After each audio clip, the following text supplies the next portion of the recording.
Mic check, mic check.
Test, test. Test, test.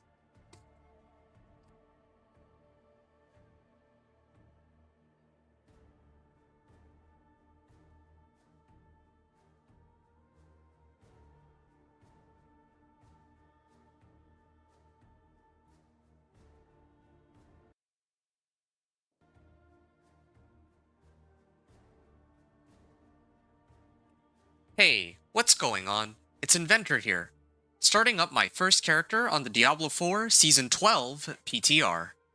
This season is still unnamed and introduced a new killstreak system, bloodied items along with sigils, and a handful of new uniques. For this walkthrough, I have here the Companion Druid, which is my favorite build in the game, and I'll be testing out some of the stuff being introduced into Diablo 4. Season 12 PTR just started, so I am trying to get from level 1 to Torment 4. This video will just be level 1 to 60, while my next video will be Torment 1 to Torment 4. After this walkthrough, I might do more gameplay for Season 12 with the Thorns of Barbarian and Dance of Knives Rogue 2, so feel free to stick around for that. As per usual, I'll make this a seasonal character to play around with the new changes. The extra information here seems not to be up to date since it's from Season of Infernal Chaos, so that was 2 seasons ago, but the actual theme has more to do with kill streaks, as well as bloodied sigils and items. Note that right now, the expansion campaign is probably the fastest way to level in the game solo. This is subject to change when the expansion Lord of Hatred comes out, but I want to try leveling with various leveling methods from 1 to 60. To unlock necessary aspects, I will open up with normal difficulty and scale the difficulty whenever I feel strong enough. And of course, I am starting this on softcore, not hardcore. Please keep in mind that this is a PTR, so whatever you see in this video can be changed at any time. Just so you are aware, they added killstreaks and bloodied items, but I don't think they added a specific season mechanic or powers for this season. You can even see here, there's no seasonal powers tab, and if I open up the map, there doesn't seem to be an NPC that I can chat with either. Although there is, I guess the capstone dungeons are still here, but they are tagged as seasonal for some strange reason. But yeah, I don't think they added a specific season mechanic or powers for the season. I think they hinted that the developers are focusing on the release of the new Diablo 4 expansion, Lord of Hatred, so make of that information what you will. Alright, next up, some housekeeping items. First things first, always make sure that you equip a pet right away. In my case, my favorite pet would be, I guess I can use Ornocta. So I'm gonna have my pet here, save that. And then the other thing I'm gonna do right off the bat is to go and hire a mercenary. Having a mercenary will give me a nice little stat boost or bonus. In this case, I like to take Subo because he has the Seeker Mercenary perk, giving me like a map hack on my mini map, and that should help me. Let me just double check which of these I usually go with. Actually forgot, it's been a while. Give me a second here.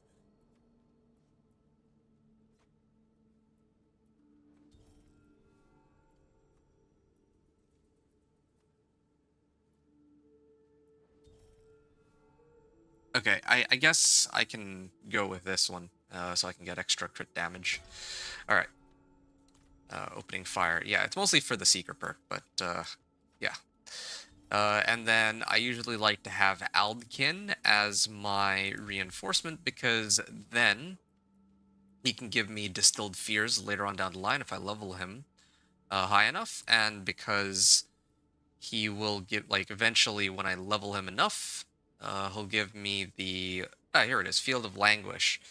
So I can slow enemies and reduce damage dealt by 20%. That can get me out of a bind in some situations. So let's do Haunt for now. And I'm going to tie it to when I become hit with CC. Okay, there. So that's for equipping a pet and hiring a mercenary, just free boosts. Oh yeah, and of course, mercenaries also have report attached to them. I'll talk about report in a second. So I feel like the loading screens have gotten significantly faster too. I think that's new as of this season. So yeah, that's for equipping a pet and hiring a mercenary. Next up would be reward caches, smoldering ashes.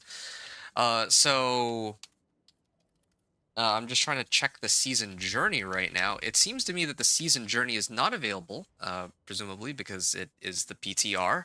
I think last season's PTR did have season journey rewards available, but here I'm like pressing the button for season journey, and even at the top you can see it's not available, which is too bad, because then that means that there's not really much reason to access the capstone dungeons on this PTR. So I'll probably end up just skipping that. Similarly, with regards to the reward caches, normally I would say, yeah, just go to the reputation board. Yeah, normally you would be able to go to the reputation board and get some extra rewards as you kill monsters tied to the season theme. But in this particular case, there doesn't there doesn't seem to be any NPC at the moment that will give you anything tied to the season journey. So or for the like season rewards, so I'll probably end up skipping that too. However, other reward caches you could potentially get in this case, since the season journey is not there and the reputation track isn't available, you can indeed still get the report rewards from your mercenaries, so make sure to use that whenever it's available. Anyway, so I at one point would have mentioned renown rewards too, but as of last season, those have been removed. So you can just, well, yeah, not have to worry about reward caches or renown rewards. All right, now I can actually move on to the character itself. Of course, when it comes to the skill tree, they made some adjustments last season. Oh, yeah, right. So they made a couple of adjustments last season. We won't have access to all of the points that we would normally have when the season, well, when the season actually goes live, because the season journey is, a lot of the skill points are locked behind the season journey. I may have to cheat them in with Emrak, the vendor of cheats. Yeah, I may have to do that. We'll see how things go on this run. But otherwise, you kind of have to work for it. You kind of have to work for it work for the points now, as opposed to starting off with like 12 points and then you can dump all your points in. But they made it easier to access the core skill tree and then the defensive skill tree. So that should make things a little easier. Anyway, so that's for skills, but ideally, eventually, like I want to get to Poison Creeper and Wolves, and then Ravens, and then Call of the Wild, probably something like that in that order. Like as I get my skill points, I'll dump them in, and I'll show kind of how that's going to work. As for aspects and tempering, I believe Codex of Power is here. Yeah, so there's a few aspects.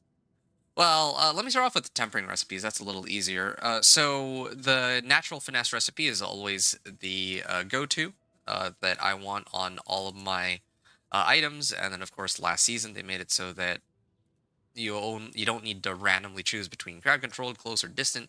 You can just choose damage and then leave it as is, which is great. But I think you can only change it like twice or something. Natural finesse on all of my offensive slots is going to be my go-to. And then maybe later on down the line, I'll go for like Werewolf Finesse for Werewolf Crit Chance for my Wolves, Storm Wolves, or wait, no, it's Alpha Aspect that will handle turning my Wolves into Werewolves. And then of course there's Companion Augments. This is going to go in my weapon, so that my Wolves can deal double damage. Natural Motion for more movement speed would be helpful, and then Natural Resistance or Worldly Endurance would be very helpful for helping keep me alive, but these are going to be for much later on down the line.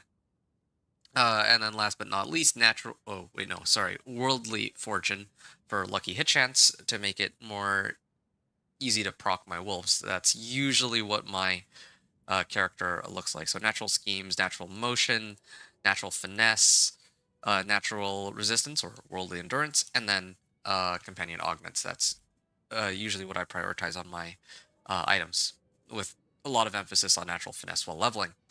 And then, of course, for the offensive aspects, we've got Alpha Aspect, Stampede Aspect, Moonrage Aspect, Shepherd's Aspect. Those are the four that are super important for my build. And then, of course, I would want Irida's and Storm's Companion. Those are also critical for my build. But those are gonna be items that I expect to get closer to Torment difficulty. So not gonna really worry about that too much right now. And then, of course, for defensive aspects, I would want Spirit Bond. Now, outside of these aspects that I just marked, there are a number of other useful aspects that can help my build. For example, Conceded Aspect or Edgemaster's Aspect. Or I don't know where Edgemasters went. Oh wait, no, sorry. There was Edgemasters already there. Aspect of Inner Calm. Yeah, there it is. There's like a few like this, but I would not go out of my way to unlock these. I wouldn't go and run random dungeons to pick them up. I would rely mainly on finding them as I go along. And in fact, there were some other aspects that in the past I would have prioritized a lot, like Juggernauts for more armor, or Aspect of Disobedience, but I don't really care to pick them up anymore. Well, I would not have gone out of my way for these, but more importantly, they readjusted the stats system in this game, so now there's no more. Okay, there's no more 1,000 armor that you need to hit, so that's no longer really a factor. I also see here there's a bloodied item that I have, they gave. So as I go on a kill streak tier, I actually get some bonuses based on what the bloodied bonus would be. So kind of off topic here, but yeah, this is one of the new things that the new season has introduced. And then, so that's for aspects and tempering, and then there's elixirs and incense. As you get rewards and get elixirs and incense out of it, then you are going to want to pop your consumables or potions as you get them for a big XP boost. So that should be a help. And then last but not least, I can go over the leveling process. So let me start off with this one. I'm going to pin this on the map for myself. Or did I unpin it for myself? Let me just double check. Shepherd's pin on map. There you go. Okay. And then it would be around here, which happens to be in one of the Helltide regions. So I'm going to head up there first, and then I can talk about... I can give some initial thoughts about the season as a whole. Hey, by the way, Novelly, sorry to leave you hanging. I was just going over my initial thoughts for the season. Didn't want to get sidetracked here. Novelly wrote, "This game puts me to sleep when I play, but not when I watch you." Explain that. I mean, well, first of all, take it as a compliment, so thank you. Secondly, I believe that maybe it has to do with... maybe it might be intriguing seeing, or for you to see somebody who is kind of going over their thoughts when they play, because you don't know what to expect, whereas if you're the one playing, then there's some initial expectations as to what you're going to do, right? Since, well, you know yourself very well, I would imagine. But in my case, like, I know what I'm going to be doing, but kind of had to explain that to the player, and there's some... let's do wind shear. Yeah. I have a chance to kind of talk to you folks and kind of explain my thought process. And I also have that goal of trying to reach the next... to reach, like, Torment, or to reach Torment 4 as quickly as I can. So maybe there's, like, factors like that. Every 30 kills chainsooking 6 nearby enemies. Ooh, that seems like a big help. Also, I have more damage on this, too. These bloodied weapons, the bonuses that I'm getting, are kind of interesting, but they're not really too game-changing, at least so far. Anyway, so yeah, how's it going, by the way, Novelly? If you're still around, sorry if I left you waiting for a little bit, but yeah. This is a good chance for me to talk about the leveling process. Oh, wow, boss sigil. Nice. This is a bloodied sigil, I believe. I might actually try this... Oh, wait, no. You must be in Torment difficulty or higher, so they gave me a Torment difficulty Nightmare Sigil, even though I'm not even in Torment yet. Kind of interesting scaling. I guess you can't activate these until you make it all the way into Torment. Yeah. Nice. And then I can get my defensive skills, too. So, probably Debilitating Roar, if I remember right. Alright, so that's all out of the way. Now I kind of wanted to discuss my initial thoughts on... Oh, wait, no, hold up. I was talking about the leveling process. So what I'm doing right now is Blood-Soaked Crag. That's to unlock Shepherd's Aspect. Let me just put this on, and let me just double-check that real quick. I can never remember if it's Stampede or Shepherd's... Oh, sorry, it's actually Shepherd's Aspect. So, yeah, Stampede's another aspect I need, but in this case, I'm opening up with Shepherd's Aspect, or trying to unlock Shepherd's Aspect, and Shepherd's Aspect is huge help, because once I get that imprinted onto a two-handed weapon, it gives me a damage boost based on how many companions I have. Now, boring math aside, basically it comes out to me doing more than double the damage at any given point, so I definitely want to have this in my back pocket as soon as possible. So, yeah, what you're seeing me do here is mainly unlocking a very critical aspect for my build, and yeah, once I've finished this, like this, I mean, I open up by trying to do the unlocking my codex first, right? And this is probably the main aspect that I need for this build. There's other, I think, like for like the Thorns Barbarian, for example, I would need two aspects. The one for AoE, which is Needle Flare, and then the one for Thorns while Berserking. So that I believe is Death Wish aspect. So then I'd have 2 aspects I need to go for. In this case, I only need 1. So Codex first.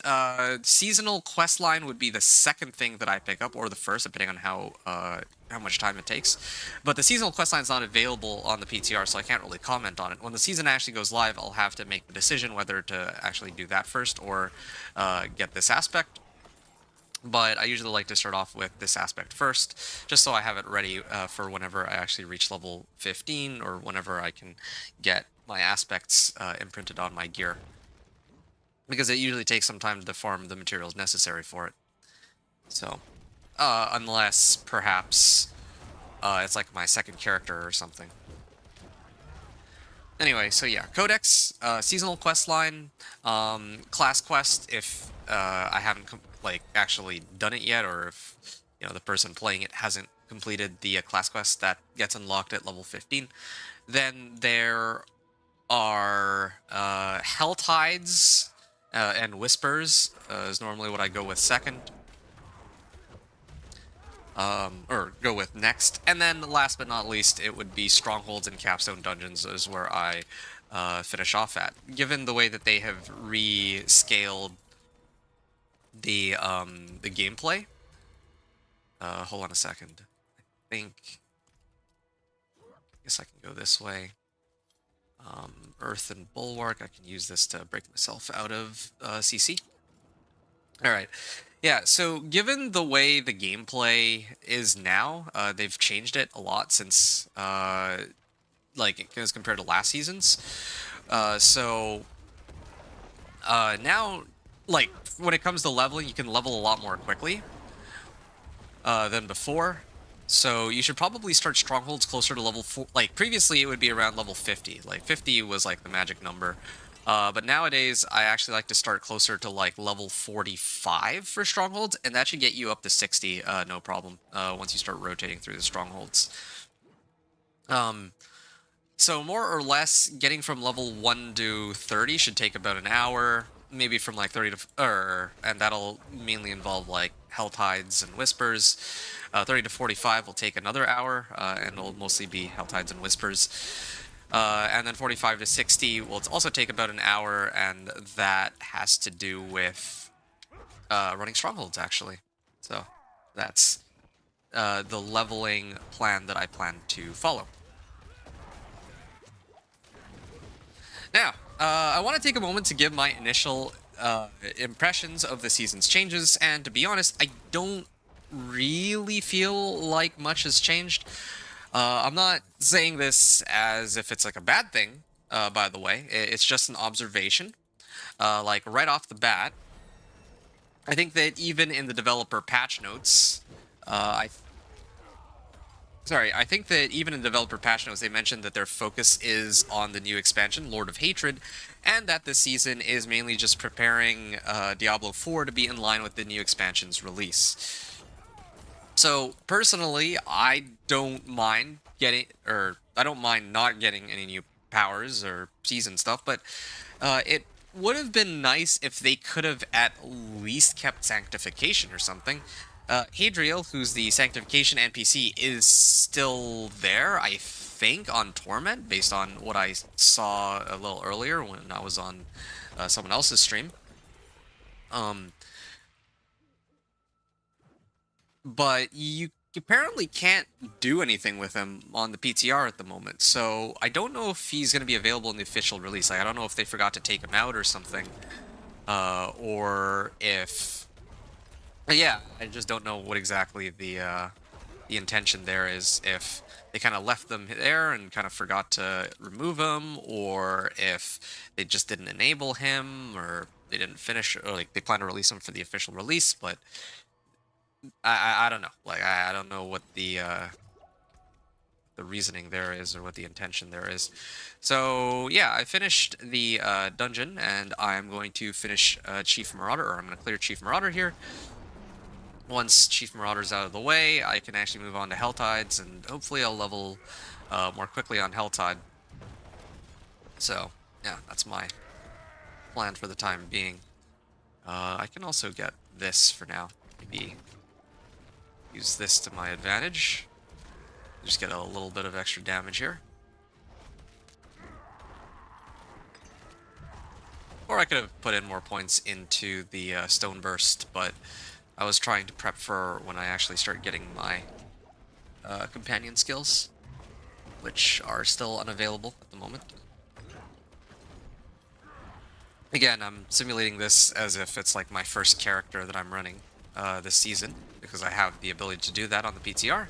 And if this is indeed my first character, I'm not going to have access to these points, which, again, would have been nice, but like to have, but at least they made leveling quicker.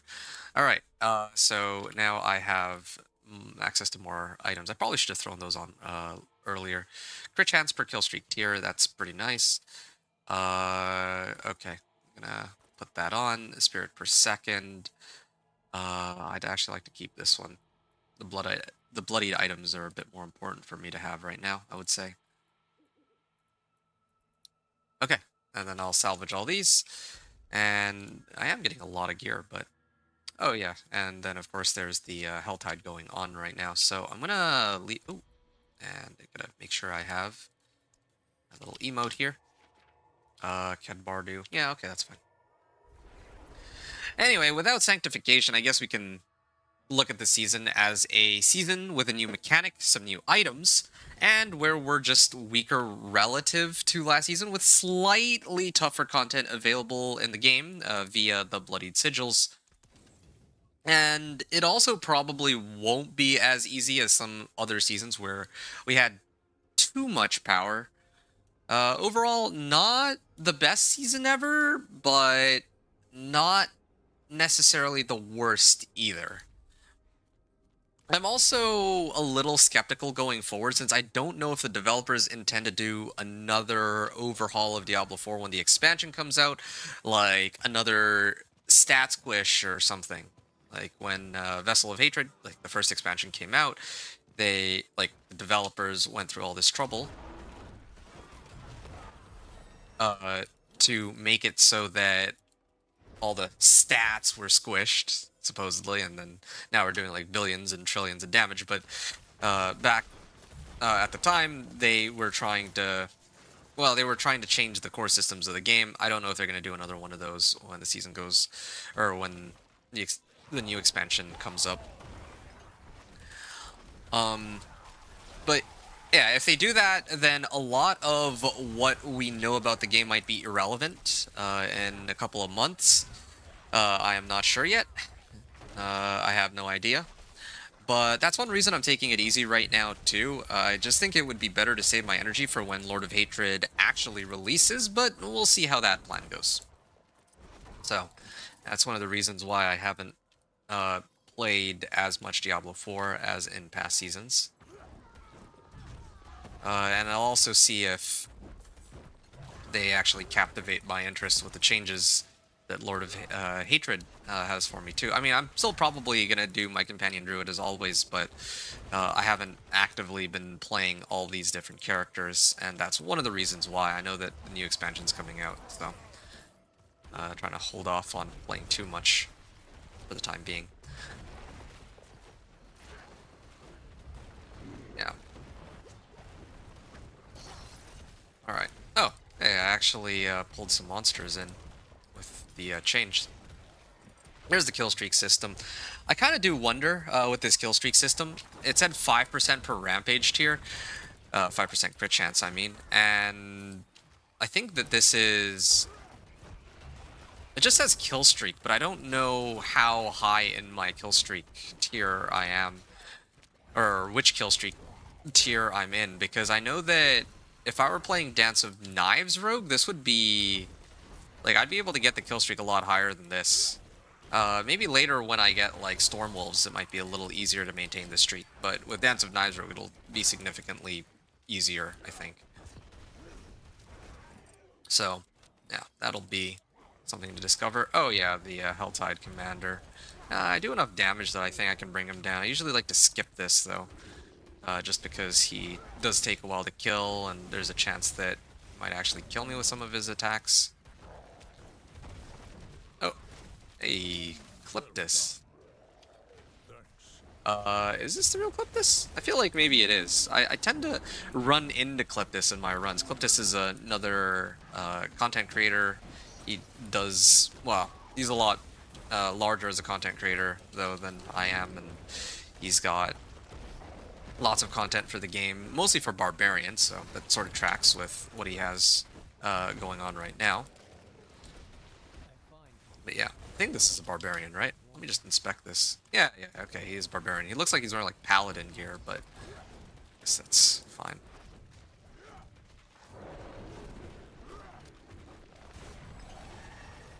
Oh wow, that was like a full level up. Okay, that was actually worth it for killing him. They definitely changed the scaling on that boss, because in the past I would have just skipped that because it would have taken so long.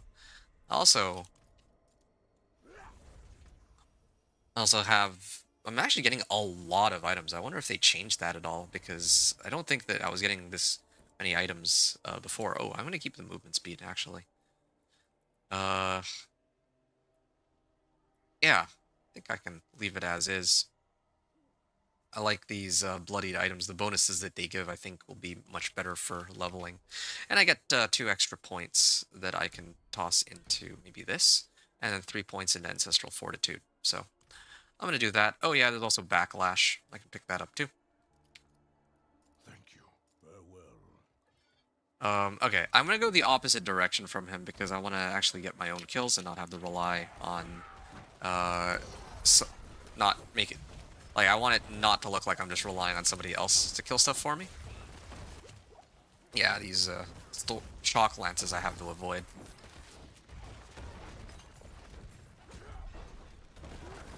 Alright.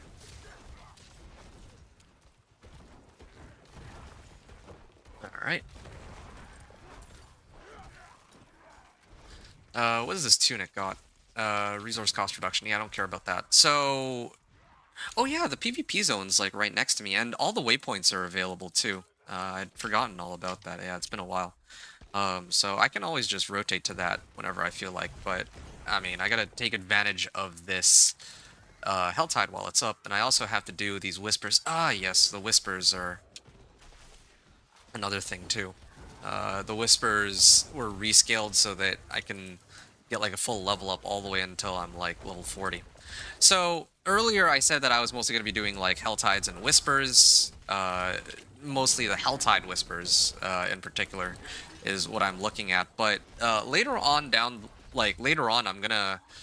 I'm actually hoping that I can, like, I'm going to be doing other, like, PvP Whispers in between the Helltides, because it's quick, and it'll give me some easy Whispers for levels.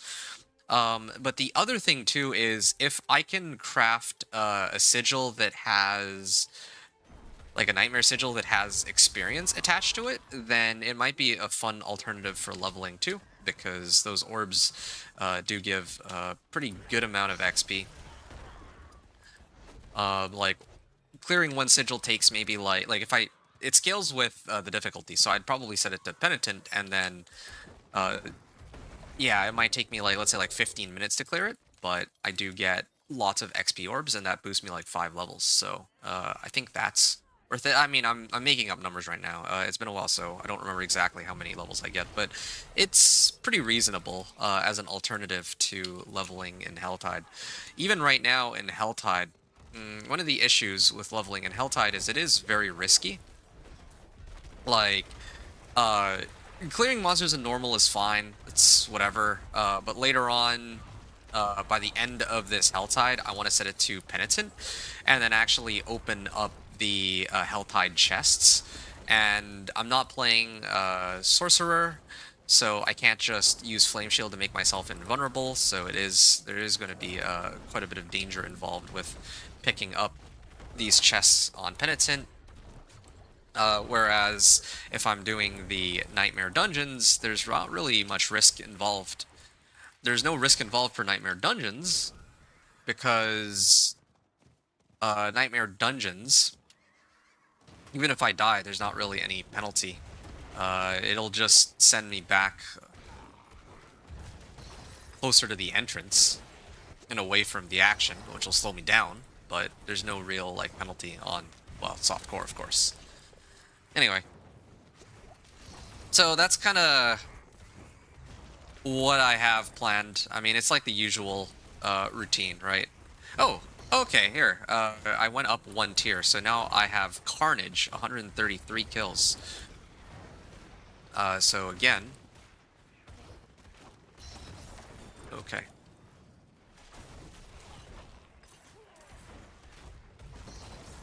Ow. Yeah, these guys do hurt though, and I'd rather avoid dying and risking my streak if possible. So once the meteors start coming down, I'll probably avoid. Oh yeah, yeah. I'm gonna get out of there. That's where I draw the line, and I'm also low on. Oh, okay, there we go. I can kind of get back in the action here. Yep. Drift pants, short sword, another bloodied sigil. I seem to only be getting bloodied sigils right now, and there seems to be an abundance of bloodied gear. I feel like that might be a little too much. I'm not exactly the biggest fan of like every piece of equipment being bloodied. At least it seems like that's the case, that every or almost every piece of gear is bloodied. I don't like it just because I feel like this bloodied gear should be a little bit more difficult to get, I guess. Ow.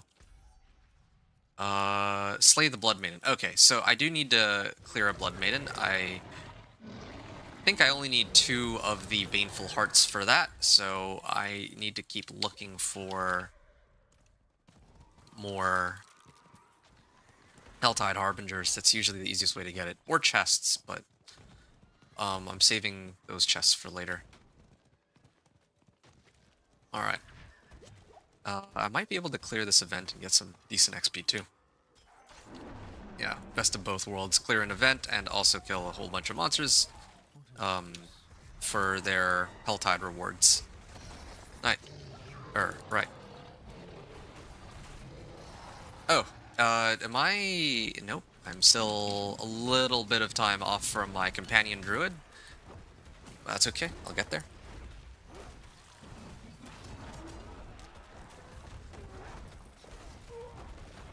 There. Oh, let's dodge out of the way. So, I think next level, or is it the one after? Yeah, it's the one after. So level 13, I'll actually have access to my companion skills. So that'll be helpful. Why can't I activate this? Is it because I'm in the middle of a kill streak or something? There you go. Now I can equip it. Evade charge. Ooh. Crit chance, willpower, and movement speed. And then this one is 20% increased chance for additional salvage materials during my kill streaks. Okay, well, I haven't gotten any salvage materials so far, but I'm thinking that that'll be helpful later on. Alright. Where's my pet? It should fly down and collect that aberrant cinder. Good.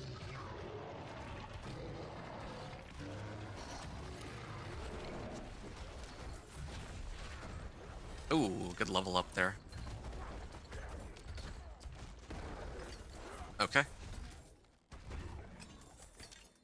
Can't wait for the bloodied item that gives me like a big stat boost. Oh, I'll actually finish this before I exit out. Otherwise, they might reset my progress in this area. I don't think they would, actually. I think that it keeps track of it, but I don't want to take that risk. It's been a while. Forgotten how exactly that works. Oh, there you go. Now I have the boss. I gotta get rid of him.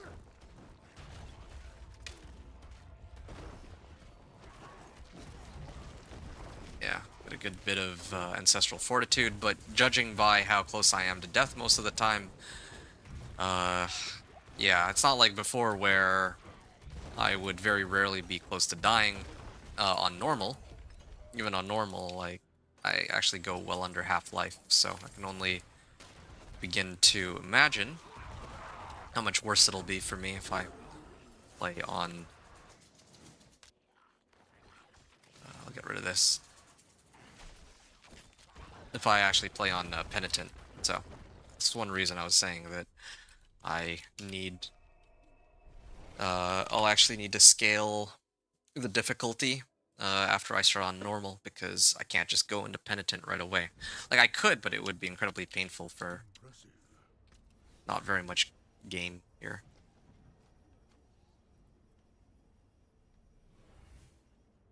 Every 25 kills, gain berserking for 6 seconds. Okay, I like that because, well, and his damage over time for poison creeper. I like I want berserking for 6 seconds. Every 25 kills. Yeah, because berserking is like, is there like advanced tooltip or something? It doesn't explain what berserking is. It's a little strange, but all right. Spirit per second. Yeah, I'll use the. Well, rares are more important for me right now, anyway. Yeah, I'll keep the movement speed. Most of these items, I guess, don't really matter. Yeah, I'm just trying to see if there's any upgrades over what I have right now, because it would be nice to have a little bit more, strength, or to have, like, my character be a little tougher, a little tankier, but, yeah, I guess it doesn't matter too much right now. I can salvage all these. Yeah, oh, you know what? I have an idea. I can talk to the alchemist and...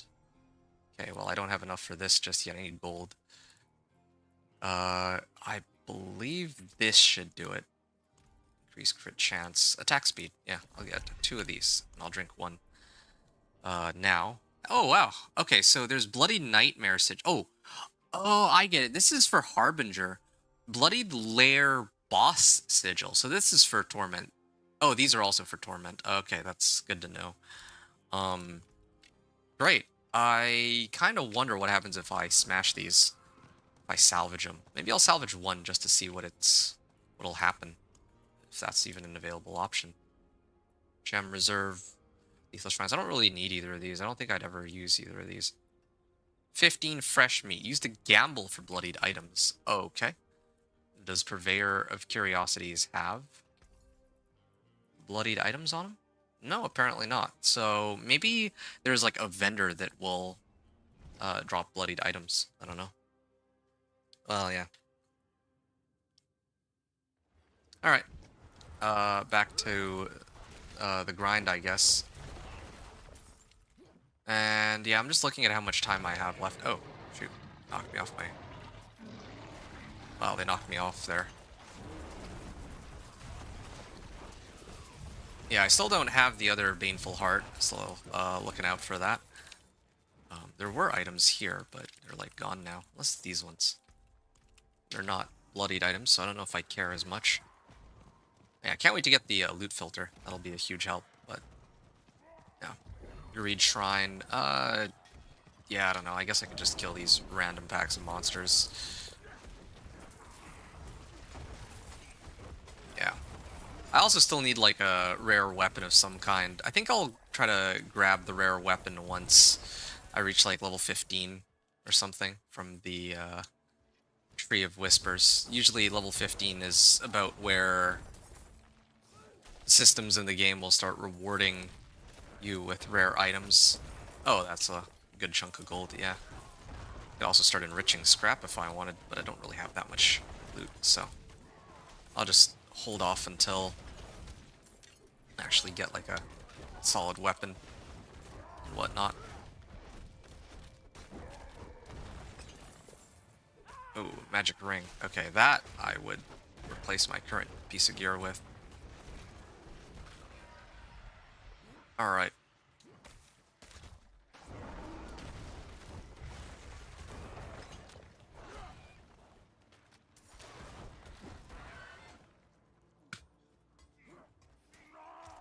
Ooh, corrupted orbs. Hey, there's a treasure goblin here. Definitely need to get my hands on that. I'm also gonna level momentarily, hopefully off of this treasure goblin.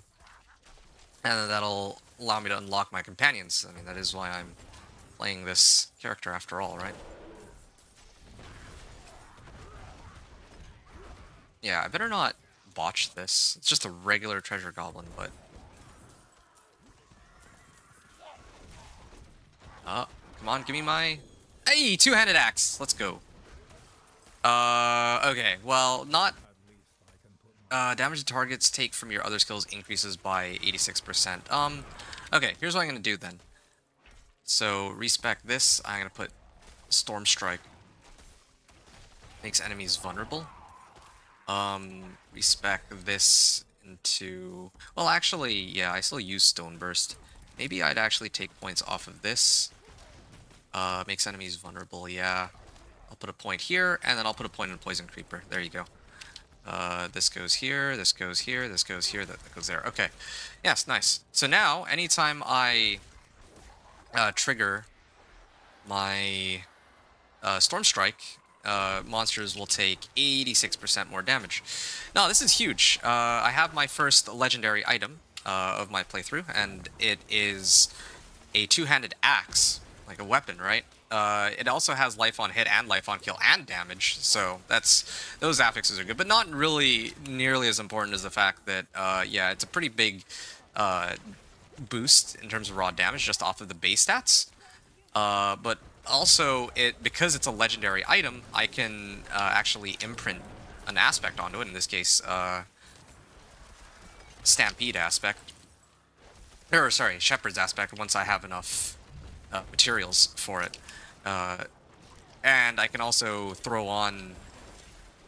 a temper for this too, so that'll help speed up my leveling process here. Make it a little easier for me to kill these monsters. Well, yeah, I don't think these guys are nearly in trouble of dying, or in danger of dying. Yeah, I did hit it with Storm Strike, so I can just combo it with, Oh, wow. 251 kills is devastation. Okay, well. Yeah, Dance of Knives Rogue could probably spin the win through all these monsters, and I'd have it for longer, but I am getting some value out of these kill streaks. So the first tier is like 100, the second tier is like 250, and then I don't know how much higher it goes beyond that, but that's a good start, I suppose. Okay, so I know that there is a Blood Maiden right now. I should hit that, but I'm gonna assume that whoever triggered it last time, or whoever just triggered it, probably happened to get Baneful Hearts via the, like, MRAC, the Vendor of Cheats. So, you know, I'm gonna pretend like it's the start of the season, and usually I think at the start of the season you don't have a bunch of people who are running the Blood Maiden. But you know what I do have available to me? No. Let's do Ravens for a second. Hey, is that Cliptis? It is Cliptis again, yeah. My thing is up.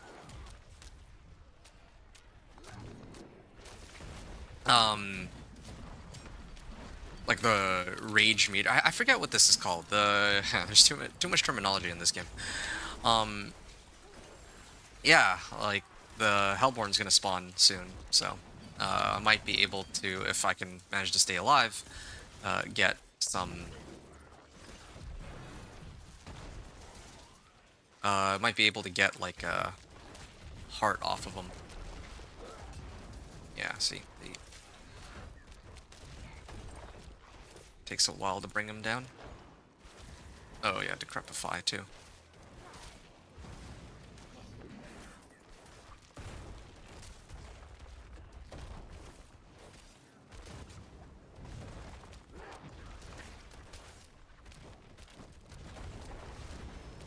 Alright, gonna make sure that everything's in order here. I'm just waiting for wolves. Wolves will be a huge help too, of course. Yeah, he doesn't do that much damage to me, as far as I can tell at the moment. I'm really hoping that he'll just drop me a heart, but it's okay. I guess...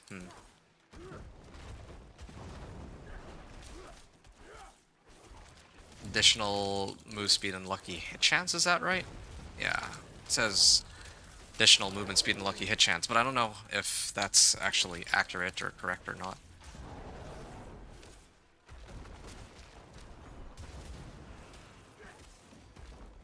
Almost there. Okay, this guy better be worth it.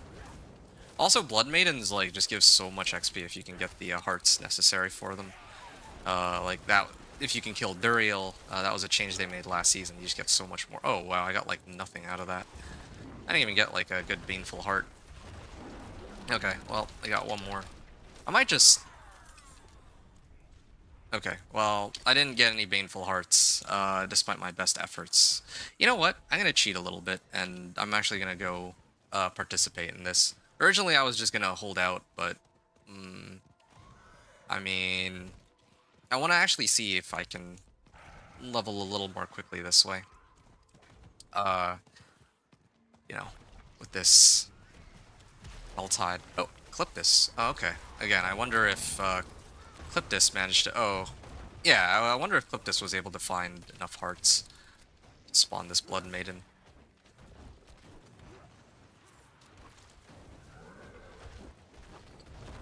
Oh, yeah, Helltide Harbinger. I also have, I just realized, too, this might not be worth... Oh, shoot. This might not be worth it.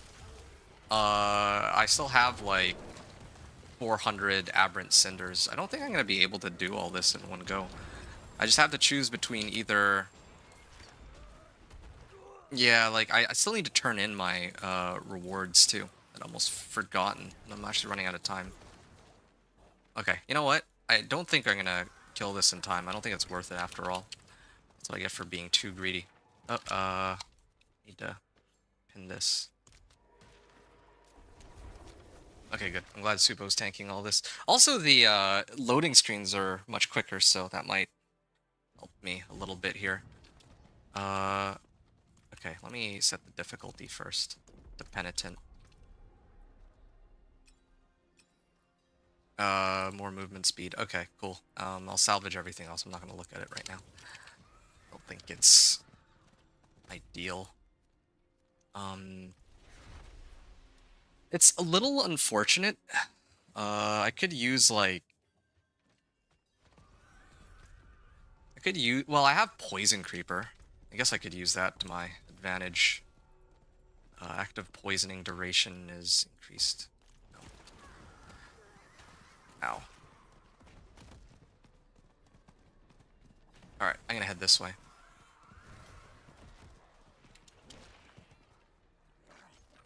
There we go. That's one down.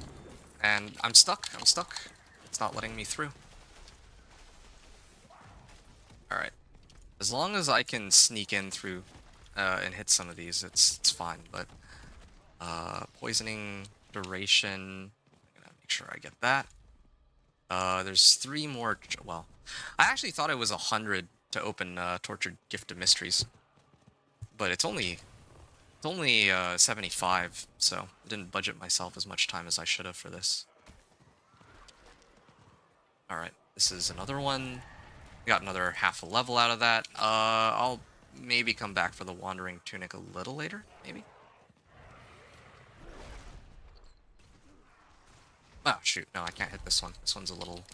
There's too many monsters surrounding this one.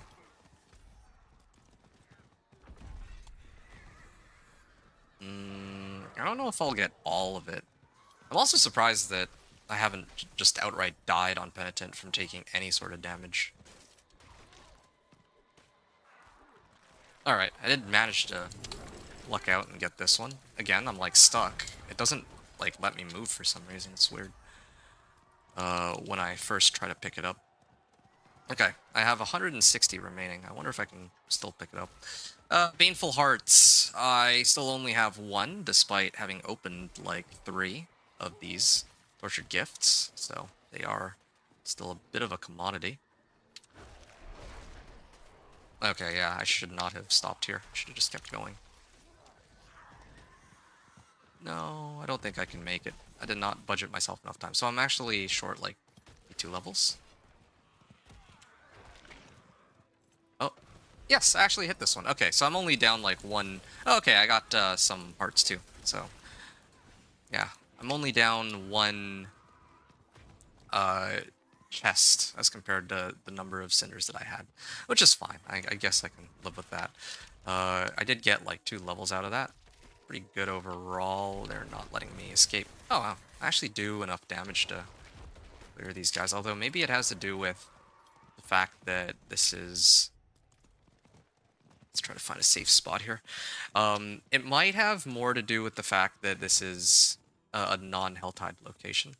I think the monsters in Helltide tend to be stronger.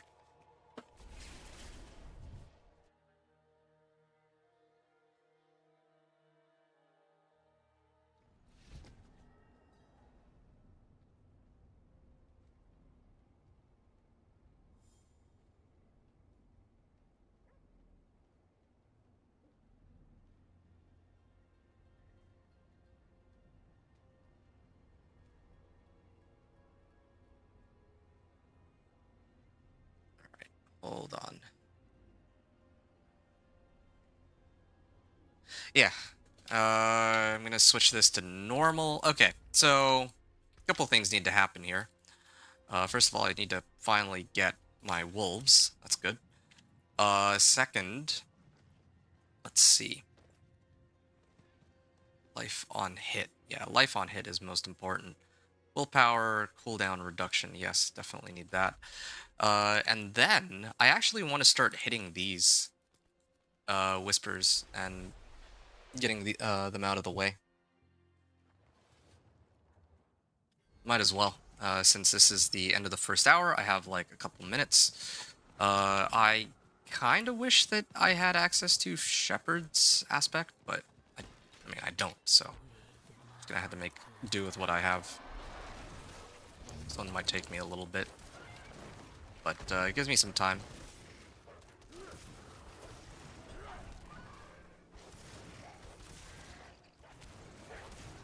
Alright. I got some Seeds of Hatred, good. Now I can trigger the... I can go and trigger the, I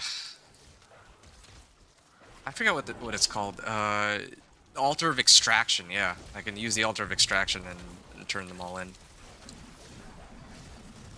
They do surprisingly not that much damage. So far, at least. There we go. Okay, this is a lot faster than the events that I'd usually get.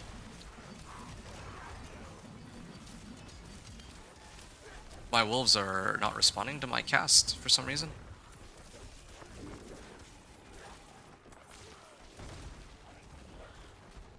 Okay, this is taking a little longer than I wanted it to. There. Done. Angel Breath, too. I mean, that's gonna be a little more useful for later. Okay, so Altar of Extraction is next. That'll give me a little bit of XP, and then I can turn in the, Where is the Altar of Extraction? Did I run right by it? Hold up.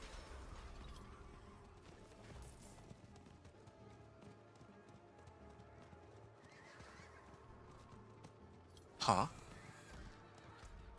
There's no Altar of Extraction here? Maybe somebody else already used it.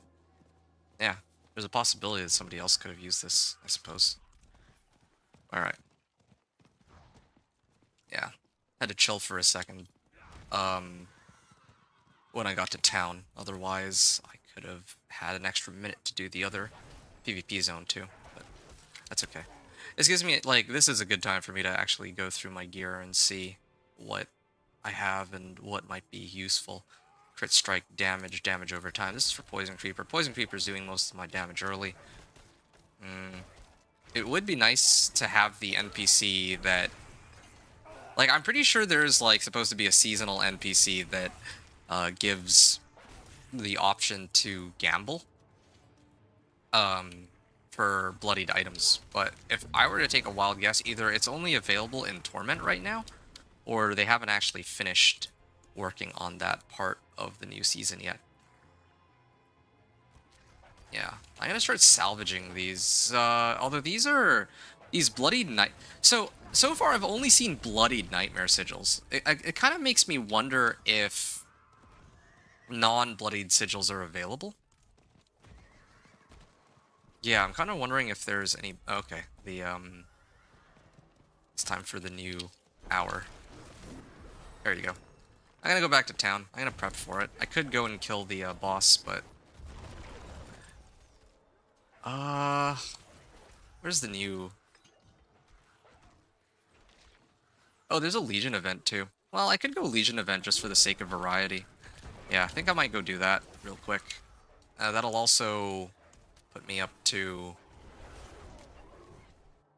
That'll also give me enough whispers that I'll be maxed out. Maybe I can get some better gear there. I don't remember. Do Legion events give good XP and gear? I don't think they do, or I don't think it's like that crazy, but it's not bad. It's not that much different from running a Hell Tide, I feel like, in terms of how efficient it is. It's kind of the impression I got out of it anyway. Okay, yeah, run in here. It's just me by myself. Well, okay, maybe it actually would be slower then, in that case. If it's just me by myself. Oh. Yeah, I definitely would need to have ravens, but I need to find something to switch it out for. Oh yeah, you know what? I think I know, actually, what I should do here. Hold on. Respec. Alright. Let's replace this for that. And then ravens for my earthen bulwark. Okay. Yeah, now we're good. Yeah, try my best to complete this Legion event, but usually if this were the start of a new season, I think the Legion event would be pretty much full. So this would go a lot more quickly, and then I would also get all 3 tiers for the rewards, and probably a lot of more XP since a lot more monsters die, and a lot more people in the same area. Although I guess the trade-off is that they would be slightly easier to kill.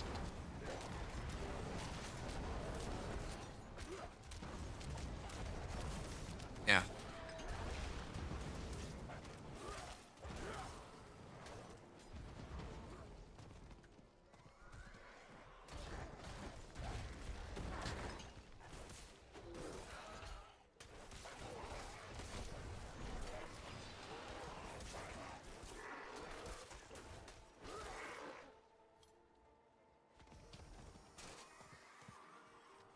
Okay. Don't know why my wolves are behaving a little weirdly. Am I actually not going to be able to even do the first tier clear? I shouldn't have spent so much time on... Oh. Okay, there we go. I actually barely made it. Yeah, I just wish that my wolves were a little more responsive. Like, I don't know what's going on here. Oh, okay, there you go. Now they're actually doing stuff. It's kind of weird. Earlier they were just kind of idling, even though I casted. Told them to attack, like, for some time. Oh, wow. Those wolves are hitting for, like, 171. That's, like, a lot more than all my other skills. Like, here I do my... Well, that's, like, 171 with a crit, though. If I crit with my Stone Burst, it's, like, 101. I guess my wolves individually do, like, 40 damage. So my Stone Burst still does more. But, still... okay, yeah, I'm definitely not gonna have enough time to clear this. But that's fine. I still get the, Whisper rewards out of this. I'll kill as many as I can, though, at least, so that I can at least get a little bit of XP. I mean, like, I started this at, like, what, level 17, right? So I'm actually getting a good bit of value here, because not only am I getting a full level out of the, maybe, like, it's only been, like, 3 minutes since I've arrived. I'm also getting the Whisper that this Legion event is attached to.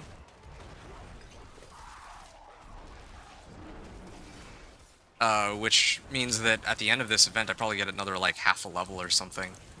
And the best part, well, arguably the best part, is that I have not really been in danger of dying this whole time either. So it's nice and chill. Don't really have to pay too much attention to my life. Just kind of relax, and it's a nice change of pace from just running Hell Tide where I have to be like all go go go. There you go. Okay, so they're gonna spawn 1 boss, I believe. Nice. I can kill the 1 boss, but yeah, it is quite a stark contrast from... Ooh, lag. Yeah. There you go. See? I got like a full level for 4 minutes, and I got some rare items and some gear off of it. Oh, there we go. There's the half level. Okay, so indeed I actually got like a total of like a level and a half. I think that's actually better than oh, and then of course I got some I can turn this all into the Tree of Whispers.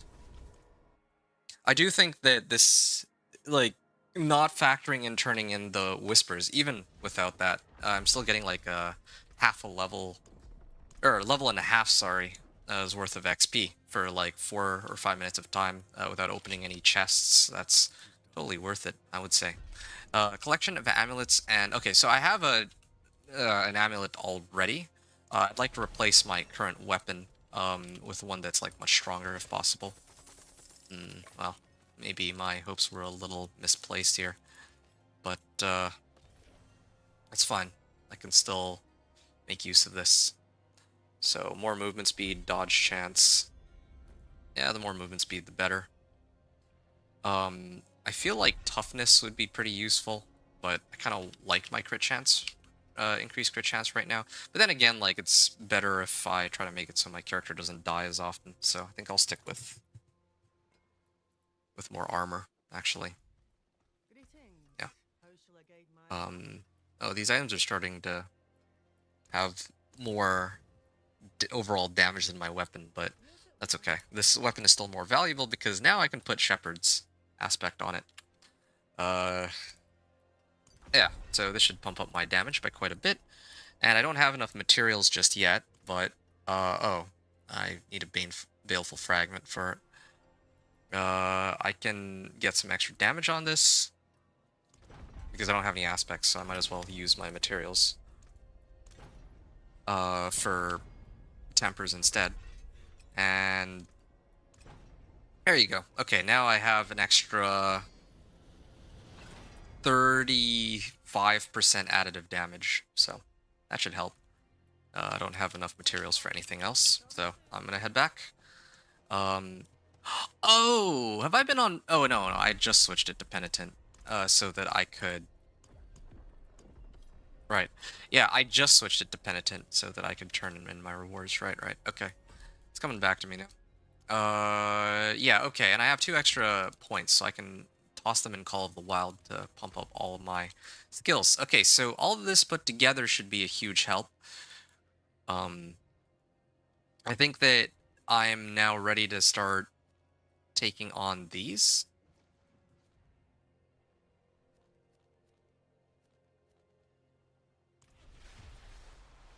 Yeah. Push up to level 30. Ooh, I got 2 Baneful Hearts. Nice.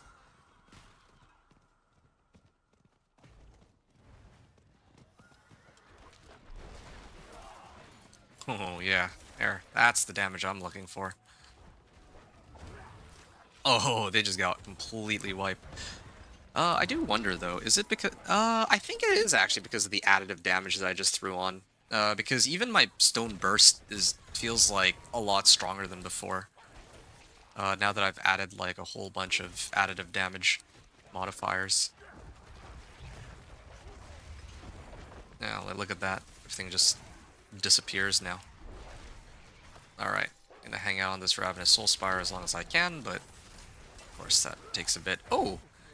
Actually, these Bloodied Sigils might not be bad for me now that I think about it. At first I was very like, oh, okay, well, I mean, this is one... So, I should actually explain what exactly these Bloodied Sigils are. These Bloodied Sigils will up the difficulty by about 1 Torment tier, is what they said, from where you're currently at. So if I pop this Boss Sigil in Torment, let's say Torment 1, then I'll be fighting him as if it's on, like, Torment 2, right? And I don't know exactly about the rewards. If I were to guess, right, I mean, based on the fact that it's a Bloodied Sigil, these Bloodied Sigils probably give... I'm not going to hang around for much longer than that. Yeah, these Bloodied Sigils probably give bloodied item, like bloodied uniques is my guess. Like, I'd probably get bloody uniques off of this, but honestly, like, just the fact that, okay, see, I got 2 of them. Wow. Okay, they're spawning like a little too often, I think. But now it kind of makes me wonder.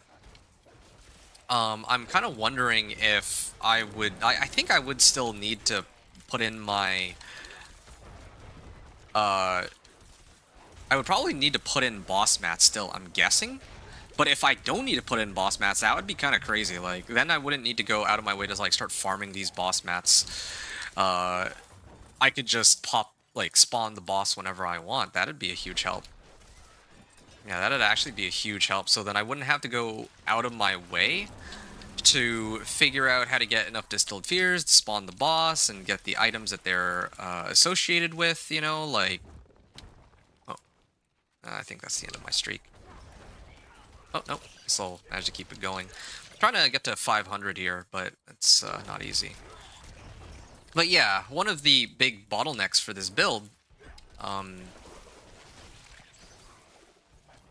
of the biggest bottlenecks for this build is trying to get uniques like, let's say, Storm's Companion.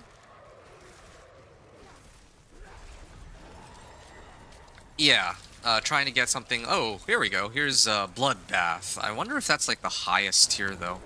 I don't remember if it is. I should actually read and find out. Like, this is like orange color, which is usually tied to legendary, but then there's also unique, so... I think it would be Massacre, right? I think Massacre is the last one, unless that was the one before. I wasn't paying attention to what's written on these. Anyway, yeah. So for this build, like, trying to get Storm's Companion is usually one of the toughest part. Well, the uniques like Storm's Companion and Ira does, and some of the other ones. Let's say like Mad Wolf's Glee and whatnot. And so if I have the option of just spawning the boss without having to worry about boss materials, then that is obviously a very massive boon for me, right? So that's kind of what I'm thinking, at least.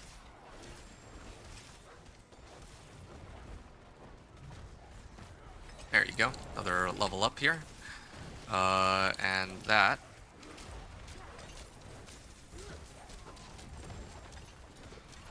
Oh, okay, got it.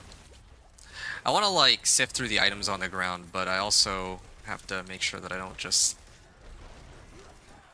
die in the process. Harbinger's Lair. Okay, so that's for Harbinger items. I'm also at the point where I seem to be able to tank these hits a lot better than before. I wonder if it has to do with having picked up Ancestral Fortitude. Oh, I actually made it through all of the phases for this. Yeah, my character actually does seem a little bit stronger. I could probably take on hard mode at this point if I really wanted to. Yeah. Oh, and I got Sigil Powder too and all that. Okay, good. I'll come back for these a little later, but I want to actually see if I can make it to 1,000 on the... well, on the streak system. Kind of funny. This is a system that existed back in Diablo 3, and I think a lot of people are kind of excited to see it back. I kind of like it being back just because, like, I didn't play much or as much Diablo 3, but it was kind of a cool thing that they had in Diablo 3 to work towards in comparison to just, you know, just mindlessly killing monsters over and over. So it gives you like a fun little mini game to play on the regular. So I'm not at all opposed to seeing it, but having said that,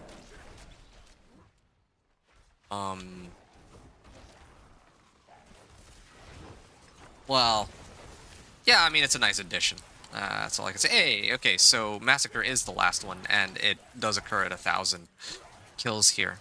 So you can actually have your kill streak go up to this point, I suppose, from the looks of things. Alright, I'll probably head back and grab the gear now that I know what the highest tier here is. If I have Dance of Knives Rogue, I think this would be even quicker. Just get Dance of Knives with Shadow Imbuement or something. That would do the trick. Alright.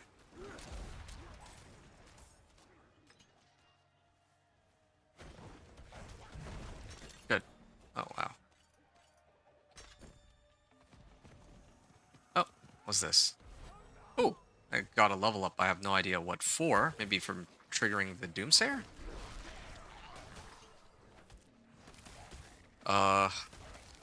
Okay.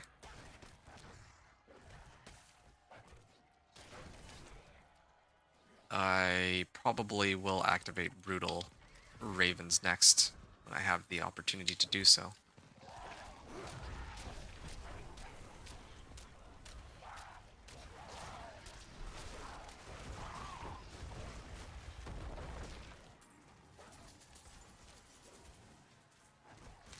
Alright, there are a lot of items on the ground. I'm curious about something. If I go back to town and I come back, these items should not disappear, right? I gotta get to town before, somebody's spawning the Blood Maiden, but again, I don't want to use somebody else's Blood Maiden if I can avoid it. Since I should only really be using my own materials for Blood Maiden, I feel, as I mentioned before. I'm, like, not consistent with it, but, you know, like, sometimes the situation changes, and, I decide, oh, okay, maybe I should actually get in on it. Well, anyway. I'm gonna salvage all of the magic gear, I think. Yeah, I'll get rid of all the magic gear. Ooh, lag. Willpower, yeah, I think getting rid of these should be fine. So all that's left are these items. Increased chance for additional gold, I don't care about that. Increased chance for rampage item during kill streaks, yeah, I think I'm just gonna get rid of these for now. Movement speed, okay. I think it's time that I replace this. I like having more movement speed, but I feel like there's other ways to get movement speed. Like this, for example. And maybe I could even throw it on. Well, actually, never mind. I don't think that's necessary. I just need, like, an aspect for it. Yeah. Yeah. Am I done here? Oh, there's one other thing I realized that I should have done. I should actually temper, I tempered this, right? Yeah, I did. I need to actually imprint shepherds on my amulet? What? Am I not able to... Oh, that's weird. I guess I can't imprint onto bloodied items? Well, alright then. I'm gonna put it on my gloves, just so that if I find, like, a better weapon, I can immediately switch and not have to worry.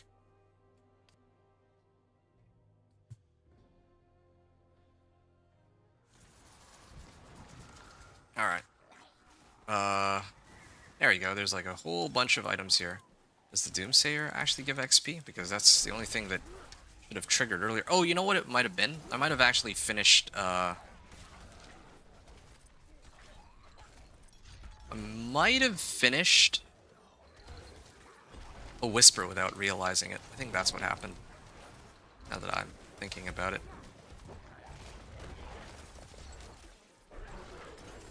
Kind of want to pop the, like, clear the Blood Maiden now.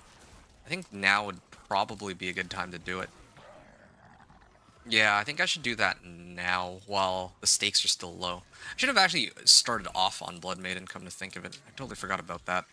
But yeah. Oh, there is an event here. Oh, I'll take part in this event. Okay, I thought this would be Cliptis again, but it's not. It's a different barbarian? I heard that, Hammer of the Ancients is gonna be... Oh, this is a paladin. Oh, they look very similar now. But yeah, I heard that, Hammer of the Ancients paladin, like Huda paladin, is going to be very strong, this season. I mean, they didn't actually nerf anything as compared to last season. Like, that's another thing I didn't actually discuss. Like, what actually even changed as compared to Oh, was there a treasure goblin here? Oh, okay, yikes. Like, what exactly changed as compared to last season, right? Like, for the... Okay, yeah, that's something I completely neglected to talk about. Yeah, I got sidetracked with everything else and talking about what I was doing and all the changes. I actually forgot to really discuss, well, what exactly is different? Like, why am I playing Companion Druid, and how has the Companion Druid changed this season as compared to some of the past ones? Now, of course, I'll start off with why the Companion Druid. Of course, like I had said before, Companion Druid is my favorite build in the entire game. You know, I am the Companion Druid, as I always like to say, in the sense that, yeah, like, with the Companion Druid, it just love having my furry friends back me up, and it just feels really good, you know, like having like an army of wolves. And not to mention, like in the past, like I'm talking like season 2 and like season 3, like companion druid wasn't that strong, but it was strong in the sense that whenever the wolves were up, they actually did a lot of single target damage. But companion druid, or well, I guess just druid in general, has received like buff after buff after buff, but especially companion druid has received like insane amounts of buffs, non-stop buffs. And because it has gotten so many buffs, we're at the point now. I just realized I over. Never mind. Yeah, we're at the point, like, I'm getting sidetracked here. I realized that we're at the point for Companion Druid where the damage is just so insane, on the Companion Druid. Like, it went from being a build that was considered, like, C or maybe even D tier, and now it's all the way up to, like, A and in some cases, like, S tier. In terms of like being able to pit push, yeah, mainly for pit pushing. Like, not even gonna talk about speed farming. I'm not exactly, I don't exactly think that too many people say to themselves, "Hey, I'm gonna speed farm on a druid." Like, you could make that be the case, but I think that sorcerer is usually the go-to for that. But anyway, yeah. I guess that's not particularly relevant. For pit pushing, yeah, like nowadays, which, you know, for pit pushing, which entails that, you know, you're really measuring out your damage, Companion Druid tends to be like A, if not S tier, in most of the seasons that I've played as of recent. So, it went from being like kind of like the underdog type of character, to now it's a character that is more than capable of holding its own. Yeah, it's more than capable of holding its own, in in the pit. Probably better than many of the other options out there, just because of the raw amount of damage you can output with it. You don't even need to make like a companion druid that is like fully kitted out with like lots of good gear, with like mythics and like the perfect aspects and all like masterwork. Like, I was able to already break like 2 seasons ago. I cleared pit 100 in like the first like 3 days, right? And then like last season, I think I made it to like, I cleared the season journey in 1 day, or like 2 days tops. I think it was 1 day. Yeah, like I completed the season journey in just 1 day, and uh, that like what that would mean is that I would have needed to go through uh, each of the Torment tiers, and then I needed to clear the capstone dungeon that was tied to, I think it's like pit 45, right? Or maybe it was. Oh no, wait, no! I needed to clear pit 75, I think. That's like, there's like 5 capstone dungeons, but that only takes you to like chapter 5 of the season journey, and then there's like 7 chapters, I think. Oh shoot, I just realized I'm actually supposed to be killing them inside the circles, or when they get inside the circle. I thought that I just need to be standing inside the circle. That's my mistake, but whatever. I mean, I'm just killing monsters, and I don't know if the mastery really gives that much more. I didn't really measure that out. Yeah, this is a little crazy. Like, I have way too many. There's like way too much loot. Like, this is definitely feedback I will give later. Yeah, there's like way too many items that are dropping. Like, I'm like constantly going back to town. They gotta like either filter this or just have it be auto salvaged or something, I think. Yeah. Like, I don't think I really need any of these. I'm not even gonna look at those right now. Okay, well, yeah, I'll just salvage all of these then. Not only am I gonna salvage them, oh, I gotta actually trigger this too. Oh, yeah, I can actually start putting points into feral aptitude. I'm like always at greater than 100 movement speed now because of these boots, and because of my amulet, so it is just like 6% while healthy. I keep myself healthy. And increased damage, 6% increased damage above 100% movement speed. So basically, extra 6% and then 6% again. It's like multiplicative, so it's like around 20. It's around like 12%, a little more than that even. Tribute of growth. I could run this.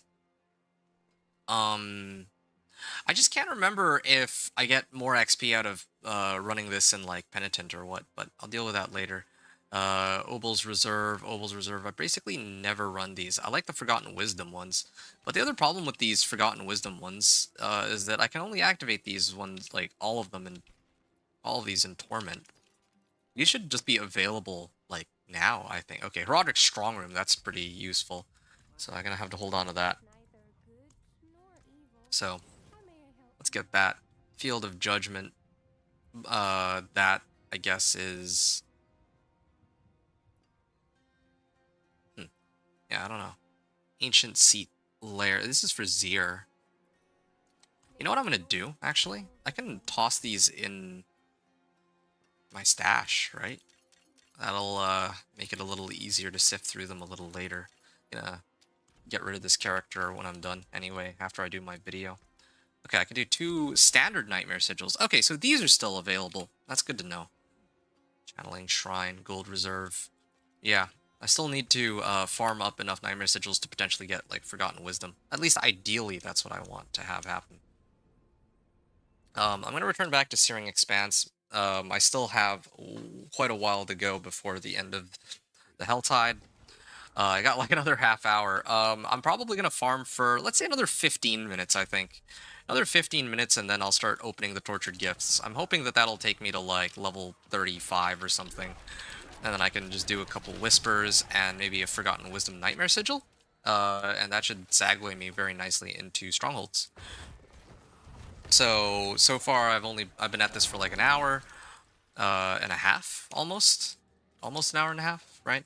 If I took just the gameplay time, not factoring in like all the time I spent talking at the very beginning, it has only been about an hour worth of gameplay. And so, you know, like,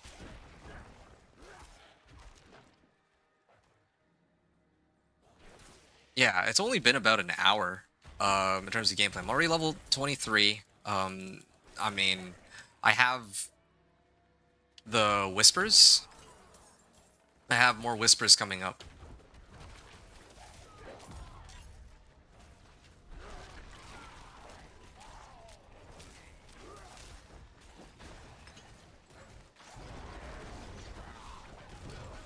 Just thinking here. Yeah, I have more Whispers coming up, and I also have almost 500 Cinders. I don't think I'll be able to make it quite to 1,000, but I should have enough to open up, let's say, like, I'll say like maybe 7 or 8 chests.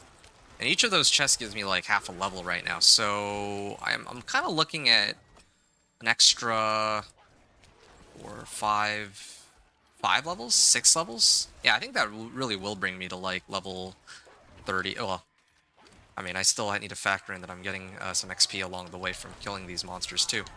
And as a matter of fact, where are the events? There's usually one like around here, I think. I also could probably up the difficulty too. I might do that. I should actually probably up the difficulty so that these monsters, like, I can one-shot them regardless. I just have to be a little more careful about my health. Just don't want to risk it right now because I have so many Cinders on me. Should I do it? Maybe I should, just to make things a little more interesting. The other alternative is that I do these events, like the World events, like the orange circles where, you know, where I was like helping Aldkin just now. I should be rotating between those. Like, I should actually be rotating between those, because if I do rotate between those, then I also get like 15 sigil powder for each one that I complete. And if I open up enough of these tributes of growth, then I could get an experience, like a Forgotten Wisdom, like experience sigil, right? So Yeah, a lot of stuff to consider there. Ow.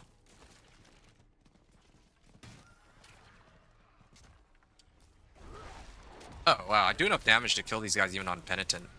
It's really just an issue of... Oh, no. It's just an issue of survivability, though. Yeah.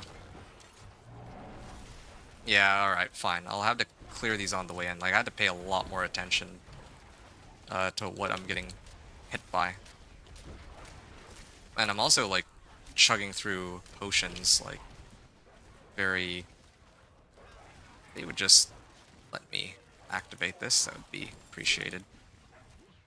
Yeah, I don't mind. You know, maybe that's how I should be doing this. I think I should actually be playing this on Penitent right now. Oh, Gilded Baron? Alright. I do, like, no damage to this thing, but I can try.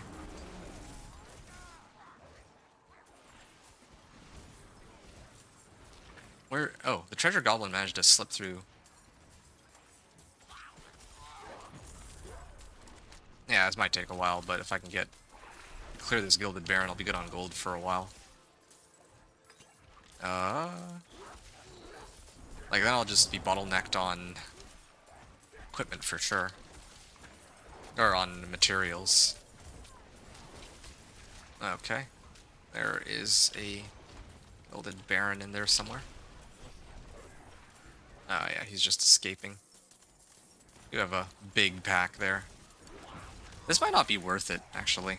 I mean, you know what? I think I should let it... Well, I am killing a lot of monsters on the way, though. I still got plenty of time. Yeah, okay, fine. Yeah. I am playing like a scaredy cat here. I just don't want to lose my... Okay, he's like Half-Life. Oh, oh. Yeah, I don't even know what did all that damage there, but... Oh, he escaped anyway. Alright, well, that feels bad. Yeah, there's like too many monsters. I can't deal with all of them. Like, I actually don't quite have the damage for it yet. I need, like, a couple more aspects, maybe. Oh, you know what I need? I need, like, a weapon that is much closer to my level. Because mine right now is, like, level 12. So... Yeah, if I can get, like, a weapon that's, like, level 20... Well, yeah, that's, like, up to my level. Hey, there. Maybe that might do the trick. I can't even move out of the way. I swear that that's got to be some kind of bug, like where I'm just like stuck like that whenever I open it, just for like a brief moment. Okay, I have 2 Baneful Hearts. I mean, I could save these for the next Helltide, or I could use them now. If I use them now, I'm not going to get any sort of whispers attached to them, like if only Nahantu were available. That would have solved my problems, but even if the Blood Maiden is, like, the Whisper is not available, I still get, like, I feel like I get, like, a full level out of the Blood Maiden, just because of the sheer amount of XP that they've tied her to now. Another Baneful Heart, yeah. I think that the higher up we go in level, the more likely it seems, to get a bit of a boost here. Where's the next chest? Okay, there's more like... Oh, okay. Maybe I'll clear these. I got 2 available points. I'm going to put 1 point here. Increase damage and damage reduction while in human form. Well, yeah, I'm pretty much always in this form, so... Okay, I'm going to turn in my... Like, it actually matters what order I turn everything. And, like, I have... I maxed out my Whispers. And I also have some more Cinders, so it's like, which of the 2 should I do first? Of course, I gotta turn in the Cinders first, because that'll get me to a much higher level, like, guaranteed. And then I turn in my Whisper reward, which is still gonna give me a full level up. Like, that doesn't... Right now, it's still giving me a full level regardless. Since I think the most that you can get is, like, 1, maybe 2 levels or something. But also the rewards that I will get are going to be scaled. Okay, hold on a second. Let me kill all these monsters. This might take me a second. Yeah, the rewards are scaled with my level at the time that I turn them in. And with that in mind, what that means for me... I think this might be a little bit ambitious. Well, I am getting... Oh, okay, no, they're spawning more monsters on me. Oh, okay, no, maybe not.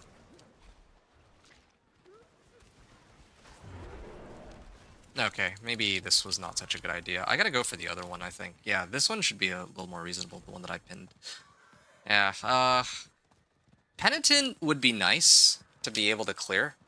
Or, like, being able to farm monsters on Penitent would be good. But I think I'm just, like, a little bit short.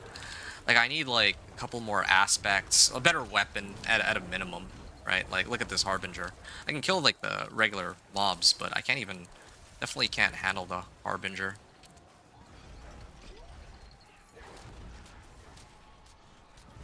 I can't even...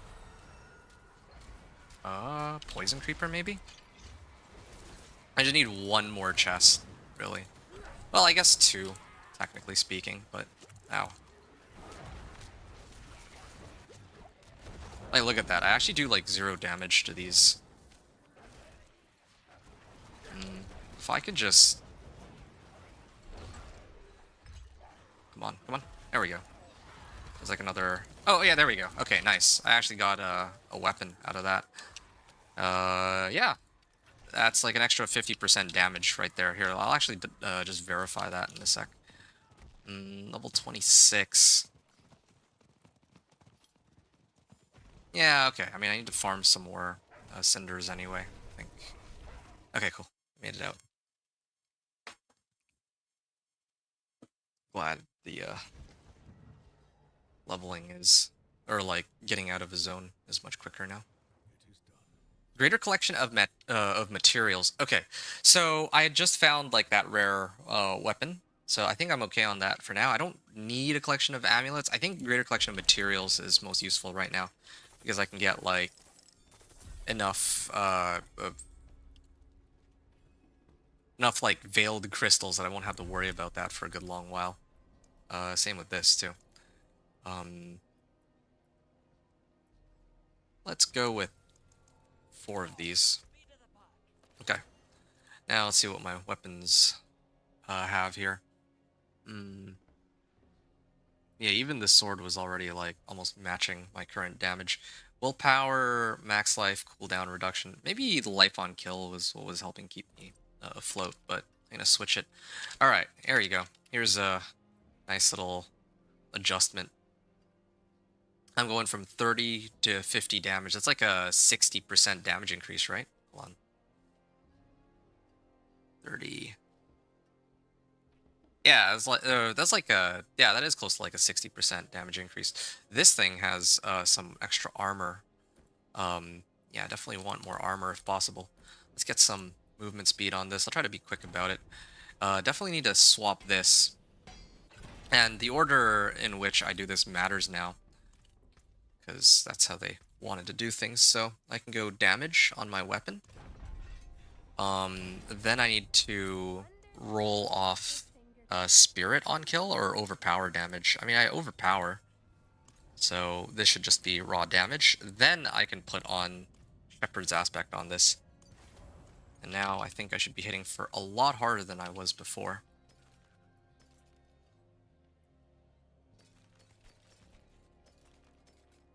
Okay, salvage all.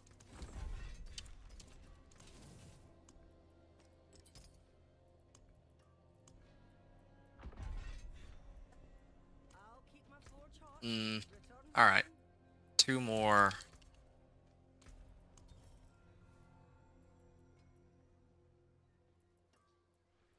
Nightmare Portal. Yeah, a lot of Forgotten Wisdoms, but let's see. What do I get this time? Lethal Shrine? Channeling Shrine. Yeah, thing's gonna end pretty soon. Let me salvage these, try to craft another one. Gold Reserve. Yeah, just waiting for XP sigils. That'd be a big help. Okay, so now if I want, I can go back and see if my damage is any good, but I think that realistically, at most I could take on, well, I mean, I still need to actually farm cinders, here's the thing. So I should be one-shotting, like, everything. I think that I have enough damage that I could one-shot everything even on normal, or on hard mode. But I think expert is where I would start to struggle. That's my guess. So I want to have like a smooth transition here. Yeah, maybe the other one was like not quite close to finishing, but I remember to do it now, so might as well. Yeah, like one poison creeper does that. Okay, here's a good chance to see. Okay, I'm hitting for like 450 now. That's like a big step up from like even just a moment ago. See, like this guy takes a while to bring down still. Maybe I was a little ambitious with my guess on how far I would go.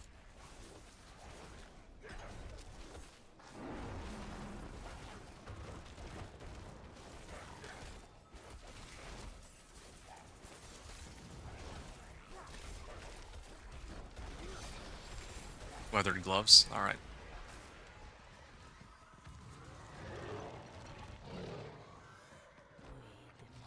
Alright.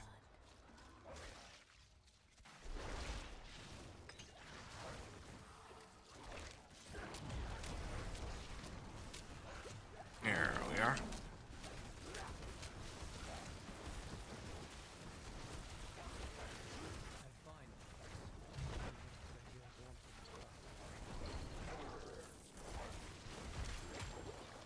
Ooh, ouch. Here we are. Already finished the event. Again, like one of the reasons why I want to hit as many of these as possible is so that I can get some XP sigils. Those are could be a nice help for leveling. Speaking of which, okay. I was gonna check to see if the Undercity has like a whisper attached to it, but I guess not. There.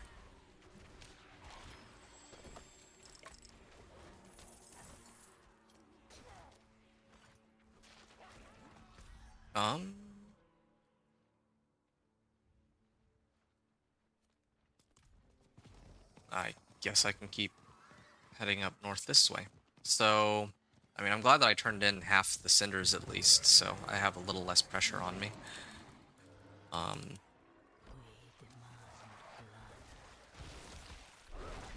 Yeah. Also like that this Ancient Siphons. Ancient Siphon is easy. Some of the other ones are annoying because they take like a while to complete, like the event for like the Lost Soul. Like, will you help me? I can't see. Help me find my son or whatever. That one, like, guaranteed will take a while because you're not limited by how many monsters you kill. You're limited by how, well, by time. And those are the worst ones. Here, you actually, oh, a Cur Rune. Oh, now I just need a Cur Rune with it. So far I can just do Cur Tech. But yeah, I need Cur Rune, and that'll allow me to spawn more wolves.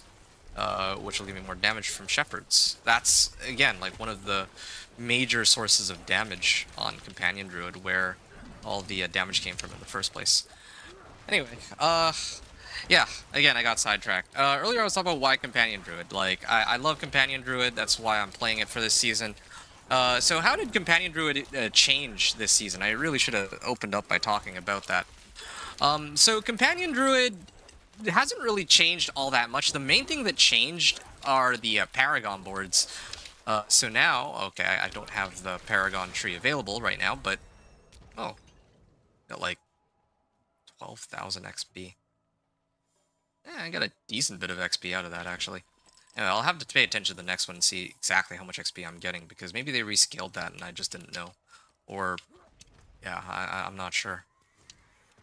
But yeah, so the thing about Companion Druid this season is that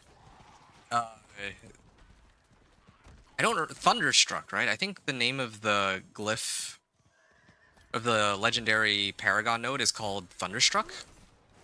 So the Thunderstruck glyph Previously, it used to scale off, like, it used to give you more damage, scaling off of your damage to close or distant, up to a maximum of 60% multiplicative damage. Now, they just made it so that if you unlock that node, you just get a straight up, like, 30%, or, sorry, 60% increase, or multiplicative damage boost for all storm skills.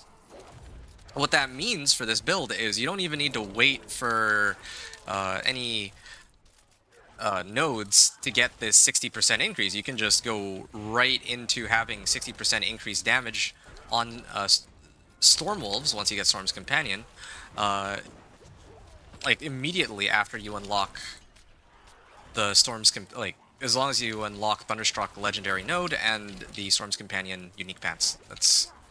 Again, that's like a pretty big deal, I would say, because that saves a lot of time. It saves a lot of planning and effort on figuring out whether or not... Oh, wait, what? How? How did they actually manage to get through? What? Okay, well, I thought I was actively killing them, but maybe there were just too many monsters in the middle. Like, I couldn't stay in the middle for that long. But I still got, like, a lot of XP out of that, like half a level. Oh, I still have to finish the event, that's the thing. Yeah, see, if this were normal, I think I could have done it, because I wouldn't be taking as much damage. But the damage is actually starting to scale up a lot higher now.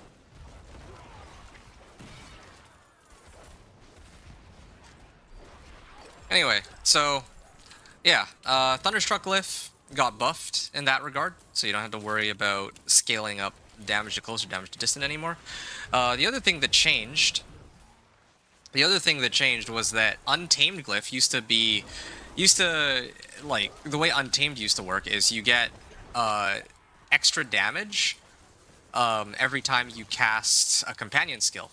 And that damage boost lasts 5, or... How long did it last? Yeah, it used to last 5 seconds. Now it lasts 10 seconds.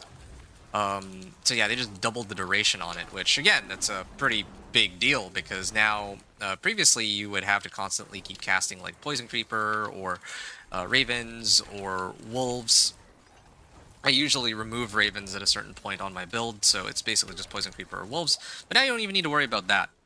So, yeah, they've kind of streamlined it, in other words, just making the build easier to play, and just overall it is stronger, because you don't have to worry about those things anymore, as compared to before.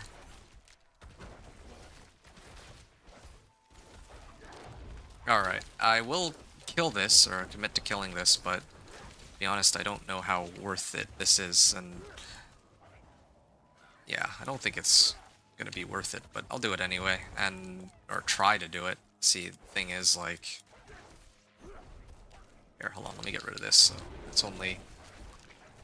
Ow.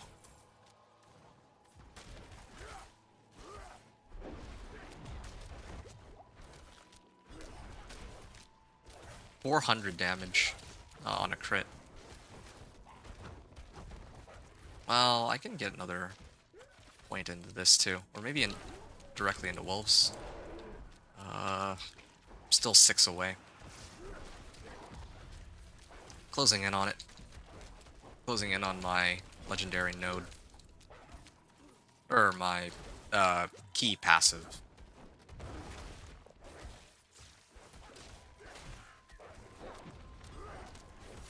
There. How much XP? I got, like, almost no XP. That was, like, not worth it. I got, like, 7 cinders out of that, too. So, actually, I got a lot more. At first, it was, like, very little, and then I got, like, a big chunk. I still think that I would have been better off fighting, like, packs, but, yeah, I mean, what can you do? Alright, I'm close to... It's like 75 per chest, right? 150. Okay, I'll go a little bit longer. I just need, like, maybe 275? No, 300, I believe. Yeah. Can I farm 300? And then I gotta turn them in after. I need to budget time for that, too. I don't even have Petrify. Can I get Petrify yet? Is Petrify available for me? Oh yeah, Petrify has already been available for some time. Here, hold on a second. Let me take this and let me attach it to Petrify. Petrify is much better for me. I do lose out on my Stone Burst, but it's okay.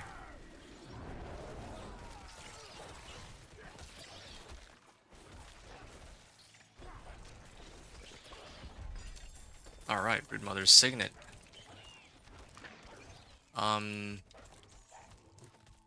Need to see if I have other... Oh, you know what?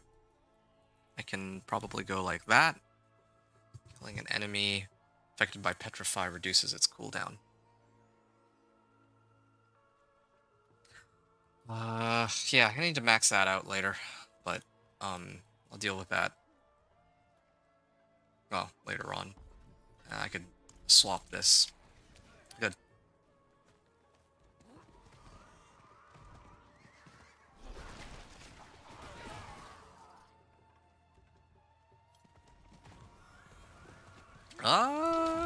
Okay, I'm getting it a little close here. I thought I'd be able to farm cinders a little more quickly, but apparently I can't. Oh, I don't have the reset yet. I guess that's rank 5 on my ult. Alright. Alright, back to town then. Oh, got another level up for just standing around. Alright, level 29. That's good. It's pretty handy. I guess go like that for now. Oh, right. I'm here. I need to set it to Penitent.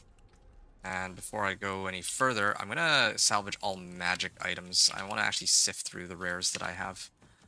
Okay, so I only have 3 minutes to do all this. I have to hit the ones in this region because I already popped open the chests in the north region of the Helltide. Again, if there was another Helltide available in the Hantu, that would definitely make things a lot easier, but I don't. So, this will have to do. To be honest, I still haven't done the campaign as a method of leveling recently. So I kind of wanted to bring out, like, the Sorcerer, I guess, and maybe do that. That would be fun to test out how much more quickly I can level off of the campaign. Like, I'm pretty sure the campaign is faster than what I'm doing here. This is more fun, but the campaign is faster. Like, if you're going solo anyway. Like, if you're playing with other people, then I think you can just keep rotating, like, Blood Maiden. I think that's faster. I mean, not factoring in if you get boosted by other people. I'm talking about, like, at the start of the season, right? Start of the season.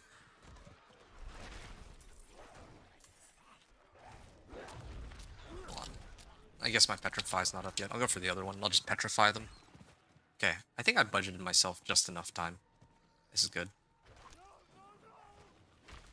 Hold on. That's not what I was hoping for. There you go. Okay, I'm done. I'm just gonna go and deal with the PvP zone whispers. I don't want to struggle and fight all these guys. Like, I have 49 cinders, but I'm not gonna be able to do anything with them. Okay, at least I have 6 baneful hearts too. That also, like, I can save them for my torment run actually. Whichever ones I don't use towards Blood Maiden, like if they don't spawn. If they spawn Nahantu Whispers, then yeah, that would be like the very best case scenario. Then I can just trigger both. Like, I can do Nahantu Helltide, and I can do the standard Helltide, and then I can get credited for all the Whispers and a bunch of the chests. But in this particular case, I think I'll just skip that for now, for the time being. Alright. I'm gonna finish this for... do I have, like, a weapon I can switch over to? Well, fortified gain 2 earth skill ranks. Well, that doesn't really help me very much right now. Willpower max life movement speed. Increased movement speed when moving away from slowed or chilled. Now, that is an upgrade over my existing one. Only problem is, I don't know if I need more materials for it. Oh, okay, here's a staff that would be an upgrade over my existing one, but I think I'm going to be grabbing a few levels in a second, so I'm going to hold off on trying to upgrade my weapon until after I clear the PvP zones for their whispers. Alright. I'm only here for the boss, so I don't care about what difficulty is. Maybe higher difficulties would give me more XP, I don't know. But it's not where I'm at yet. I still don't have enough damage to bring this guy down very easily. Fortunate. Yeah, I mean, eventually I'm gonna get to one with nature, and then that's a massive power spike. That's like, I want to say like double the damage, perhaps more than double the damage, because I get like one of every, like not only do I get 80% multiplicative damage outright, but, or from my companion skills, but I also get an extra Poison Creeper, Raven, and Wolf, which works with Shepherds, so that's already like an extra 30% extra damage, but that's like on an existing damage bucket that I have. And I also get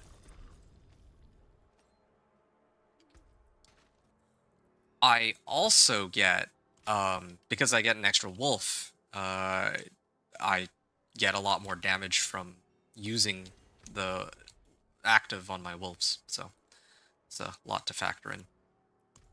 I'm gonna get out of here. I have like 2,000 of these. I forget what this currency is called, man. There's, again, like too many things that they added to this game. Seeds of Hatred? Yeah, but I don't think I really care about that. Okay. So there's an event, like 2 events here. I could run these events and then try to do all the other stuff. Yeah. The alternative, if I wasn't running this PvP zone, would have been to do this, Tribute of Growth. I think that is actually not bad XP-wise. Wow, the event is missing, so I think somebody has been here. It's kind of like with the other one. Earlier, one of the events was missing. Waves of Darkness? It's not the worst, I guess. I can just kind of chill and actually sift through my gear. I keep forgetting that this is where I'm supposed to sift through my gear. Well, I want to at least make it to Mastery, though. I feel like, I mean, again, I don't know if they really changed it, but I feel like I get a lot more XP out of it. If I complete it with Mastery. Wait a second, what am I doing? I actually have Spirit Boons. I totally forgot about this. Reduce damage from elites, increase crit chance, pack leader, okay. Overload, I think it's Overload, right? And I think it's, I mean, I'm not critting very often yet, but I still think, actually, yeah, sometimes I actually do crit though, and I actually want to see those damage numbers go sky high, so I'm gonna do that. Yeah, what have I been doing this whole time? Actually, in fact, I should respec this into a Claw so that I can reset my skills more often. Alright, yeah, there. So this is the perfect time for me to adjust my skills in that regard, although I should have already had, like, it's been a while since I've played the game last time. Like, I think the last time I played was when I completed the season journey, so it's kind of funny. Oh, there we go. I completed the Mastery. I'm at 30.7. Now let's see how long it takes to do all this.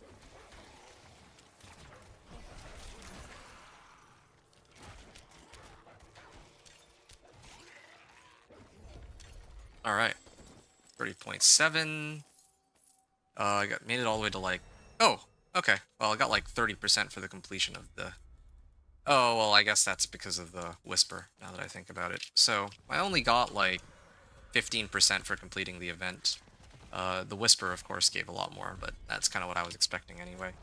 Altar of Extraction. Okay, this is perfect. I can now take a moment to read through these and get rid of the ones that I don't care about. This one's good. I like the Herodic Strongroom ones. The Herodic Strongrooms, I don't know if they changed it, but they were huge sources of Obdicite. I don't know about now, though. Herodic Strongroom, I should save those. Nightmare Portal. Forgotten Wisdom, yeah, I keep that. Forgotten Wisdom, Materials Reserve, Gold Reserve, Materials Reserve, Vile Splendor, Protection Shrines, more Forgotten Wisdom. I don't think I need that many Forgotten Wisdoms, but still. All the Penitent, a lot of again, like, layer boss sigils, so I'll see how that plays in with my character later. Maybe I can... Oh, I actually like the extra damage on this. I've maxed it out, then Petrify will be next, and then one with Nature. Okay. I'm maxed out on Tree of Whispers, so I will turn them in. And then I gotta figure out if I want to complete this last PvP quest, or... Yeah, let's see how long until it is finished. Okay, 13 hours. Yeah, I got plenty of time to clear that. I'm gonna turn this in, and then I'll go into the Helltide. This is like perfect timing. Greater collection of materials. Okay, do I need more materials? I guess I could. More baleful fragments. I'm kind of like tempted to do the one-handed weapons though, just because they'll give me more more chances to get alpha aspect. But I don't know if I'm high enough level to consistently get these aspects out of these chests. So I'm not really dying to pick them up. I want to set it back to hard. Oh, there's actually 2 of these. All right. What are the options? Okay, so 2 Blood Maidens. I'll start off with both Blood Maidens. There's also Cinders collected and Slaying Harbingers. Okay, I'll probably open up with this one first and collect Cinders. Then I'll use those Cinders to turn in the gifts here. Yeah, there we go. I have my game plan set out. Starting off by reading through everything before I take action here. It's good. Gold Reserve Blast Wave Shrines. You can get another one. Hey, there it is. Okay, perfect. I can use that after I complete these next. I think I'm basically set. I just need to activate this first. I need to get rid of all common and magic, and then maybe just sort this. Don't need those. Probably, yeah, I'm gonna want to swap this. Yeah, that is a pretty big damage boost.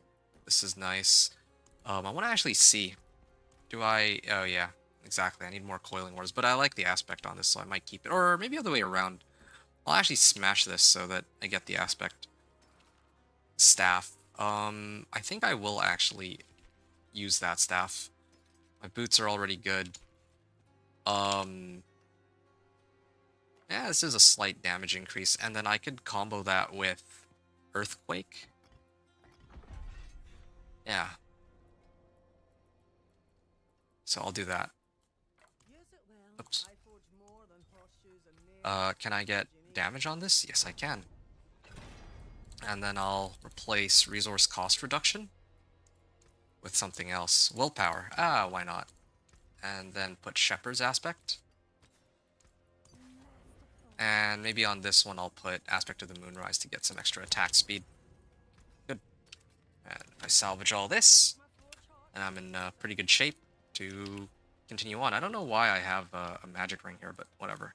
Alright, again, like, I could probably take hard mode, but right now, I just want to blitz through this as fast as I can, and I believe that the fastest way to go through all of this would be on normal.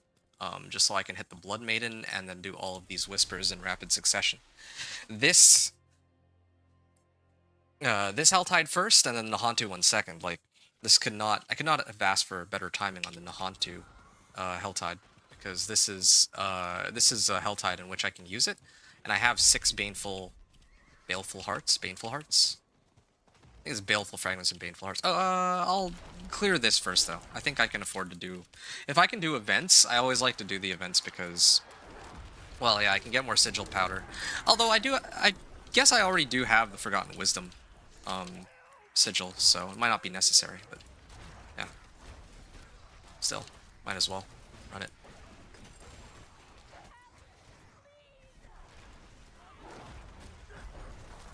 I'm just looking at what I have available right now. At level 32. The goal is to reach level 45. We're like an hour and a half into the run so far, and I want to make it to the point where I'm like rotating strongholds. I feel like strongholds are still a pretty good way of getting XP. I think that they are still, like, if you're trying to go from 45 to 60, they're still like the fastest, if you like have them available. But I know that some people like to do them like level 35 to 50 and then do Hell Tides for the rest. I know some people who did like strongholds. I mean, they only recommend doing like the faster strongholds. Like in my case, I wouldn't want to do the Nahantu strongholds anymore. Like the Nahantu strongholds, they take a while and they don't really give that much more XP than other strongholds, I find. Yeah, I'd rather do all the strongholds in the other regions. Like they take like only like 3 minutes, most of them at most, right? Like Aramin's Pyre. Okay, that one is kind of average, but I could still do it in like 3 minutes, maybe 4 minutes. It's not as bad as the ones in Nahantu. So that's a help. I mean, I do need to collect cinders anyway, so this sort of works out. And don't I need to slay harbingers and demons? Yeah. I don't actually mind taking a bit of a detour to slay more demons, because I mean, if they drop Baneful Hearts, then or Baleful Hearts? Baneful Hearts? Baneful Hearts. Yeah, if they drop Baneful Hearts, I kind of need those anyway, and I need to complete this Whisper. Ideally, I want to complete all the Whispers. Yeah, before I make it into Nahantu. So, that's kind of where, like, what I'm thinking, and where I'm at right now. I have 2 more points to go before I have it available to me. The key passive, I mean. Actually, I should already have this available. 2 extra ravens. Yeah, I mean, in the past, before, like, I think it was last season. Like, last season, I think they reworked the way leveling, like, how quickly you can level, but, sorry, they actually removed the skill points, so, like, early on, it feels worse that you don't have your skill points, right from the get-go. And you don't have, renown rewards available either, but the leveling is so much faster that doesn't really matter as much, I would say. Let me do this, and let me amp up my damage that way. Oh, okay, gotta keep my distance here. That was like my full damage rotation. I mean, like, once I get Petrify at like rank 5, I think I'll be able to do a lot more damage than what I can pump out right now. Like, I'm getting 2 big damage spikes pretty soon. One from my key passive and the other one from maxing out Petrify for the bonus that it gives. To be honest, I think that, well, I think this is fine. I was gonna say that having, like, maxing out my ult would be more, like, higher priority, and I should rework my skill tree to accommodate that, but I don't think... I think I'm fine, honestly. Like,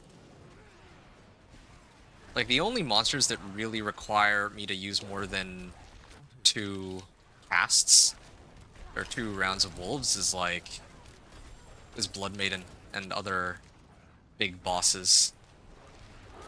Where's Blood Maiden? Oh, okay, there she is. There you go. So, got like, what, a level up out of that? Was that including the Whisper? Yeah, that was with the Whisper. Subo's like rank 5. Actually, as a matter of fact, yeah, that's fine.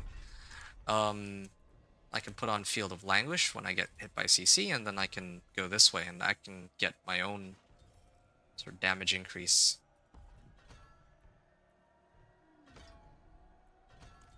25% increase in damage from Subo, potentially. What else do I have? Cinders? I cleared the demons, I guess. Harbingers. Looking for Harbingers. I don't know if I want to spend too much time on trying to find Harbingers. Why are these... These are marked... These look like they're gilded. 1 more point. Yeah, okay. Done. Alright. I got like 20,000 XP out of it. I wonder if they reworked that at all. I'm guessing they probably didn't. Yeah, they really got to do more with that side quest, I think, but...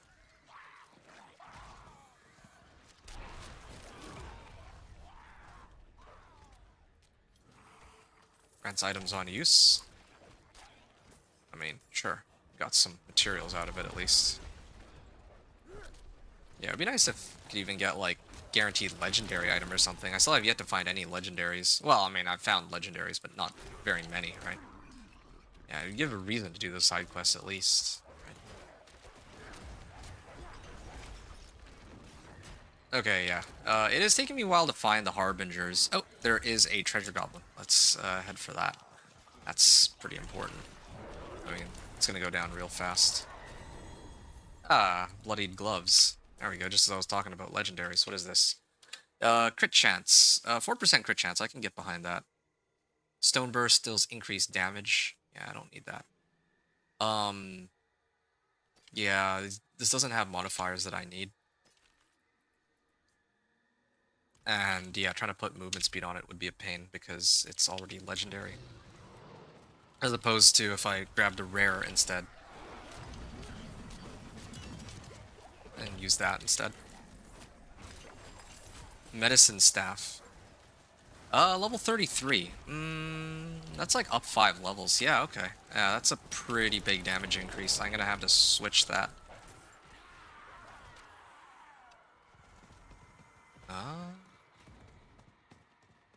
This is the last pack.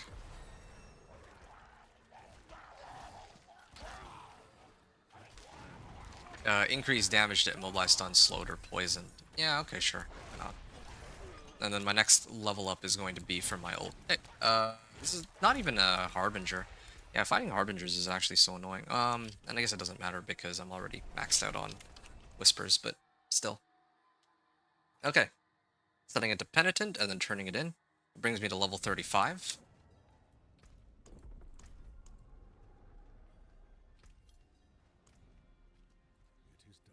Greater collection of chaos. Yeah, that's fine. I mean, I did already get 2-handers. And that didn't even give me like a full level up, so not there anymore.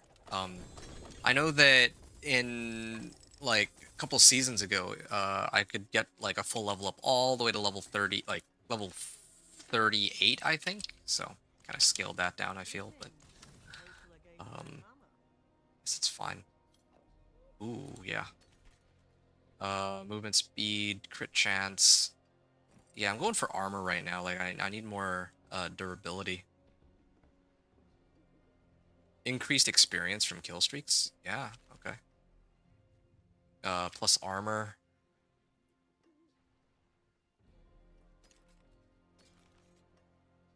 Two-handed mace. Oh, okay. This one's, well, I guess it's not as good as the other one that I have. For chance. Movement speed. Yeah, I'd want this one over my existing one.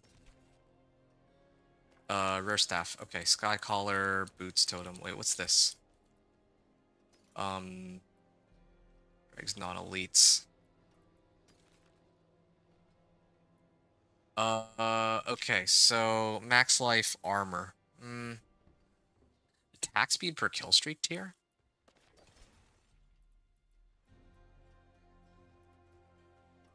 I think it's fine. Oh, this one gives a lot of armor though. That's the thing. Sure. I'll temper... Can I temper movement speed on it? I do have some coiling wards. Sure, why not? I'll do it. So I have that going for me at least. Salvage all this, and then also get some tempers on my amulet. Oh, I guess I used my coiling wards a little too early. It's fine. This will still make do with this extra damage, and yeah, I guess I can smash everything. And get Shepherd's Aspect on this too. Yep. Cur and Tech. Still don't have very many runes. It's another problem, but I'll deal with that later. A little bit of additive damage is missing. That's not a problem at all. Rank 5. I'll go normal then. And I guess I'll head on down that way.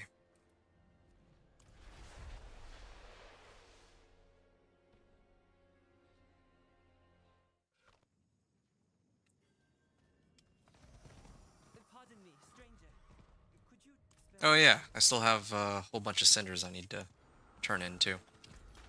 Okay, let's start off with Blood Maiden.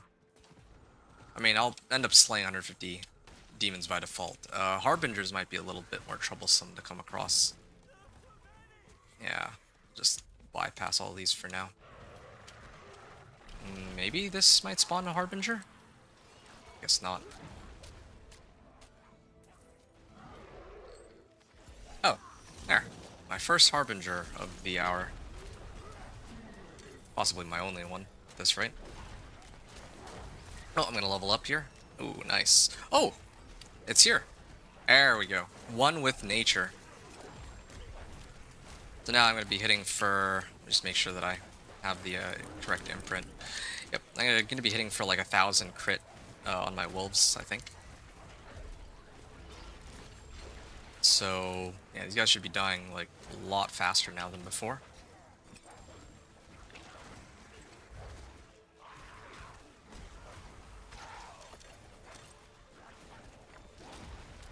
Ooh, resist all. You know what? I don't know why it keeps trying to select the bottom ring. Maybe that's what's going on. Domain tunnels, nice.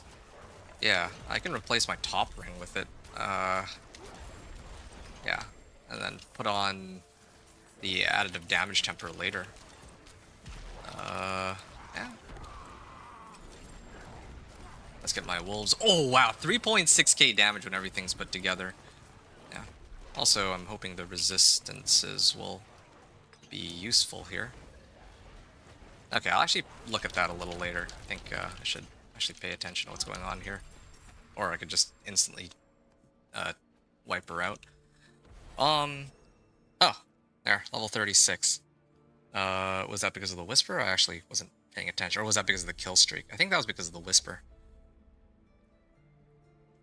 But 17.2%, 23. Wait, is that right? 118. So 17.2, 23.5. Yeah, okay, it does make a pretty sizable difference. Also, I got a rare natural finesse recipe. Ooh, that's huge. That's like a lot better than the magic variant. Oh, no. That was a misclick. I didn't mean to click that. Alright.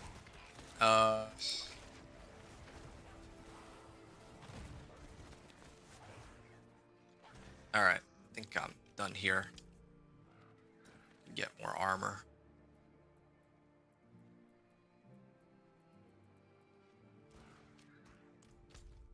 Okay. Tortured Gifts open. Slay Harbingers. I mean, I gotta turn in 3 gifts. I'll spend a bit of time trying to see if I can find any Harbingers, but I think the Harbingers are just genuinely not worth it. Like, they take way too long to find. Wait a second, what? Why is this not active? Oh, there's a Harbinger. Okay, I might be able to do the Harbinger one here. I feel like it is easier to do in Nahantu, but not in the other location. And also, I need to turn in a whole bunch of chests later anyway, so... Yeah, I think I'll do these two back to back. I think that'd be fine.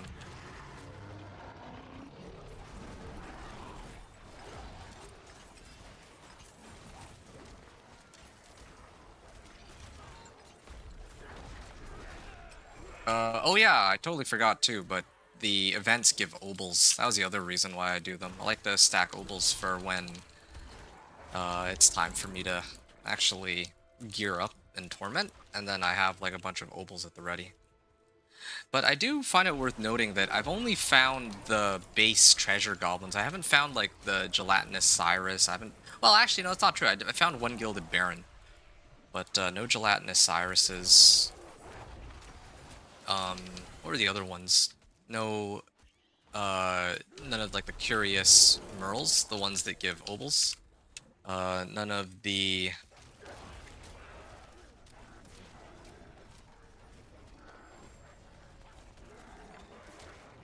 odious actors? Yeah, odious actors are nice too.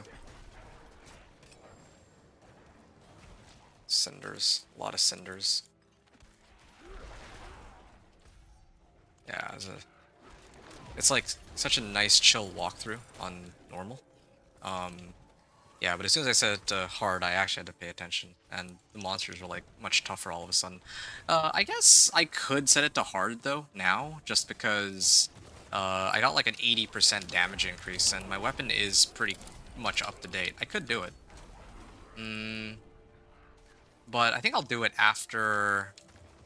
Well, but then again, if I switch the difficulty, then I think that the progress on slaying harbingers does reset, so that might not be worth it. On the other hand, am I really getting that much out of that one whisper that it's worth all the XP that I'll lose from not having it on hard mode? Probably not. Yeah, either way, my threat meter is about to pop. I don't really want to deal with another Hellborn on... Oh, hey look, Harbinger. Yeah, I don't want to deal with like another Hellborn on hard mode or above, so yeah, I'm gonna wait until this triggers, just so I have that going for me. Actually, come to think of it, I think that this is supposed to like my threat meter is supposed to spawn Hellborn by default, right? So I think that this might already be sufficient. Oh yeah, there you go. There's two harbingers right there. In fact, I probably should have even triggered this over in the other region, and I would have probably been fine. Yeah, I still could. I have no idea where, like, these levels are coming from out of nowhere. Maybe other people are in this region killing stuff too, and then I'm just getting XP out of it, or... Yeah, I don't know. There. Or, no, you know what? I know what it is. I completed that whisper, I see. Alright, well...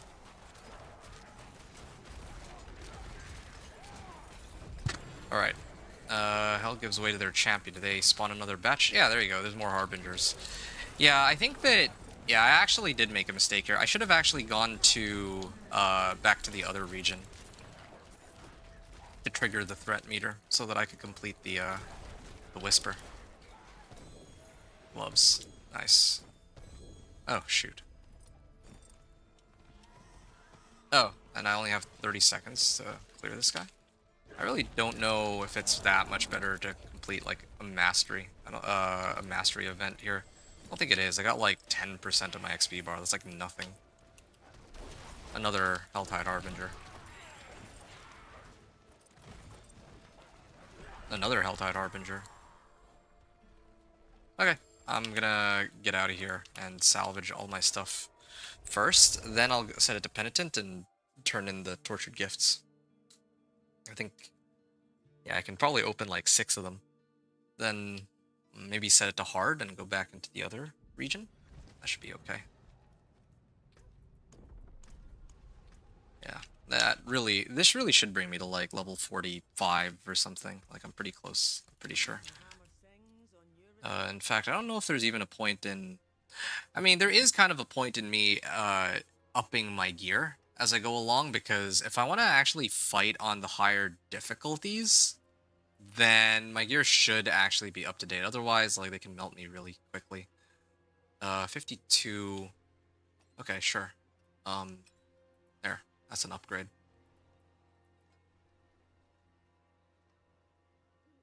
For feast items? Ah, it's fine. Alright. Cool. I'm gonna salvage everything. I'm also gonna drink my next potion, just to be on the safe side. Shepherd's aspect. This is still fine.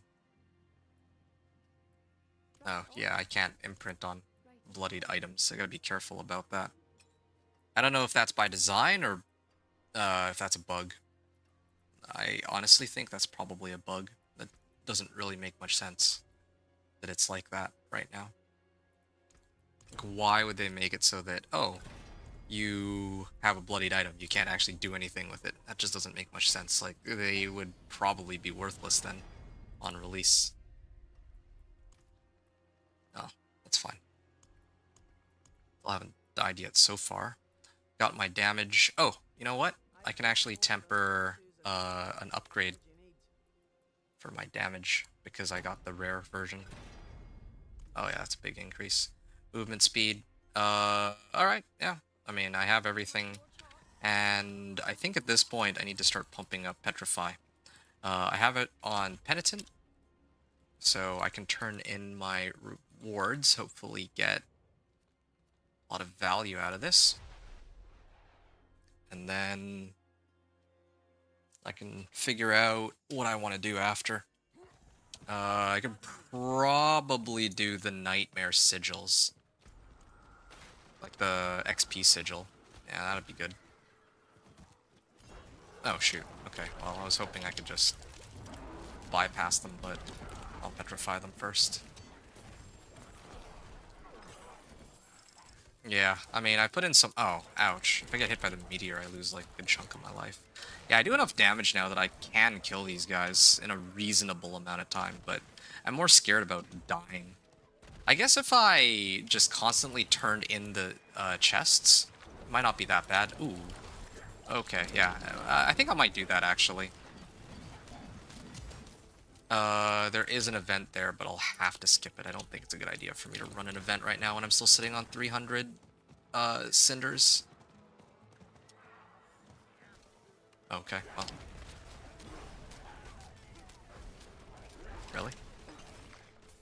They would just leave me alone, that'd be great. I'm still getting like half a level's worth of XP for every one of these that I open. Okay, I've opened 3, I got credited for it. Come on, please be Protection Shrine.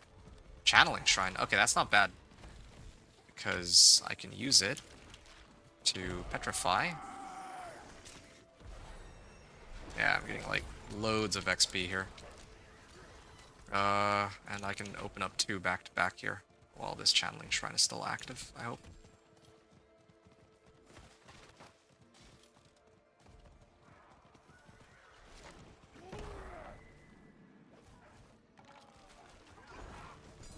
Okay. Like, look at that. I'm like trying to grab the dagger, but it simply will not let me. Waiting for it. My petrify is up now. There you go. Okay, now if I die, it's not a big problem. Well, I got like nothing out of that chest. Ah, silent chest. I don't have any keys for it. Okay, oh, they knocked me off my horse. That's too bad. Yeah, so I'm like level 39. Oh, and I can turn into the Tree of Whispers too. So I'm gonna do that real quick. Is there... I guess there's no Whisper attached to Kurast Undercity. Otherwise, that would have been great. Anyway, alright. So we're like 2 hours into the run so far, and then I'm actually pretty close to the point where I just gotta spam strongholds. One-handed weapons or collection of chaos. Okay, so I feel like chaos just gives better returns normally. Otherwise, I really do want to do one-handed weapons because I have no aspects that I need right now for my build, which is, you know, not good. That's actually terrible.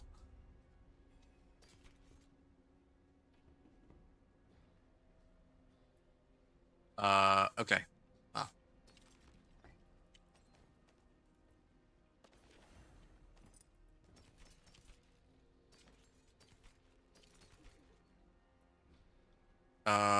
Armor, movement speed.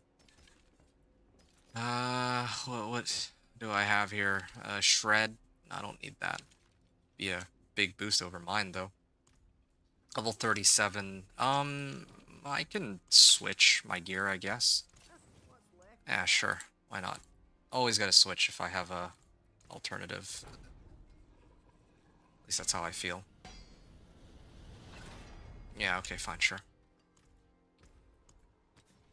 Spirit on kill. I don't really need Spirit on kill, right?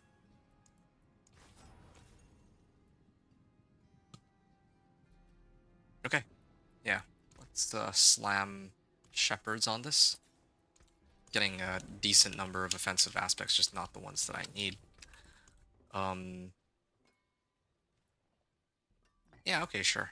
I can do Cur Tab for now. Roderick Strongarm. I have like too many of these.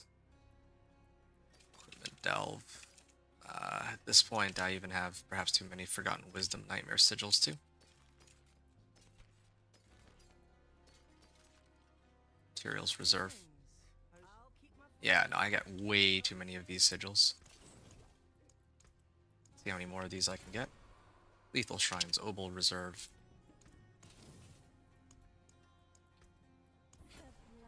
Lethal Shrines. Okay, not... Yeah, it could be better, definitely.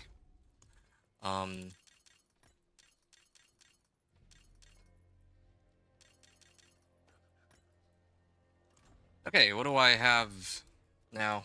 I could go here and clear Harbingers. Oh, there's some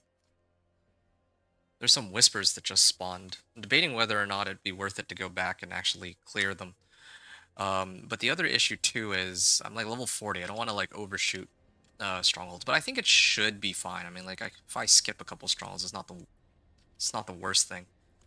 Okay, so I'm on Penitent. Just trying to think how this is gonna go. Clear a couple of these, and then I'd have to do the Seething Abomination anyway. Invoke Rituals 3. Okay. Okay. I mean, at this point, this will be a good chance for me to test out how strong my build is on Penitent anyway. Like, I feel like I'm actually killing it now. Yeah. Oh. Ah, shoot. Okay.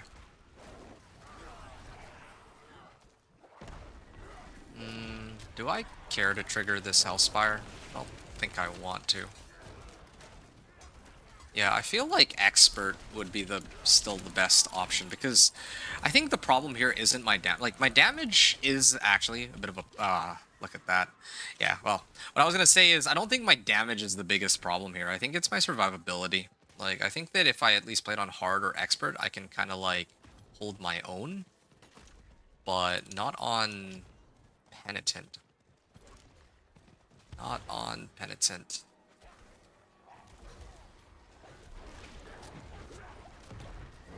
Oh shoot, I used the wrong rotation. I was supposed to activate my debilitating roar. I gotta get better about that. Okay. I mean, why am I trying to worry so much about not... Well... Ow, ow, ow. Look at that.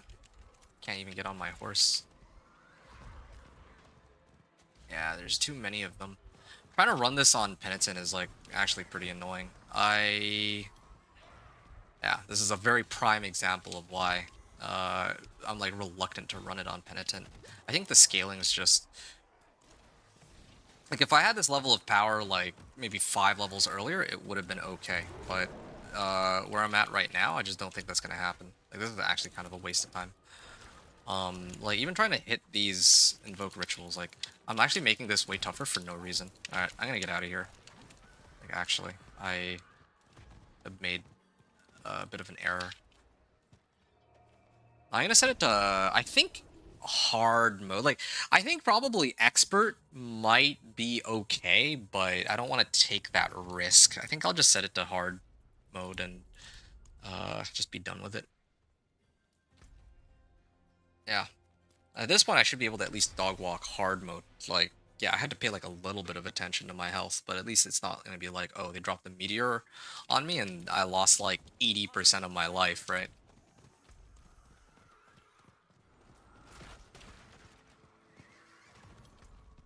And yeah, well, I guess it actually does keep... I feel like some of these... Well, I'll have to double check. Maybe it actually does remember my progress between me switching difficulties. Yeah, like, look at that. This is, like, so much easier now. One Poison Creeper will, like, just wipe them all out. Yeah. I'm glad, though. I didn't lose, like, too much time on this. Trying to run all this. Harvest. Okay.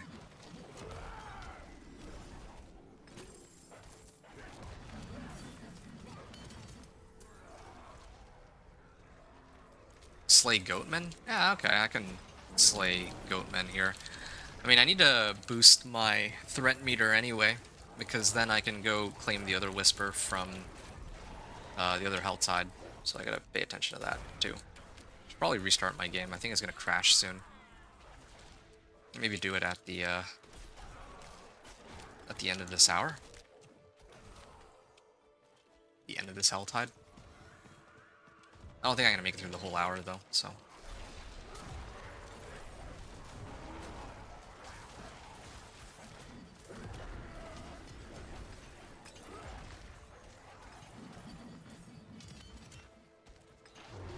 Alright. Slaying Goatmen. There's also a ritual to be invoked over there too. Yeah.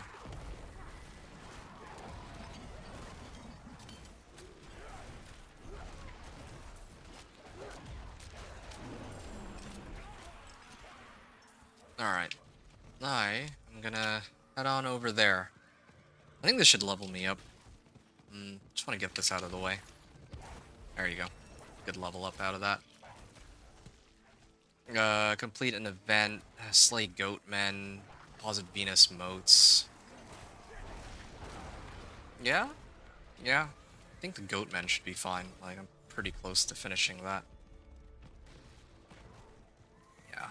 Especially because, again, I could use the extra increase on the threat meter.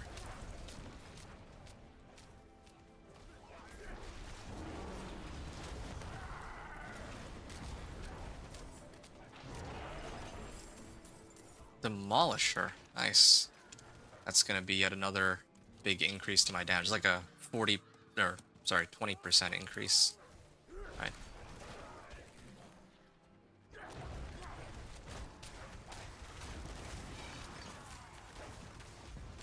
Oh, shoot.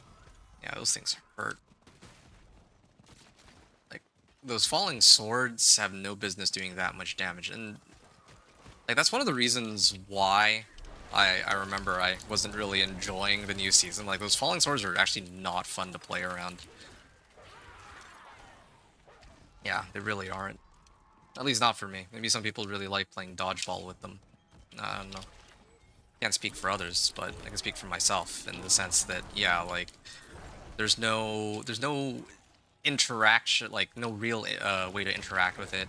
No counterplay. They just throw a whole bunch of visual effects on you, and eventually one of them might actually get you. At least that's kind of what it feels like they were aiming for with this new season, and I just don't think that's how I want to play the game, right? That's not exactly why. It just isn't how I envision my D4 gameplay to look like. I don't mean that in a good way either, of course. Okay. Kill 3 elite monsters within 30 seconds. Yeah, I can skip this one. Where are the other goatmen? Why is there like... There's like no... I wasn't able to find any goatmen in the area. Did I kill all of them? Like, they haven't spawned at all. Like, they actually haven't. Might actually be a big waste of time. Oh, there you go. I have 31, 32. There's some in the corner there. I gotta make this whisper so difficult.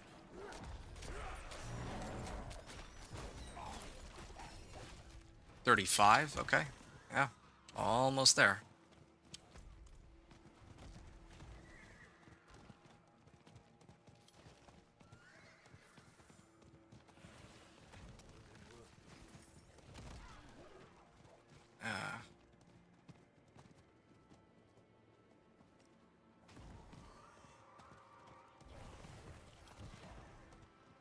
Yeah, I think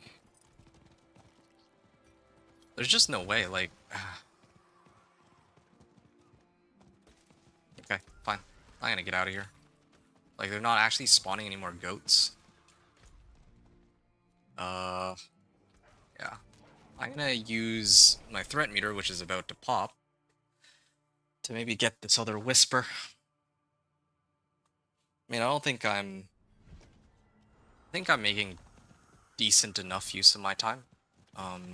Like, after this, it's just strongholds, so whatever.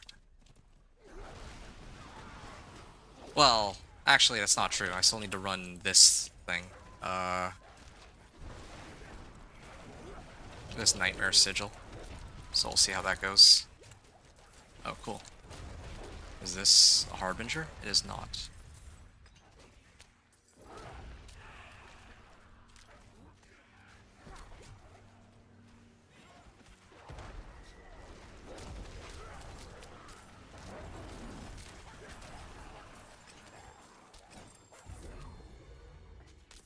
Tab ring. Okay, well, I maxed out what I needed to here. Trying to see... Oh, you know what I could do next? I could start pumping up my wolves. And there's an event here, too. You get some value out of this. Yeah.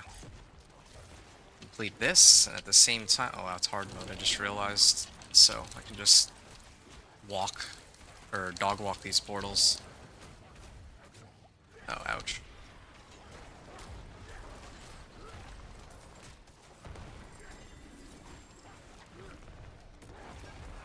Okay. Where's the big boss? My ult is down, unfortunately. But I think I can still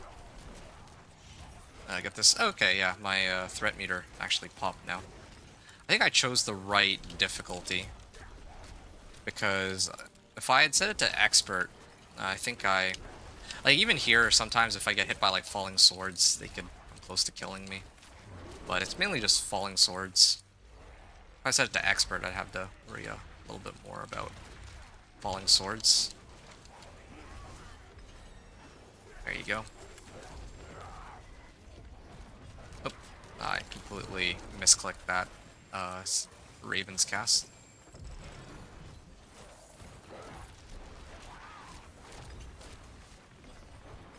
Okay, did I get the quest? I'm 2 out of 5. What? The last one I did, like, they spawned like so many in comparison.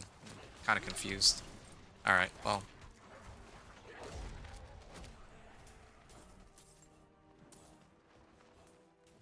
Can I kill this guy? I'm gonna try it. Here. Oh yeah, no, I have enough damage. I can kill him. 5k, yeah. There. More Hellborns, what? These like mini Hellborns, maybe? No, these are actual Hellborns. Don't know why they spawned 3 of them, but okay. Ow. Can't even break out of this prison. Oh, they dropped legendaries now? Nice. Nope, never mind. It's not a guarantee, but I'll take what I can get, I guess. Alright.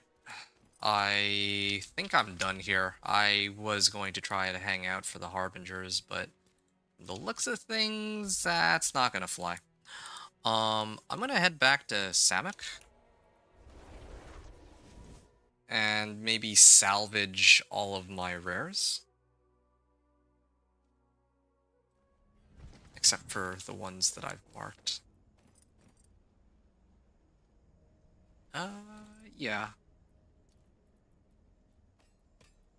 Wait, what? Okay, at least I got this. Subterranean aspect could be, well, would be very helpful for me. Because now my my poison creeper will cast landslide, which in fact means that maybe I'll go like this. Not really using Earthen Bulwark right now, so probably like that. Then I can keep resetting my poison creeper like without any issues. Ooh, yeah, that's a lot of armor. And all this effort just to make it so that I don't just get, well, just so I can take slightly less damage in a Helltide. And I don't even think it's that. Well, don't even think like I'm getting that much value out of it. Okay, this is a decent weapon.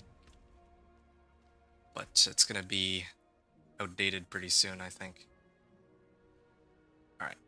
Salvage all items.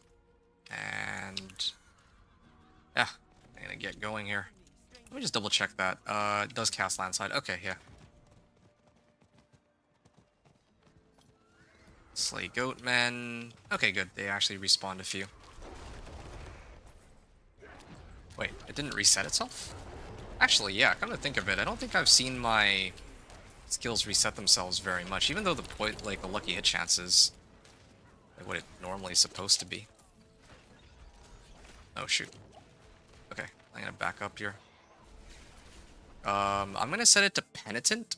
I'm gonna clear 3 chests. And I'll go from there.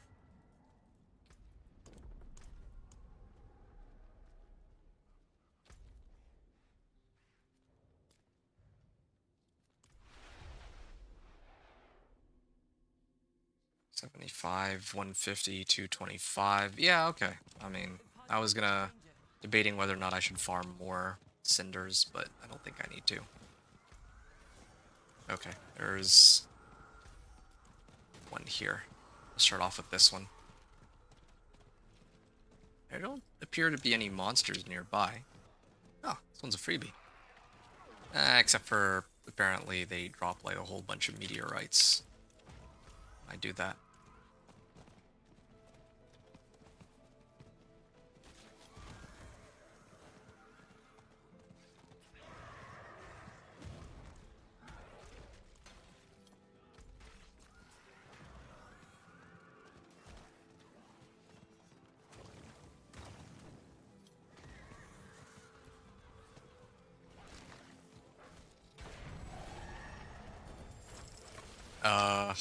Yeah, I really do think that I'm just gonna skip that rare item. I don't think it's worth dying over it. I see that there's like more harbingers here. I really do think maybe it is an Ahantu thing, because that other region has like no harbingers, but here they like spawn like nobody's business. Okay, yeah, that's fine. I was like tempted to just let myself die, but yeah, if I can avoid it, then might as well. Okay, whew. That was nice. Level 43 now. I just need another 2 levels, and I think I'm in a good good situation to start hitting the strongholds. So what I'm gonna do first. Yeah, I'm already on Penitent, so I think I'm gonna upgrade this, and then I'm gonna use it to clear the XP sigil. Yeah. All right. Switch out overpower damage here for. It's gotta be something. Oh, yep, there you go. Just raw damage. Why not? Shepherds, and then I'll switch this out. Okay, now this is Penitent difficulty. I'm gonna activate that, and I'm gonna go into here, Hierophant Pyre.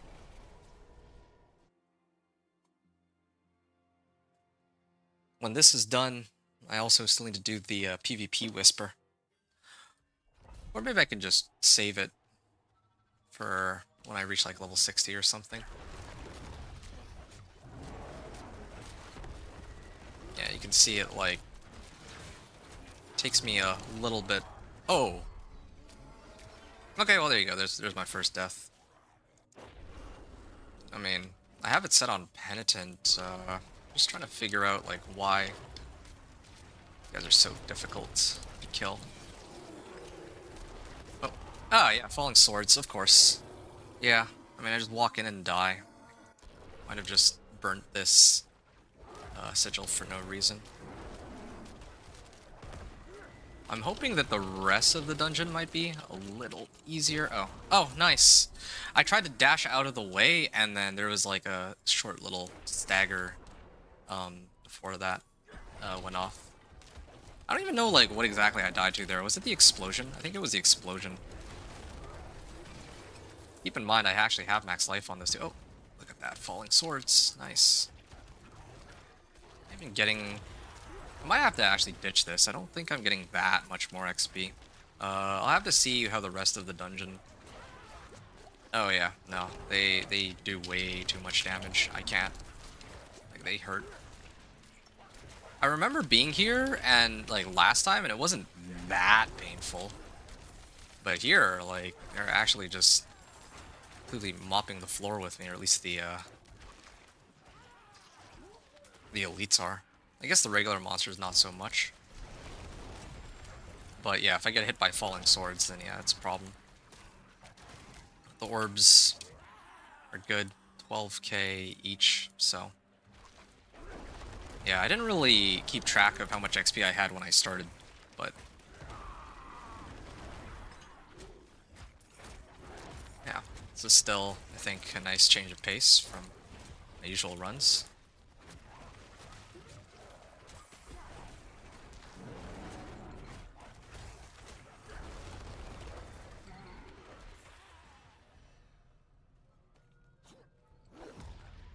Oh, okay.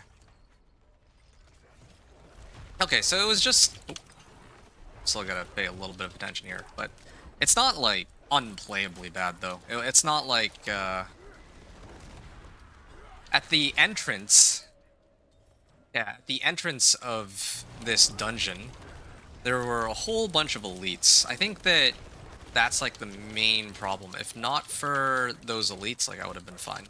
So, yeah, as long as I'm not getting hit by, like, 4 different elites as, like, falling swords and all that, it's not... Yeah, I'm actually okay. There's, like, 2 different routes. Oh, yeah, look at that, yeah. Actually getting some good XP. Yeah, I'm glad I didn't just give up on this.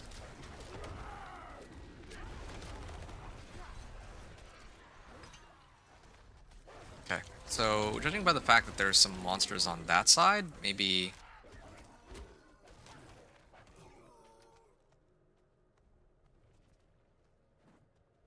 Now I'll just head down here. Oh, I guess there is only one way to go, and thankfully I have Subo to reveal exactly where I should be headed, so that helps. Maybe in the future I'd want to get more right here. Oh yeah, I should have actually restarted the game before I started this XP sigil, because I don't know if it'll crash on me or not. 10.2k overcrit? Wow, that's without my ult active too. I have 2 points. Where could I put them? Oh yeah, put them in here. Backlash.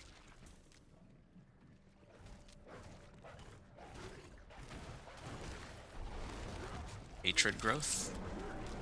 Yeah, there's a couple different routes to take, it seems.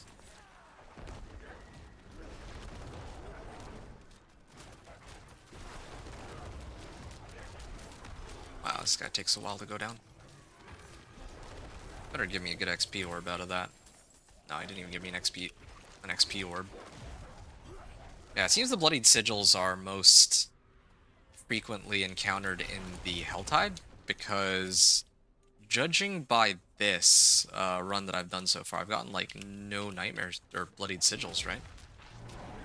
I don't even think I'm getting that much loot. Getting a good amount of XP. I'm actually getting a great amount of XP. I'm just not getting very much loot here. Which is not a bad thing. I mean, like, it just means that I have to sift through fewer items. It's nice. Oh.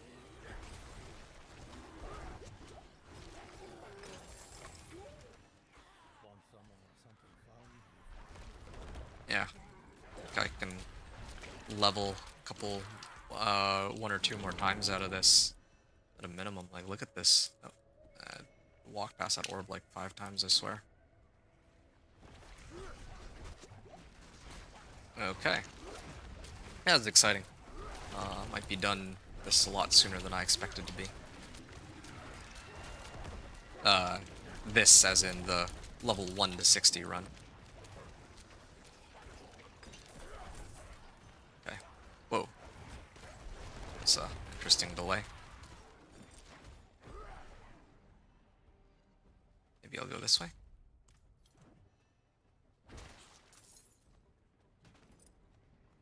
Oh. There's a bunch of monsters. No, never mind. I'm seeing things.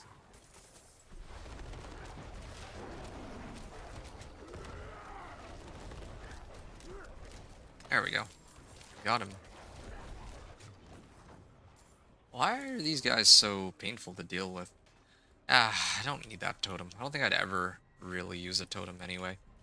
At least not the way that I build my character. I think that totems are usually the go-to for... I actually don't know if they're the go-to for a lot of people. I mean, it's kind of hard to argue with, like, Shepherd's aspect and having, like, a whole bunch of wolves. No, I might actually die here. Don't have enough potions.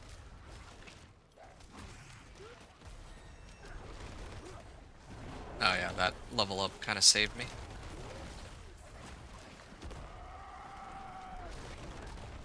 Why are these things so difficult to kill? Like these, Spires of Hatred. Whatever they're called. Ow. Shock Lance. Trying to clear this for completion's sake, but I don't even know if it's worth it. Do I get anything out of it that's worth me struggling so much? I don't think there is. Look at that, I got like gold. Wow, that's great. It's totally worth it for almost dying.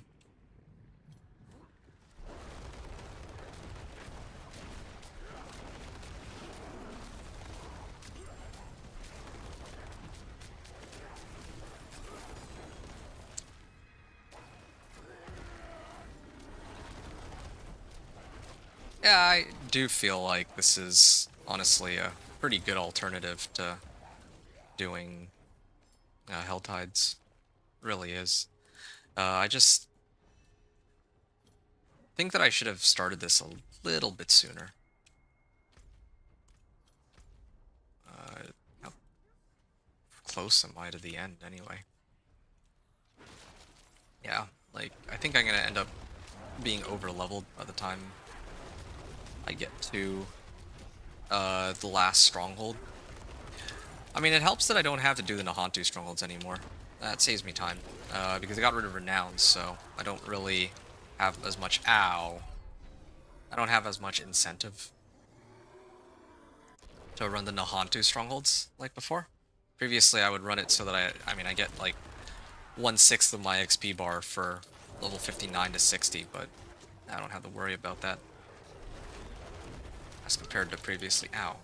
Oh, they hurt. Like, what? Why do they hurt so much? Can't wait to actually get, like, better gear. Like, items that are properly scaled to my level. Like, the progression from, like, level 30 to 6, or 30 to 50 is always weird. Like, it just never made sense to me. Like, this is something that people don't really seem to talk about, because most people don't care about leveling 1 to 60. The entire game is centered around, is balanced around what happens after level 60, right? With, like, Paragon and all that. But one of the issues that has been that has existed in the game ever since it first came out is that it is tougher going from 30 to 50 on like Penitent and Expert than it is going from 1 to 30 on like Penitent and Expert, and that just doesn't really make much sense. Like, why would it be the case that I would want to do like play on Penitent on like level 15 to 30, but then, oh, it got, suddenly the game is more difficult now that I'm level 30, so now I should actually scale down the difficulty. That seems kind of backwards, right? Like, usually you would think, oh, well, my character's strong enough to take on hard mode, now I should move on to expert, and then to penitent. It doesn't make much sense that, like, we go forward 2 steps and then backwards 1. Yeah, it's kind of a weird balancing philosophy regarding like activities in the game that you can do, but that's kind of how it feels.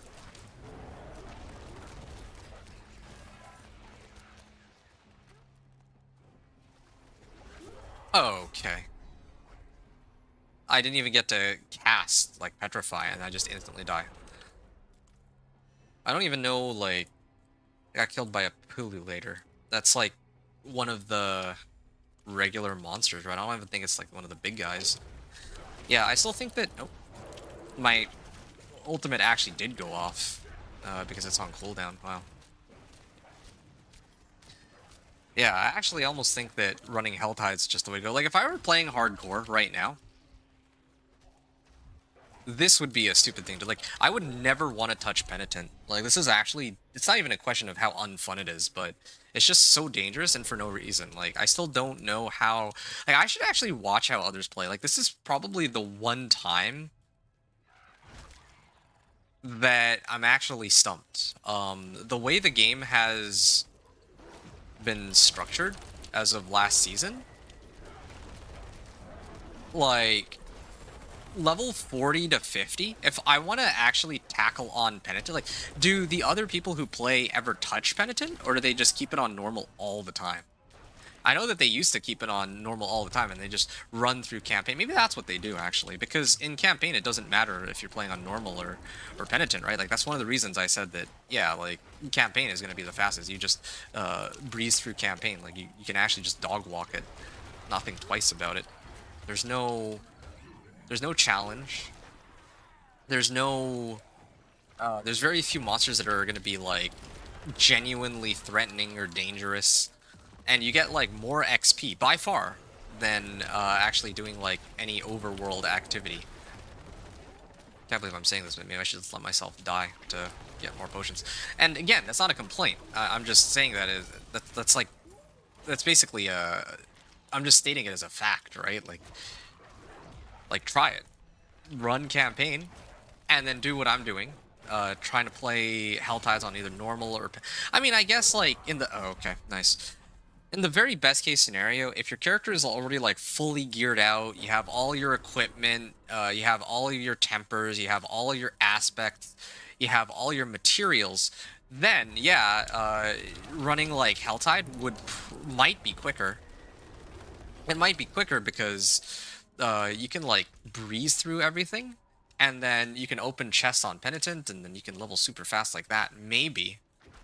I think that there have been some people who do, like, 1 to 60 speedruns, and then for those, they would not actually use the campaign. But if you're doing, like, a first character,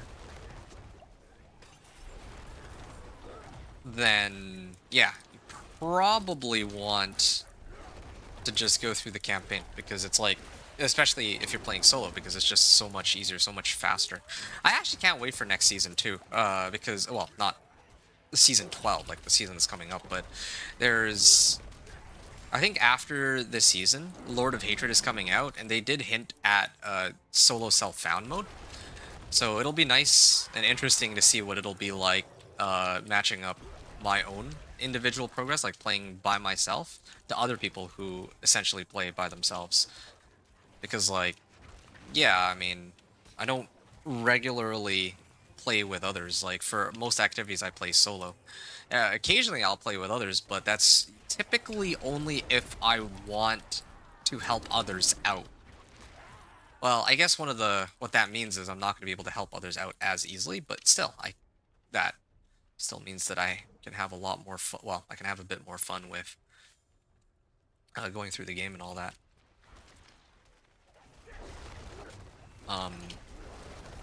By myself, and, you know, that's kind of one of the journeys I want to be able to share with others, the solo self-found journey. Even if it unfortunately means I can't help out others as easily, it is still...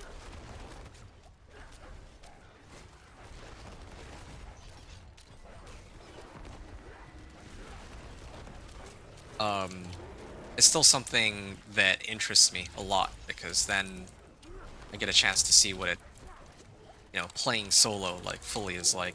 I do kind of wonder what group activities will be like, though. Like, does that mean I have to solo every Legion event, or can I still join other people for Legion events, but I just can't trade with them and all that?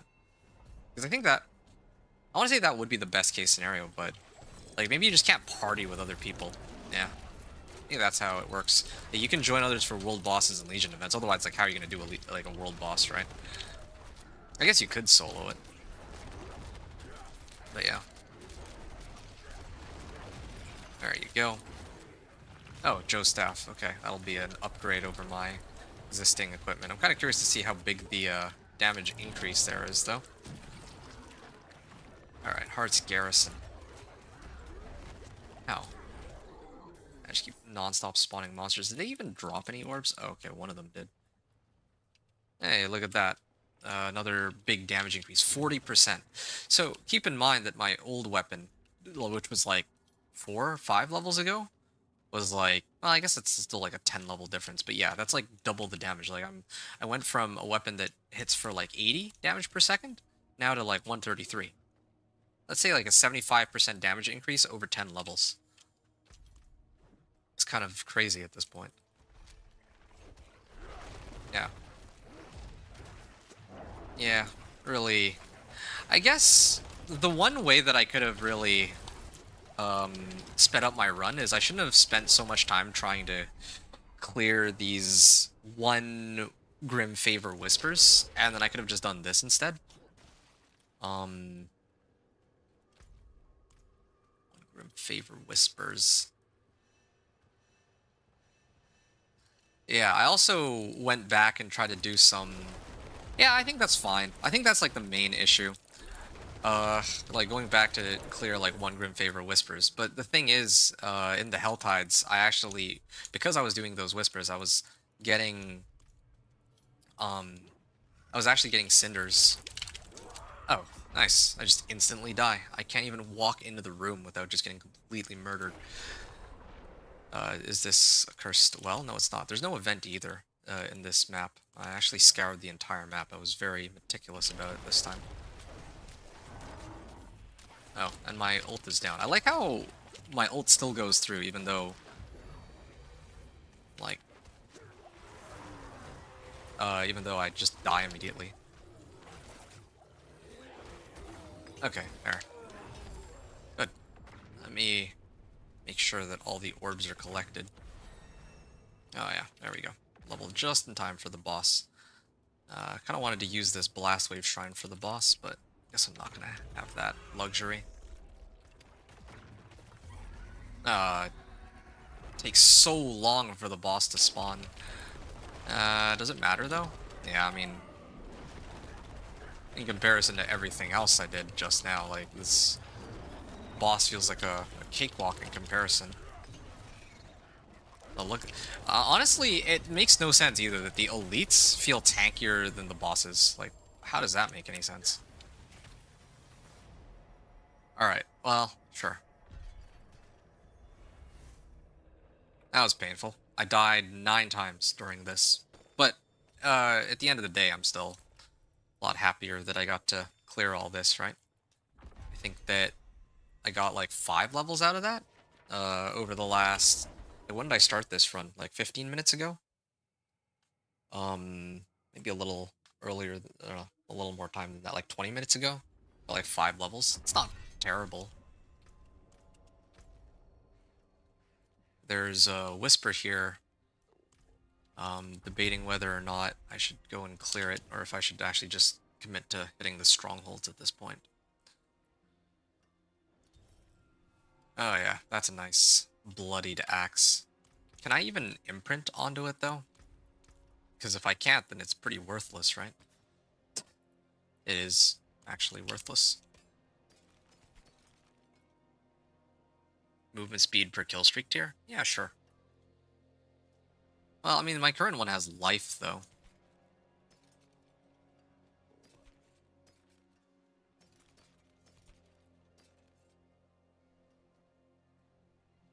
Cooldown reduction. Yeah, okay, sure. I'll use this one. Max life. It feels bad that I had to pay such close attention to upgrades early on, as compared to before. All these items don't really matter either. Just gonna salvage all of these. And then... Okay, well at least I got a nice little upgrade here. Damage. Damage over time. Yeah, I'd like to swap that out if possible. Life on hit. Yeah, okay, I can get behind that. I could use some extra survivability, I guess. Alright. Boom. Repair all. And I'm gonna salvage this. Nice. I'm gonna get like a couple more potions here. And I can get ready to hit whatever I want.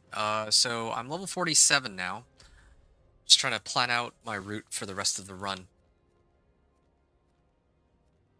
Cinders. Collect cinders, demons.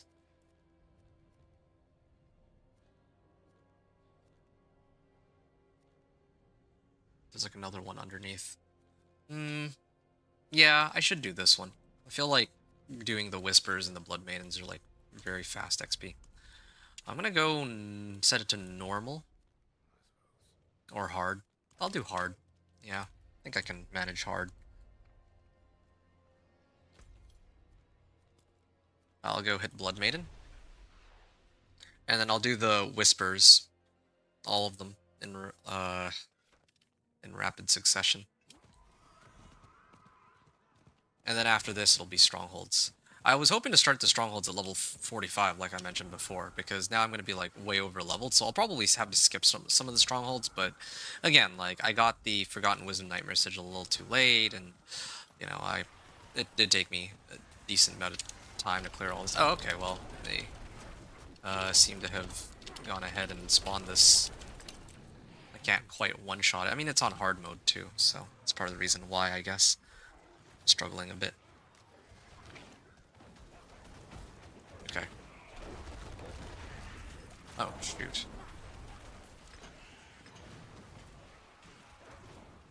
Yeah, missed the days where I could just look at the boss and just one-shot it.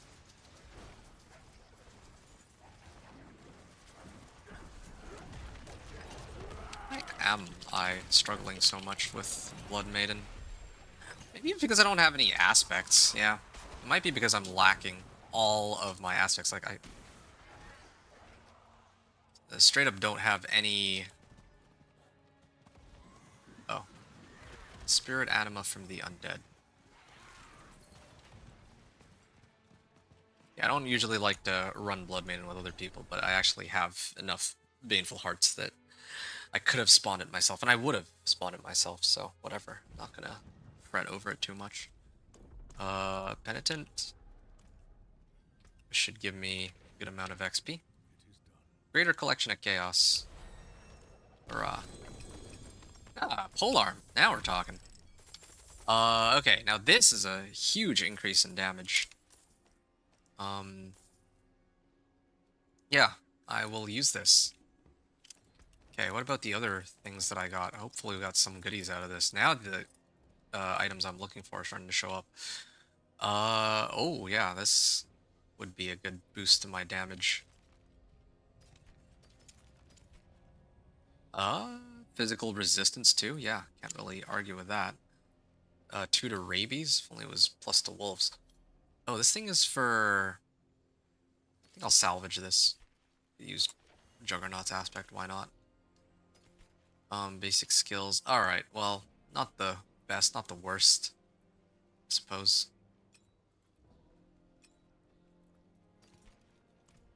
Wait. Okay, I think that's... Yeah, I think this is fine.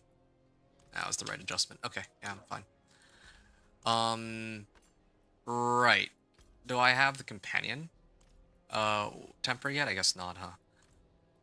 This is still fine. Increase in damage.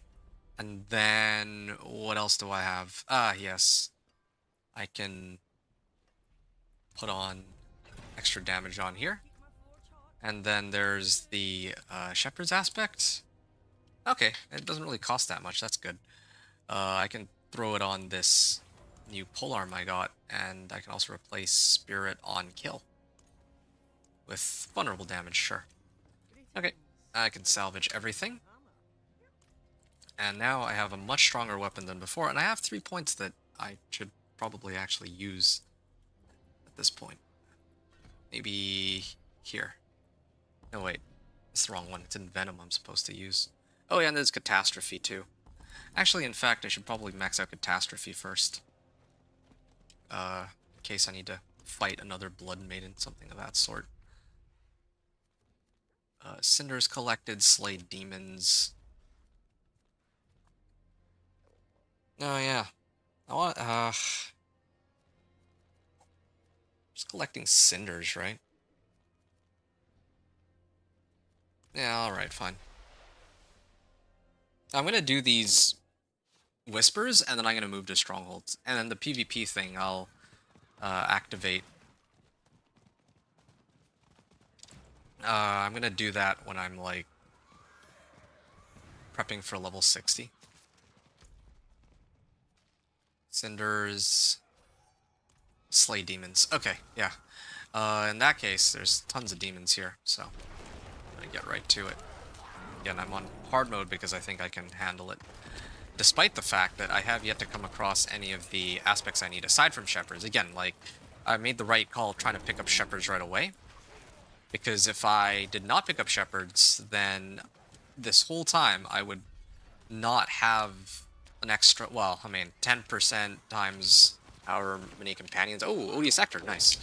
Yeah, this should help solve my material problems for a good long while. Well, that's not true, actually. I only got 4 baneful fragments. I wonder if they nerfed that. I feel like I should be getting a lot more. In the past, I would have gotten a lot more. I'm like level 48 too, so shouldn't be, level should not be the issue here. Anyway, like I was saying though, yeah, this one aspect, like, let's just lay it out straight here. I'm getting 4 ravens. Hold on.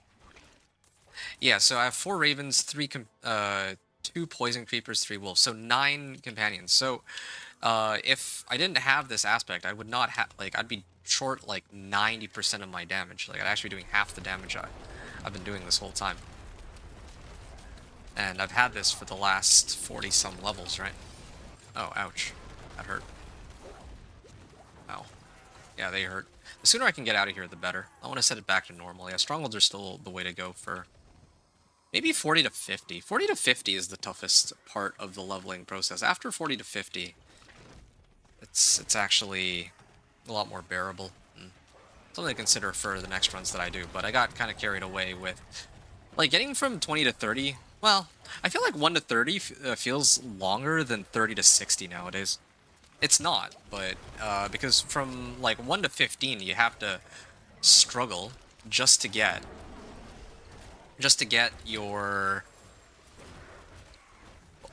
like in my case, I need to get spirit boons. Like level 15 is usually where everything gets unlocked, like spirit boons, like sigil powder,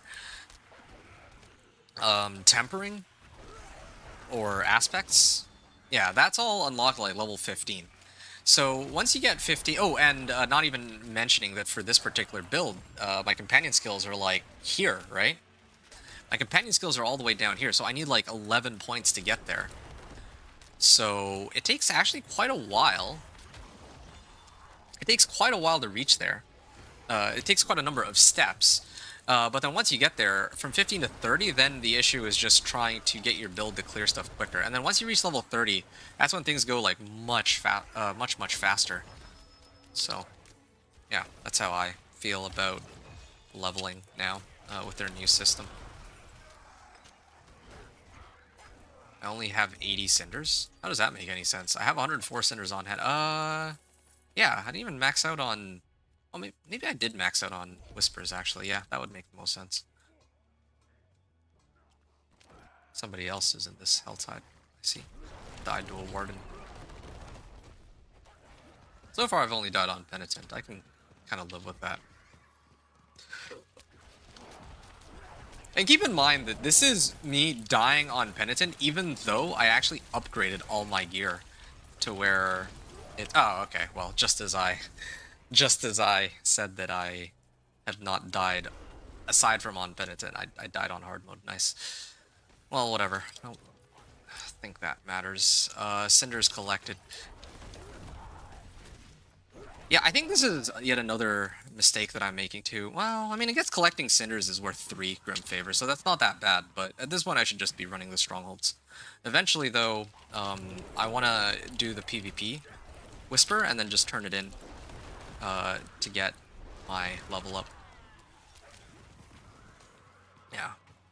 I guess all this means is I can just do the really fast strongholds. I don't have to do like the slower ones like Light's Watch. Like, most of those are just optional now. Nostrava should be pretty quick, you know. Omath's readout. Omath's readout, I just gotta hit the ceremonial staff for.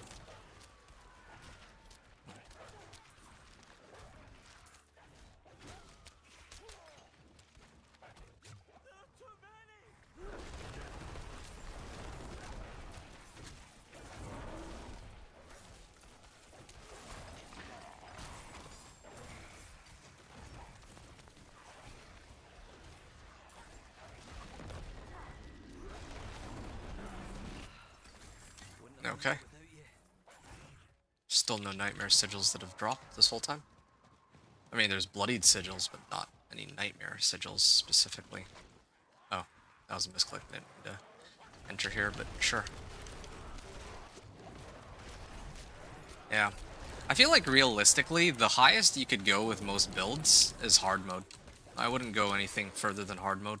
Well, I guess if you were to play on Penitent, though, and you were to just keep hitting the Tortured Gifts whenever you have access to them, and this is all assuming it's like the first character. If, you know, like this is your like second character or whatever, you could probably just max out, you could just temper all your defensive equipment with like max life and you might be okay. But as a first character, I think that... Hold on. Let me try to figure out how to get down here.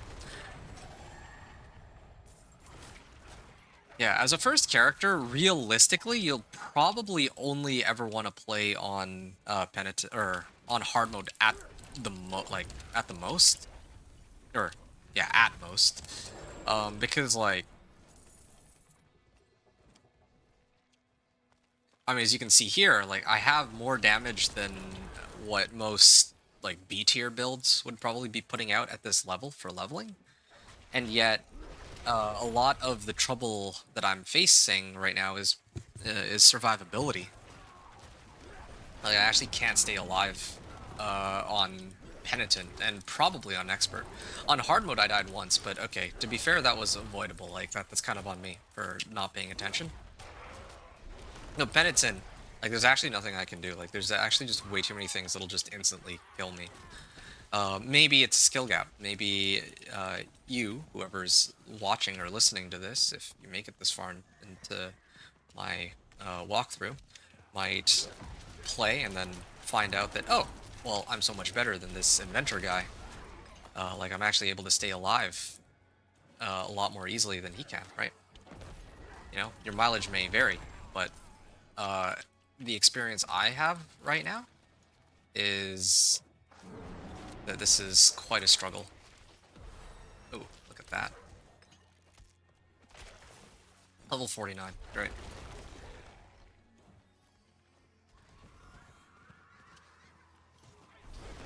Hey, Crimson Khan. Sup, Adventure. Your dedication to Druid is remarkable. Hey, man, I appreciate that a lot. Thank you. Yeah, I mean, what can I say? I mean, it's not even really a dedication to to Druid nearly so much as it is dedication to Companion Druid. Just need to make that distinction clear because, you know, like, I'm not really too interested in most of the other Druid builds. It's just this one specifically that I care about. Alright, I have completed the Whispers here, and so I think that means that it's time.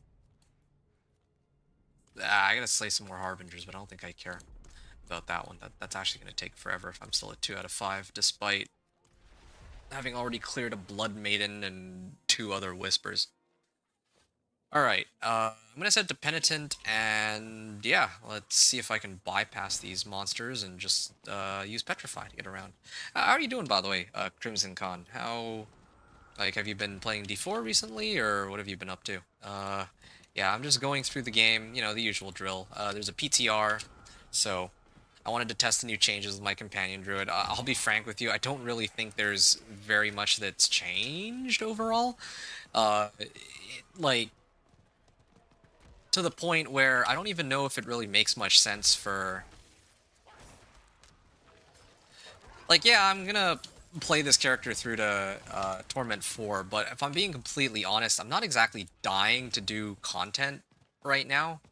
Like, last season, it made a lot of sense for me to do content given that... Oh, hold on a second. Oh, yeah, I can clear these guys pretty easily now. It's good. Hold on a second. Yeah, last season it made a lot more sense for me to actively make content because, well, last season they completely overhauled a lot of the existing systems within the game. So, okay, sure. You know, you can argue that is kind of nice to see where my companion druid stands relative to how it used to be. And in terms of damage, it felt stronger. In terms of survivability, survivability, it felt a lot weaker. So that was good information. But because this season isn't really that much different from the last season, I can already kind of gauge out roughly where the build is at, which is that it's weaker than its counterpart from last season, right? Because you don't have sanctification. Well, actually, I don't even know if there's sanctification. They said they were going to get rid of sanctification, but I saw that like sanctification is actually on the PTR in Torment difficulties, apparently. So, I mean, I'm going to have to see when I get there, I guess, but...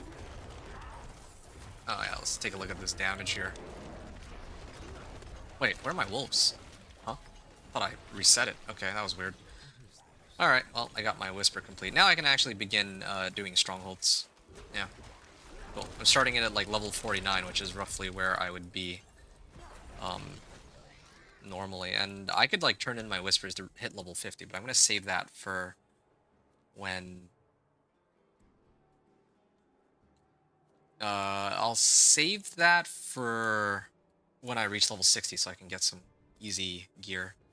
Alright, let me go through the ones that are easiest. I'll go Malnock first. I think after I complete Malnock, I also open up a town that I can smash my gear. Crimson, you said, I'm wondering how bad they nerf Paladin, so I'll play Paladin, PTR Poly tomorrow. Okay, that sounds like a plan. I wish I could kind of give you more intel on that. To tell you the truth, I didn't really play much at all last season beyond my companion druid. Like, I saw there was like a lot of hype for Paladin, a lot of people played Paladin. I myself didn't really play around with Paladin, for a number of reasons, but one of the big reasons is I knew that it was gonna get nerfed like crazy, right? Like, it's very clearly the strongest build by a significant margin. Kind of makes sense for it to be that way. It's like the strongest, like, it's like the new character, so on launch, like, of course they're gonna want it to be like super strong. So, you know, I figured that whatever state the Paladin is in the current season is not going to be how it stays for the next while. So like when Lord of Hatred comes out, so I kind of wanted to just I'll probably wait to play Paladin until next season, I think. I'm not, and I mean, there's still a lot of people who are more knowledgeable about Paladin, who are more interested in it, who've played a lot more, or spent a lot more time on Paladin, so they might know a lot more about how badly Paladin got nerfed. I don't think that the bloodied items are going to make too much of a difference. Maybe they might. There's also some, like, new uniques. I don't know. Maybe there's some, like, crazy synergies that could make a big deal. Not sure. But, yeah, you played Sork, Necro, Paladin, and Druid. Sork had the most fun. That's surprising. I figured that you would... Like, I thought that most people would have the most fun with Paladin, just because, well, it's like the new thing, right? So, what what sorcerer build did you play? I'm guessing Crackling Energy, but maybe you actually played something else, I don't know. Yeah, what did you end up playing? And, like, how was it? Like, what was your, like, highest pit clear and all that? For me, I cleared the season journey in one day, and I was like, okay, cool. I think that that's a good place to stop for the season. I already had done my build guide on the PTR for the Companion Druid and the Thorns Barbarian, and I don't think they really changed all that much, so I wasn't really dying to switch it out. Okay, what is this? Casting a storm... Yeah, I don't really need this. Yeah, I don't have... I think I should just smash it.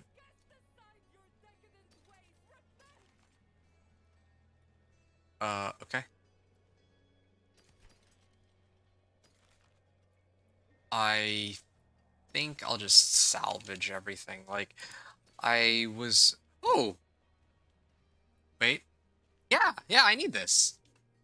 Aspect of the Stampede. Oh, yeah, alright, that's amazing. Finally starting to get the, uh, things that I need for this build. Actually, I could probably throw this on, yeah. I'll replace my old one for it. Poison Creeper. 2 ranks Poison Creeper? That's good. Pretty good. Poison Creeper is nice, but I need Wolves more than that. Crit Chance. Actually, I'll use this for now, yeah. I kind of like Life, but I think that's going to get outscaled very quickly. Not too long from now. Rare Staff. I think my Polearm is actually still my strongest weapon. Yeah, sorry to leave you hanging, by the way, Crimson. I just want to get through sifting through my gear so that I can focus on just, you know, steamrolling through everything else. Like, look at that. Okay, I'm done now. Now I can just... Oh, what are these? Oh, reduce ultimate cooldown by 1 second. Oh, yeah, but I don't have any 2-socket items. Alright. What is this? There's a Legion event here? I thought there was one in Hantu. I guess they have 2. Core Dragon, yeah, I skipped that one. Nastrava. Yeah, Nastrava's pretty easy. It takes a while to get there, but, I mean, it's nice and simple, so I'm gonna head there next. You said, yeah, crackling. Okay, of course, just teleporting and watching everything die. I see. You know, it's funny because I theory crafted, a teleport build. Like a build where a sorcerer can just spam teleport, and it kills everything with teleport. I wanted that since the game first came out, but with crackling energy and all that, like there's no... And they haven't nerfed crackling energy either. I mean, I guess they don't really see much reason to. They haven't really nerfed much of anything. So whatever was, like, ridiculously strong or, like, S tier last season is still going to be the same this season. Meaning that, like, I don't really have much incentive. I guess that's the main thing for me. I don't have much incentive to put out a new, like, video and tell people, hey, yeah, this is a build guide for, you know, this build, because there's not very much that changed relative to last season. Now, yeah, it's true that Sanctification is gone, but in the first place, it's not like... Destroy the demonic effigies, okay. It's not like people would try and revolve their builds around the certainty of getting Sanctification. Usually Sanctification is like, oh, okay, this is a nice bonus effect that really helps my build. But you would never be like, oh yeah, you need to get, I don't know, Alpha Aspect as your Sanctification. Like, that just wouldn't really make much sense. Anyway, so just teleporting and watching everything die, yeah, that's the dream. Oh, that's good. I'm glad that you got to live out that fantasy. I think a lot of people were having a lot of fun with that build. So, nice to see that it was the same for you. They work on new stuff rather than Season 12, so I don't think much will change in Season 2, because it will be a short one. No, exactly. That's what I had pointed out from the beginning. When I started this run, I was like, yeah, no, they even themselves admitted that, yeah, they're all hands on deck for Lord of Hatred. Like, okay, I mean, I can understand. Like, I wouldn't expect them to do any sorts of, like, groundbreaking changes when a new season is, like, the new expansion is literally around the corner, right? So, alright. I'm not gonna give them too hard a time for that, or I'm not gonna, like, bash on them for that. I mean, they sort of have their priorities locked in, I guess. But, still, what that means for me personally is that, yeah, like, I don't have much incentive to do some new build guide video. I mean, like, I'll do one anyway for Companion Druid and Thorn's Barb, that's fine, but it's like, there's not really... Whatever character I have now is going to be much the same character as it was last season, minus the Sanctification. So I'll probably have to talk about, I guess, the build feeling slightly weaker because I no longer have Sanctification, but otherwise, yeah, it's like the same exact build. I think a lot of the builds are going to be in that boat. So, yeah, really, it's just to do with Lord of Hatred. That's really it.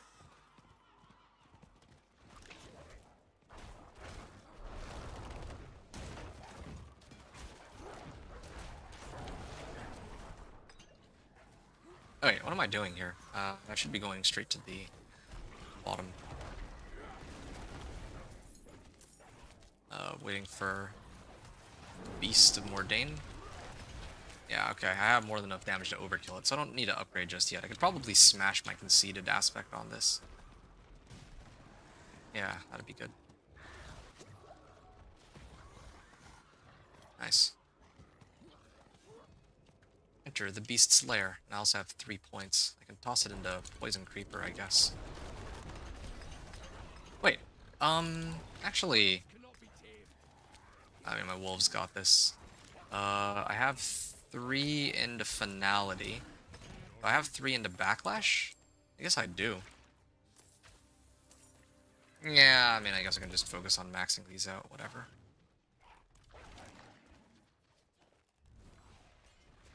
Level 51 item. This should be much stronger than what I have right now.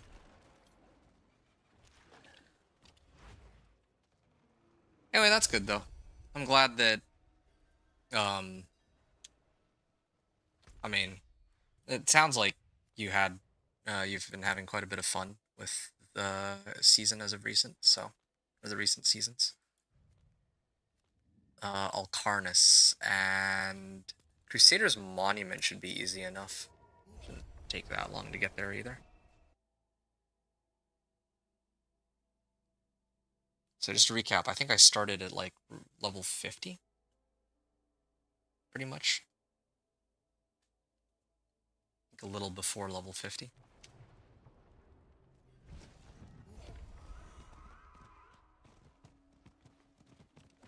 Oh, let me activate another elixir here.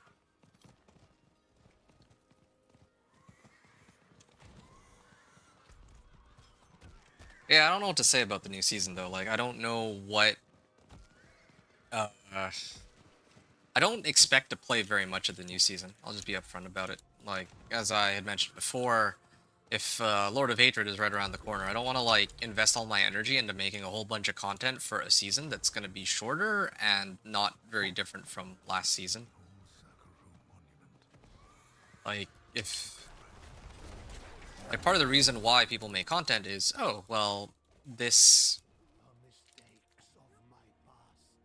would be that, oh, well, there's a new season coming out, and what has changed, and what do I need to know, right? And if the answer is, oh, there's not really much of anything, then I'd rather make, maybe do other things, or make content on other stuff, other games. I think, Last Epic is supposed to do, like, a reset sometime soon, aren't they? Like not a reset, sorry, like a new season. Wait a second. Did I... No, I think I'm fine here.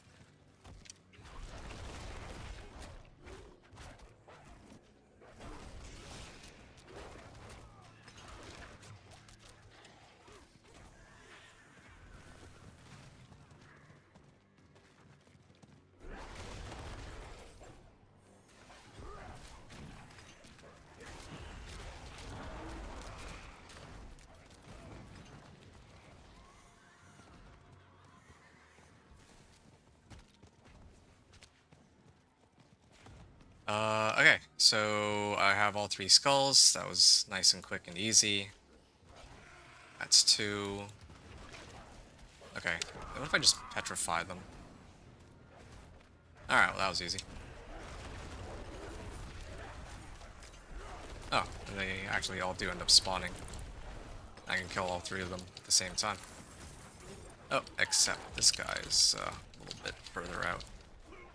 Good, done. Nice and easy.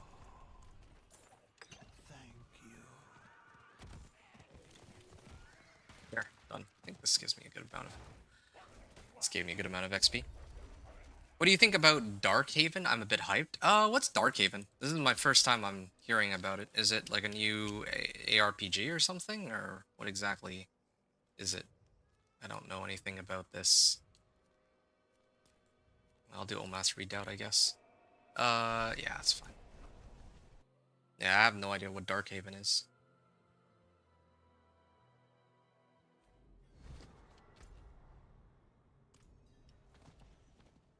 Darkhaven?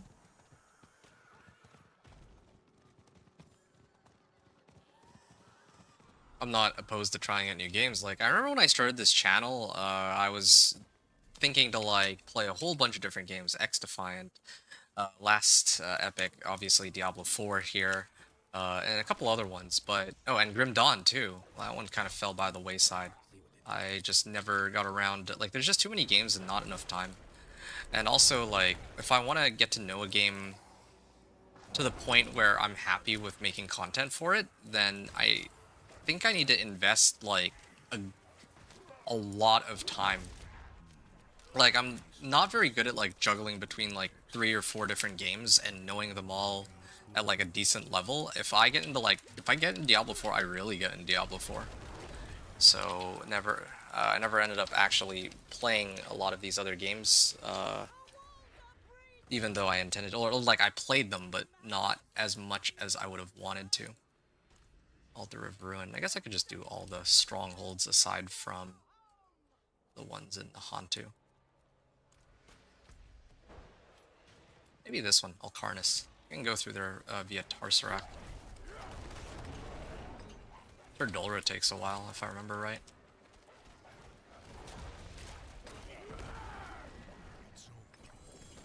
Polearm. Oh, companion augments, rare recipe. Okay, that's a help. Ooh, there, that's a huge upgrade. Like, look at that, 166 max life. Okay, now suddenly I can take on Penitent, no problem, because I got an item that just has, like, 5 times the amount of life as everything that came before it. It's very strange. But yeah, that's kind of how it all works. Wait a second. I haven't maxed out wolves this whole time? Okay, well, I'm, like, mildly embarrassed now. Yeah, okay. Tarsarak it is. So yeah, what is Darkhaven? Tell me about Darkhaven. I'm guessing it's another ARPG. It sounds like it would be an ARPG. RPG at a minimum. Maybe it's an MMO too.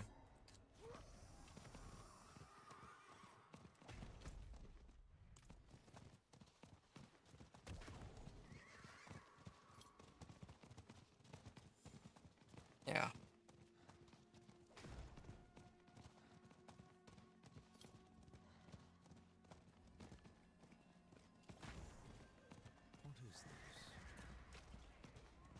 Delve deeper in Alcarnis, so I can skip past all these guys and just get the Lair of the Witch, and then Altar of Ruin will be next. Interloper. This one's usually pretty quick as long as I'm paying attention. And I'm actually hitting what I'm supposed to.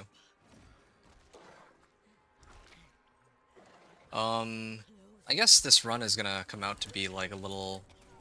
around like 4.5 hours to 5 hours. I was hoping to get it under like 4 hours, but maybe that's a little ambitious. I mean, unless I'm doing the campaign. If I do the campaign... If I do the campaign, I think I could clear it like 1 to 60 in like under 3 hours, but if I'm not doing campaign, then it usually takes a bit longer. A bit longer is in like an extra hour and a half or so. I don't know. I need to like analyze my gameplay and see, like, one of these days and really see if there's a way to speed this up using the route that I'm taking right now. Like I'd like to get these runs to be at least under 4 hours. Maybe under 3 hours is kind of ambitious. Like, even getting 1 to 15 is like an hour by itself a lot of the time. Oh, shoot. I'm gonna actually clear this. Like, I need to look for, like, big time saves. Like, yeah, okay, paying attention, like, in this case, like, okay, I lost out, like, half a minute, maybe. But there's gotta be other things that I could switch out, like, big time saves, like, oh, don't do the, nightmare, or XP sigils, like, it's a waste of time, something like that, right?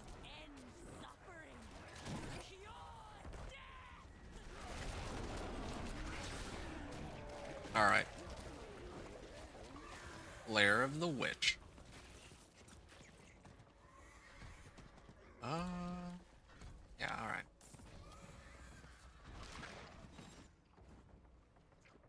Hey, Bob Allen. Not Bob Allen, sorry, Bob Ballard. Misread that. You said Stronghold is definitely the way to go for leveling, especially lower levels. So what do you consider a lower level? Are you talking like level 1, or are you talking like level 30, or are you talking anywhere between level 1 to 60? Because lower level, like, usually I like to run strongholds from 50 to 60 because I feel like it's just much quicker, much easier to hit the strongholds one after another in like the later levels. Then you don't have to worry about monsters being like super strong and like having to rescale the difficulty and all that. So for me, I like to hold off strongholds until the end. In fact, I think that's what other people recommend in their leveling guides, and I can kind of understand why. But I know that there are some people who have started running them at like, let's say like level 30 or 35, right? So like 10 to 40, right? So what then? If I do all the strongholds, I actually didn't try this because again, like they keep rescaling the XP, right? So if I started strongholds at, let's say, like level 10, because I tried to do a stronghold a while back and I got like one full level out of it at like level 10, but I can also get like a full level out of it like level 30, so it feels like a waste. I don't know. So tell me then, if I start doing strongholds at level 10, will it actually take me all the way to 40? Because if so, then yeah, maybe I should do it like that from now on. Then after do Helltide.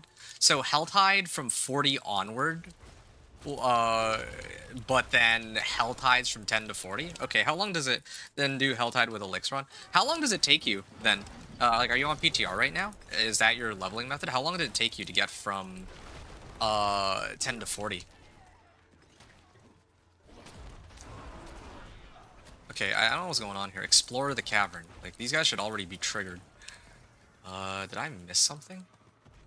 Maybe I went the wrong way. That's really strange. Explore the cavern. Yeah, no, I'm supposed to go through here. Yeah, this is the usual spot. I think it's bugged. Ugh. Yeah, that's very unusual. There's supposed to be some... Actually, wait, no. Maybe this is right. Ritual chamber lock. Oh, there you go, okay. Yeah, that was very strange. The other one didn't appear. I mean, I didn't make a new character right now, but it got me to 60 pretty quick. But man, it can take 10 hours, 12-hour day. Because the thing is, like, with the leveling method that I'm using right now, I get 1 to 60 in... Well, I mean, it depends on the build too, of course, right? But,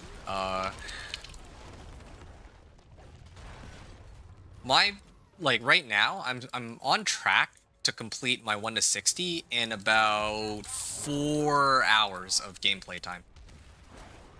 If you're telling me that you can do 10 to 40 and it takes you 10 hours, then, well, that actually would be slower than what I have here. Right, so that's though mine I'll try tomorrow. Okay, I would appreciate that. I'll be on tomorrow because I gotta do my Thorns Barbarian video. So yeah, if you have like something that's like faster than 4 hours, that's not campaign, like if I do campaign leveling, it's faster than you know, everything that we have here, I'm pretty sure.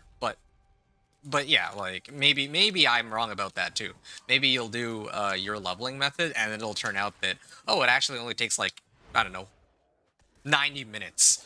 I'm just gonna throw a number out there, but then like my campaign leveling is like 2.5 hours or something, right? Like, so yeah, I'm still trying to figure out if there's a way to make this a little quicker. Over here. It's faster. Okay, well, yeah, it is faster with 4 people group party. Like, that's a given. Like, there's honestly, if you like, if I were in a group party, I wouldn't even touch strongholds. I basically just run Helltide rotations. I think that's what like a lot of people do, right? Or forgot. Like, I don't even know if they do Forgotten Wisdom Nightmare sigils anymore. But I remember Helltide rotations are like a thing. But I don't play in 4-player groups, so, or 4-player parties. I don't play in parties when I do these runs at all. Because I prefer solo, right? Like, I know that you know, most people are going to say that, hey, yeah, yo, if you want to level quickly, you got to play in a party. Yeah, I'm not really all that interested in playing in a party. I want to play solo. In fact, when SSF comes out, Soul Self Found and all that, like, I'll be very glad to do, to get in on that. But anyway, yeah, that is the fastest way. Leveling alone takes longer. Okay, yeah. Well, I mean, not everybody has friends, all right? Let's look at it like that. But no, you're 100% right about that. And like, if I'm being serious, like, yeah, of course, leveling alone does take longer. That's kind of a given. But in this case, like, there are many players, myself included, of course, in this case, that... Okay, there's an invisible gate. Good to know. Plenty of bugs. In group is like 3 hours of gameplay. Well, it's funny you say that, because even going through the campaign, I could probably clear campaign in under 3 hours and get 1 to 60, just off campaign. And like 2 seasons ago, you would have to go through the campaign and then hold on, slay the cannibal champions. Where are they? It's been a while since I've done this, but it feels like some of these strongholds are bugged. I mean, I guess I could just go back to the entrance. Maybe they're there, but this is weird. Usually, I have to hit this one, and then... Well, I don't even know if I need to hit this one. If it's not here, then it's got to be here, and if it's not there, then it's bugged. I already cleared one of them. Hold up. Yeah, okay, I think it's bugged. Nice, good to know.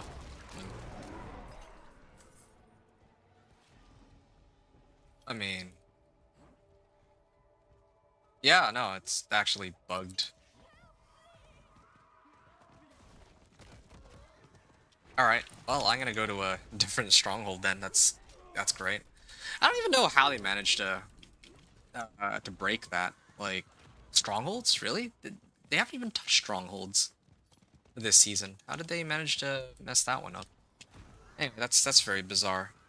Right, with campaign stuff. I'm now gonna watch Markiplier on the big screen. I'm not sure what Markiplier is, but okay.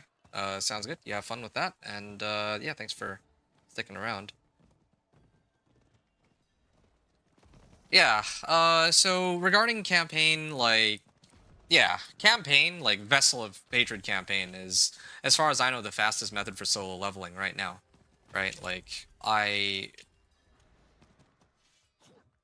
yeah, like I mentioned, yeah, there's plenty of ways to, like, level in a group and all that, but I'm not really too interested in that, and, yeah, especially when Lord of Hatred comes out. Well, when Lord of Hatred comes out, I don't know how all the leveling is going to work, because I know that they're also going to have the campaign. They're going to have the Lord of Hatred campaign, so does that mean that that's going to be the new fastest method of leveling, and then Lord of Hatred is going to be a lot slower? Like, I don't know. So I don't know how campaign leveling is going to change when the expansion comes out either. That's another thing to note, too. And I don't even know if they're going to have, like, a Soul Self Found mode. They hyped it up. They hyped it up, indeed, but if it actually...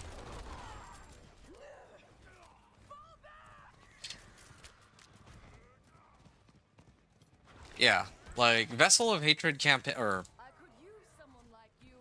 Vessel of Hatred campaign, I don't know if that's going to change. So, Soul Self Found, I don't know if that's actually going to come with Lord of Hatred. They hyped it up, but I don't know if they're just, talking about it just to hype people up, or if they actually have one in the works, or if it's going to come later, or when the expansion launches. They haven't really talked about it at all. So, yeah, who knows? They speak about... Yeah, no, they definitely did talk about it before. No question about that. But... Sure. They talked about it before, but they didn't really go into specifics, which, I mean, that... I guess... I mean, what else would we expect, right? Actually, what am I doing? I can just salvage all magics. That's faster. Magics rares. Yeah, I can sort out the... this is good amount of armor. Yeah. Armor, thorns, physical resistance.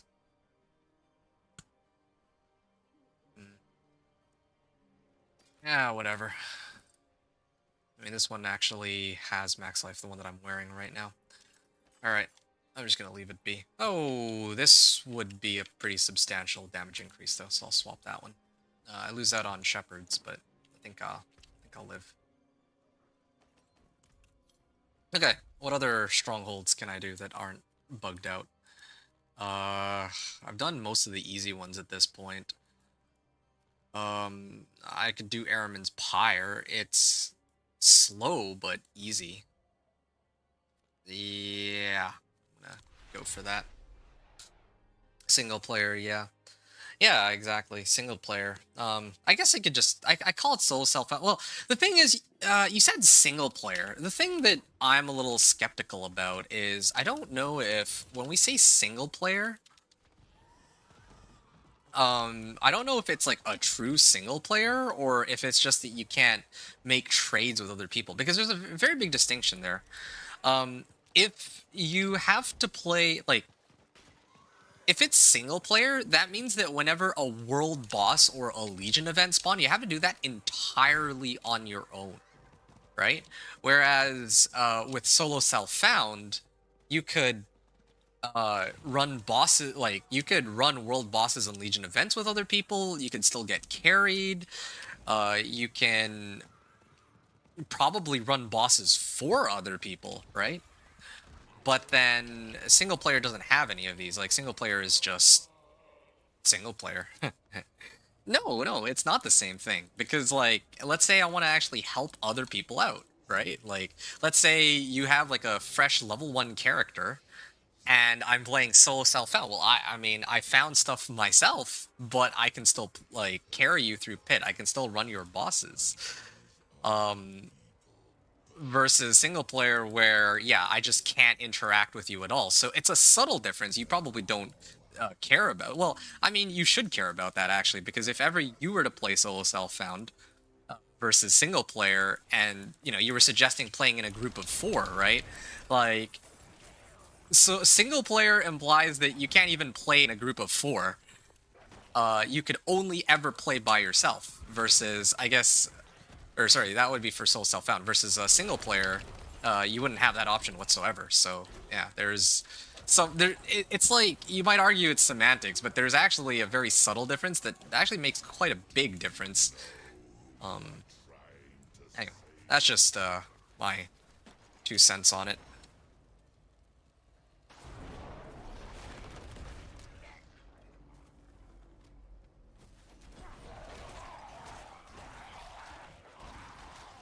Player 4 only for leveling purpose, really? That's a fair take.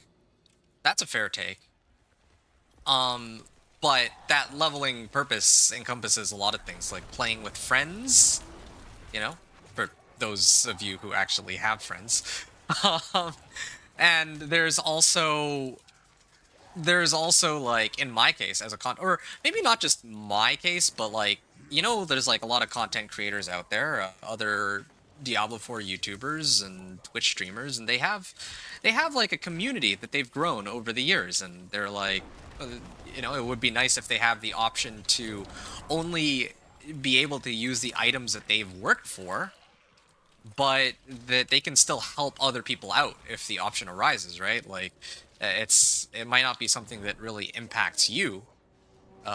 Maybe you don't plan to play SSF, or maybe it doesn't matter how they implement it for you specifically. But yeah, I think that for other people, it might make like a pretty big difference. Like, picture like in my case, like if I want to introduce some other new people to the game, and I still at the same time want to play solo self-found. You know, like, how would that work? Also, I don't know if you ever played, like, Last Epic, but they have, like, solo character found, and they have solo account found, right? There's a distinction between those. I am kind of curious as to whether or not the developers here are going to make it so that... Okay, I'll keep this one. Yeah, I'm wondering if they're going to end up making it so that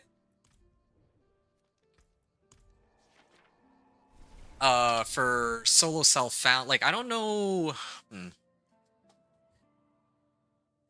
Hey, Wicked. Yeah, I'll talk to you in a second. You can make clan. Yeah, exactly.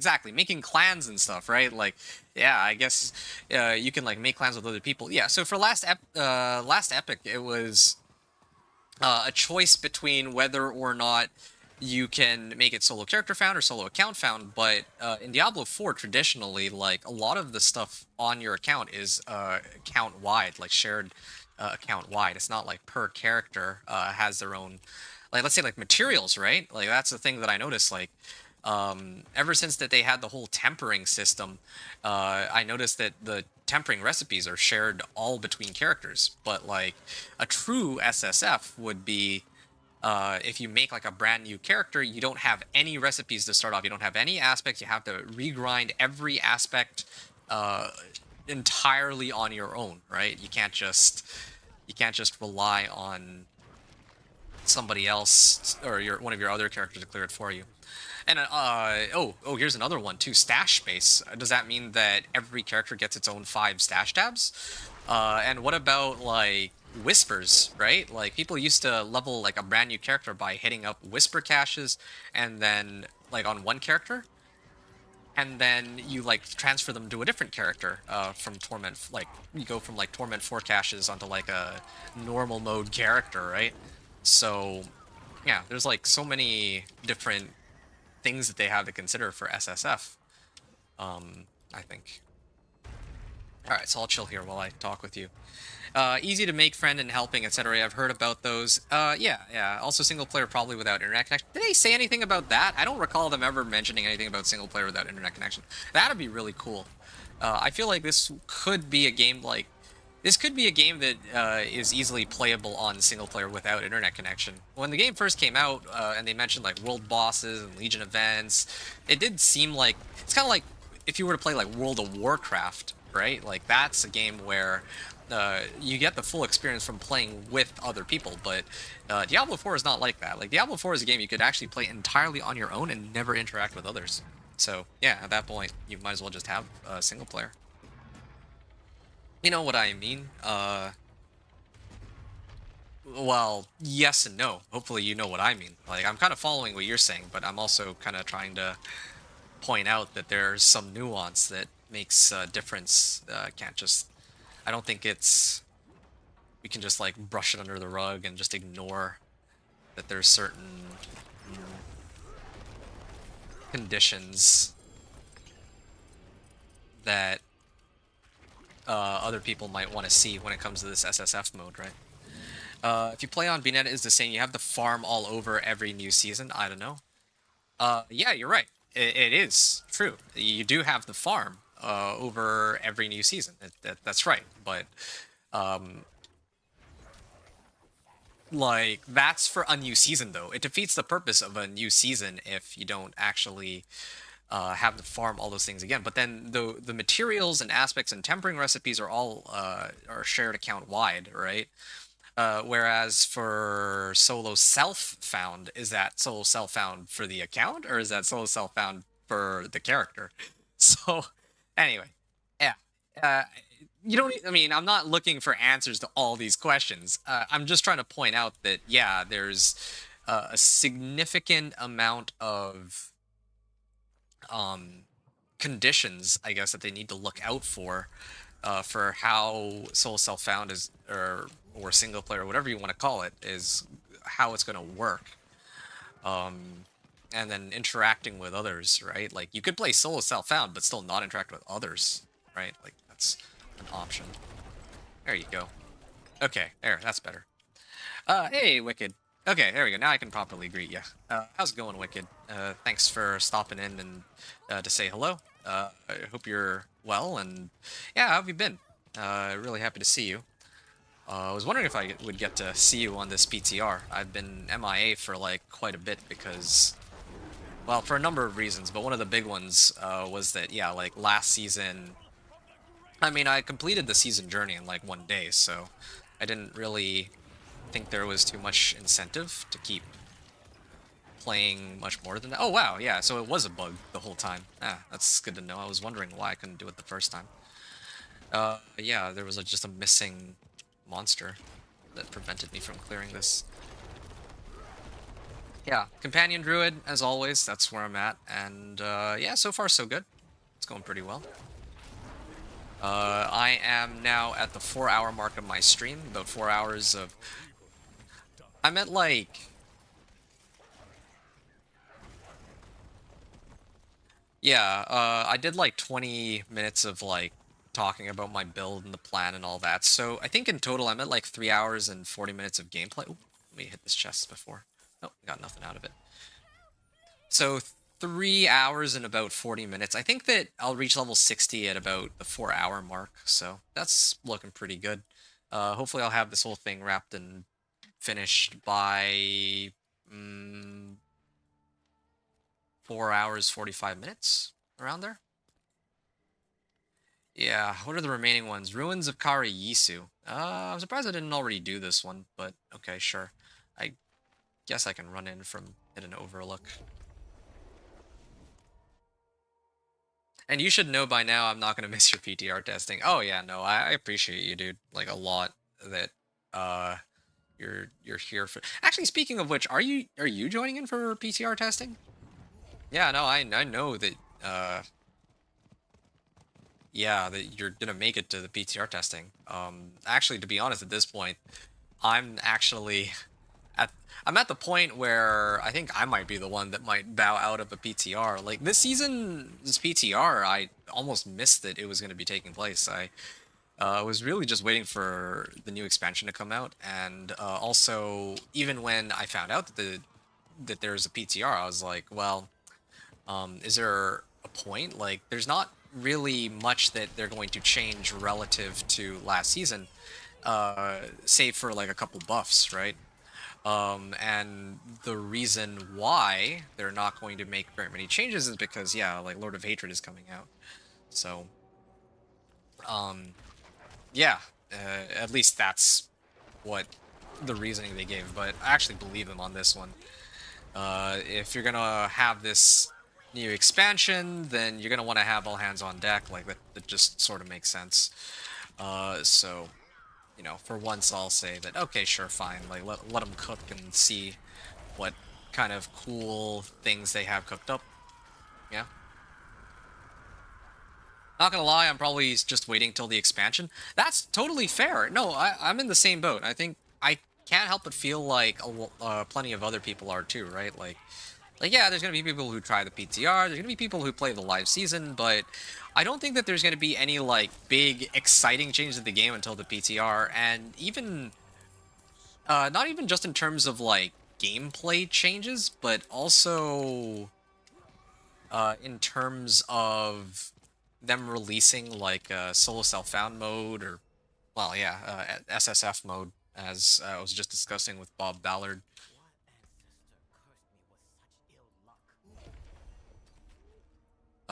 Okay. Um, salvage. I think I could probably just salvage all of these for now. This one's worse than my current weapon, so I'm just gonna get rid of it. Probably get rid of this too.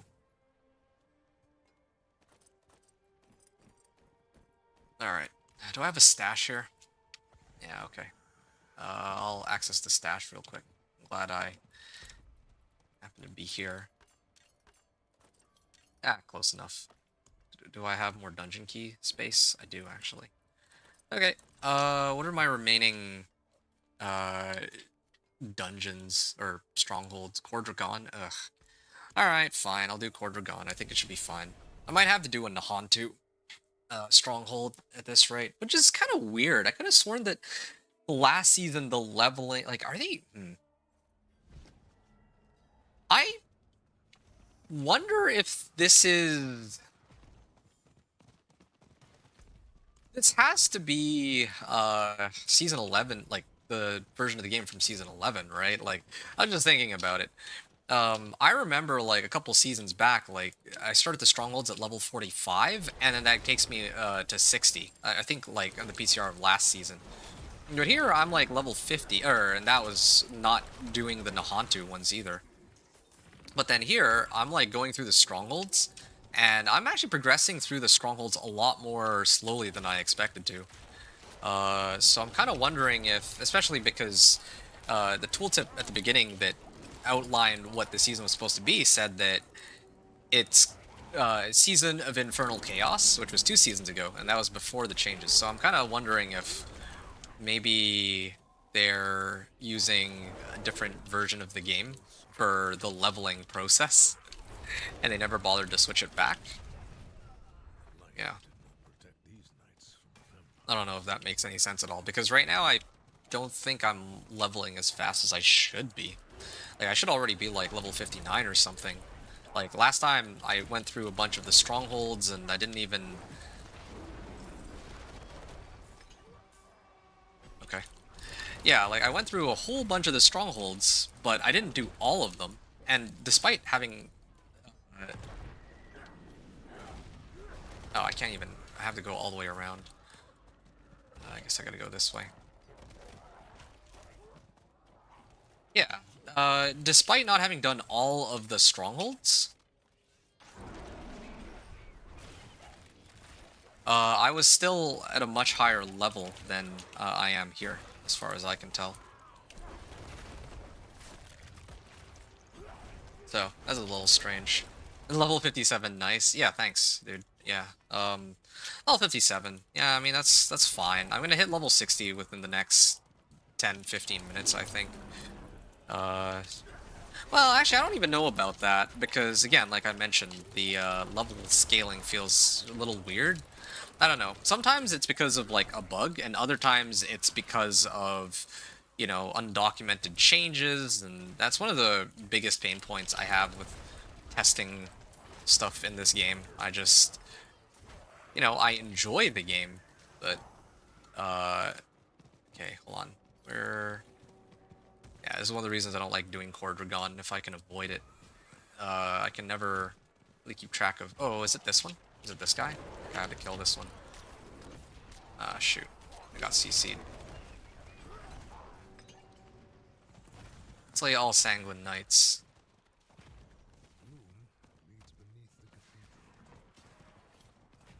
Alright. Oh, yeah.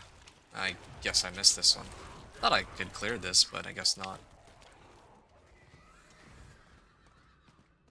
Ah, there it is. Okay, yeah, I got it. Not the worst, I guess. Exactly. I'd rather come in fresh, not half burnt out or aggravated from a bad season. Yeah, no, I think that's a wise call. I mean, that's, again, like, I felt the same way. That's one of the reasons why last season I didn't play very much either.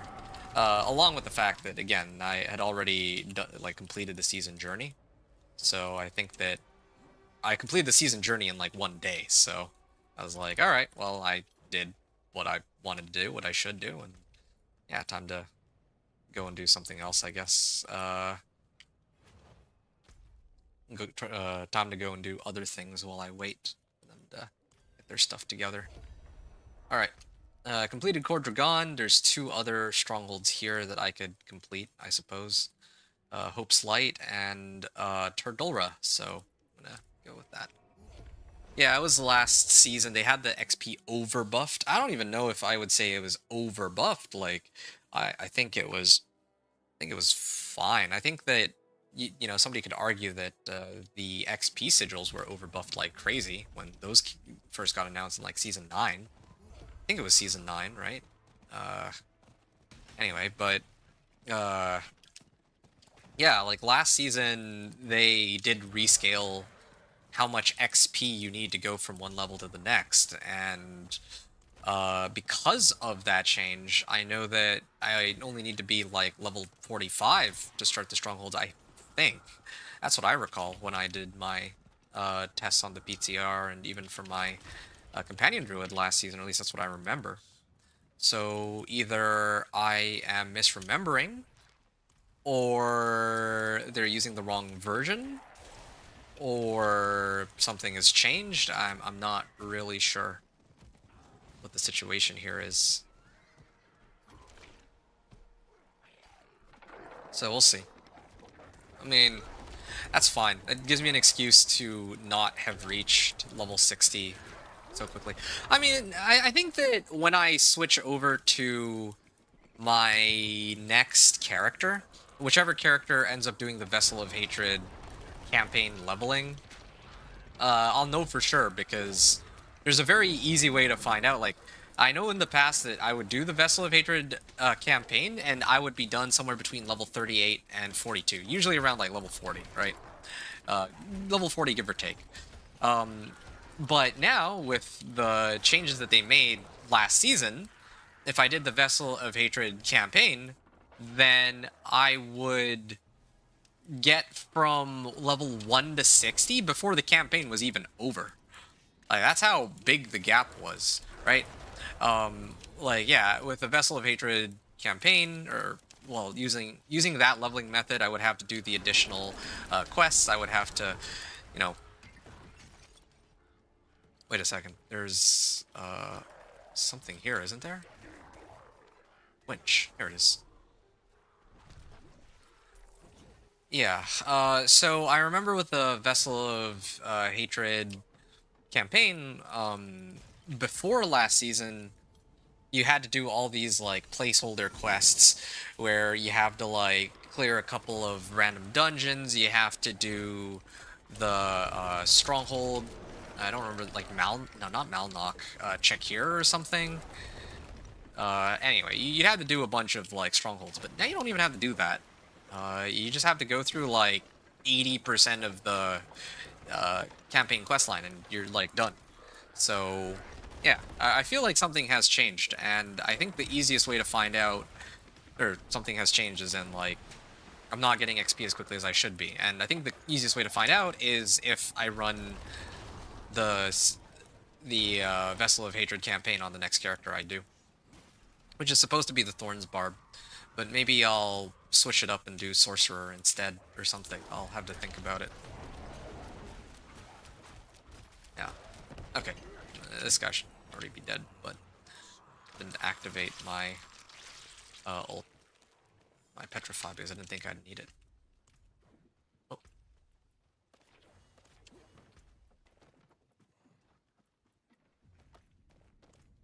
Alright. Here we go. Hope's Light. Okay, I gotta go down here. And Wanderer's Shrine. Alright. So that's done. Have I done all of, like, look at this. I've actually done almost all of the strongholds. I'm actually gonna be a little short even, I think. But that's fine. I mean, I got ways around that. I'll go to Farabra, I guess. Yeah, Bob said Hoda's still good, season 12, right. Tested season 11 Hoda, I copied my character. Yeah, I think that I was actually on other people's channels for D4, like, before I hopped on, like, just for a little bit, and I saw that, yeah, there were some people saying that Hoda is still, like, very, very powerful for Barbarian.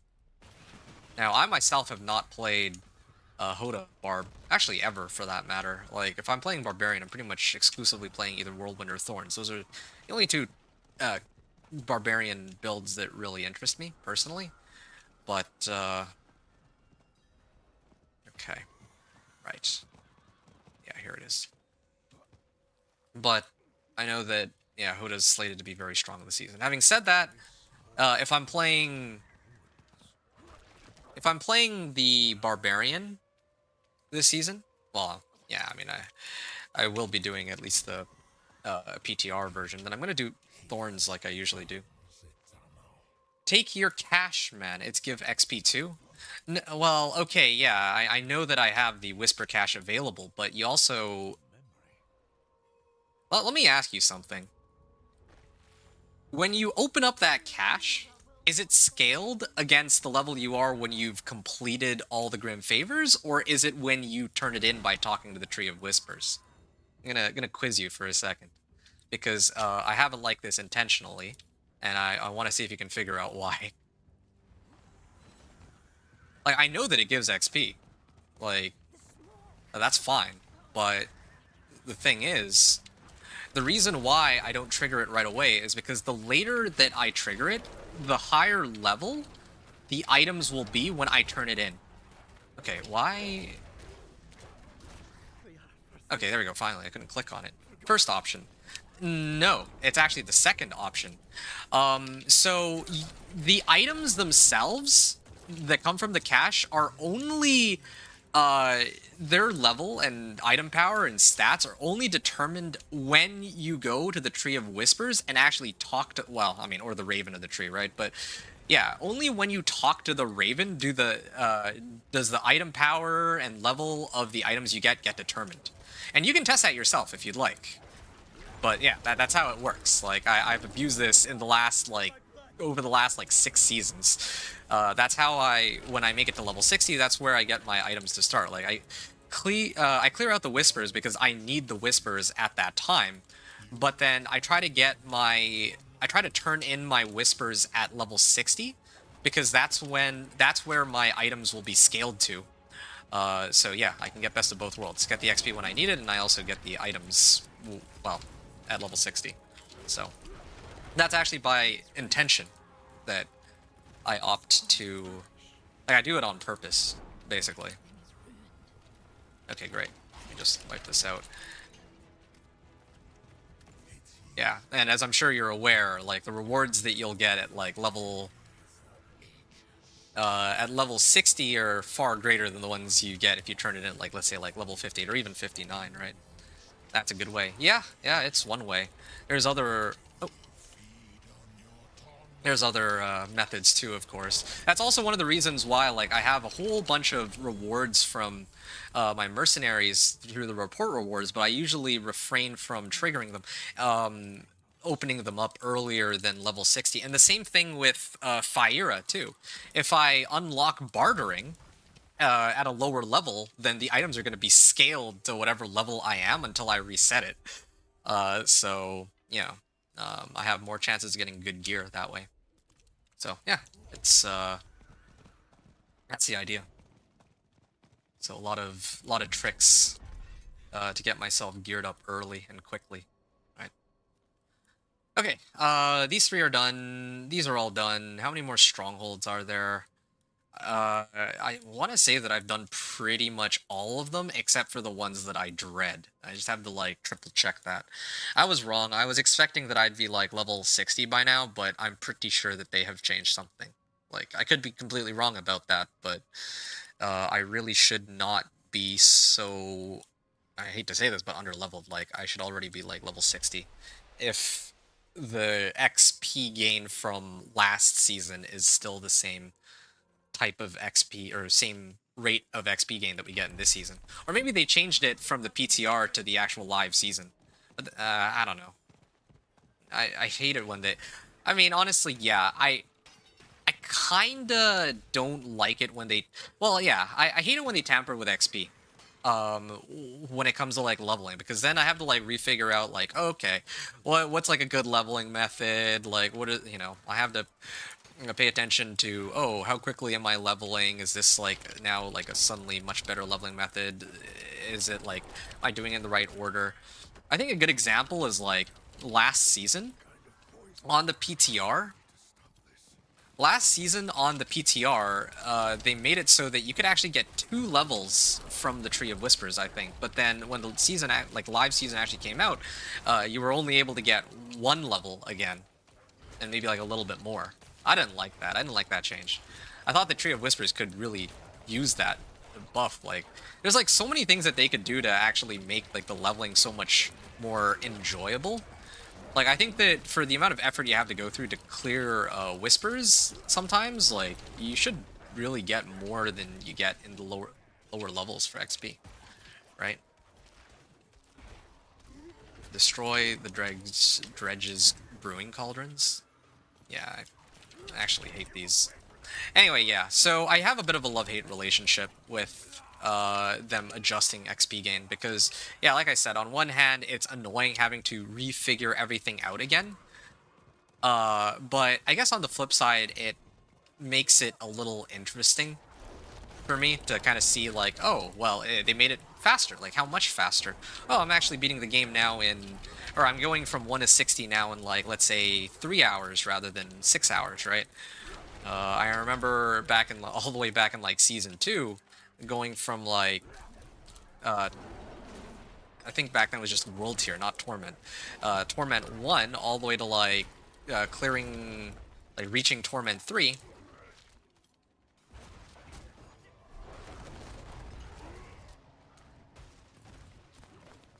Yeah, going from Torment or World Tier 1 to World Tier 3, and having to do like the Capstone Dungeon and all that, that took me like what, 12 hours back then, back in those days.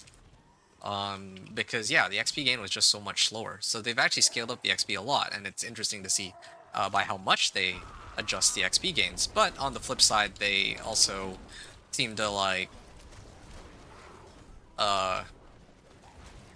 dawdle back and forth as to for what they want to do and their final decision on how they want the season to play out, and then eventually they'll cave in and make it faster, just by like some percent, but not that much faster.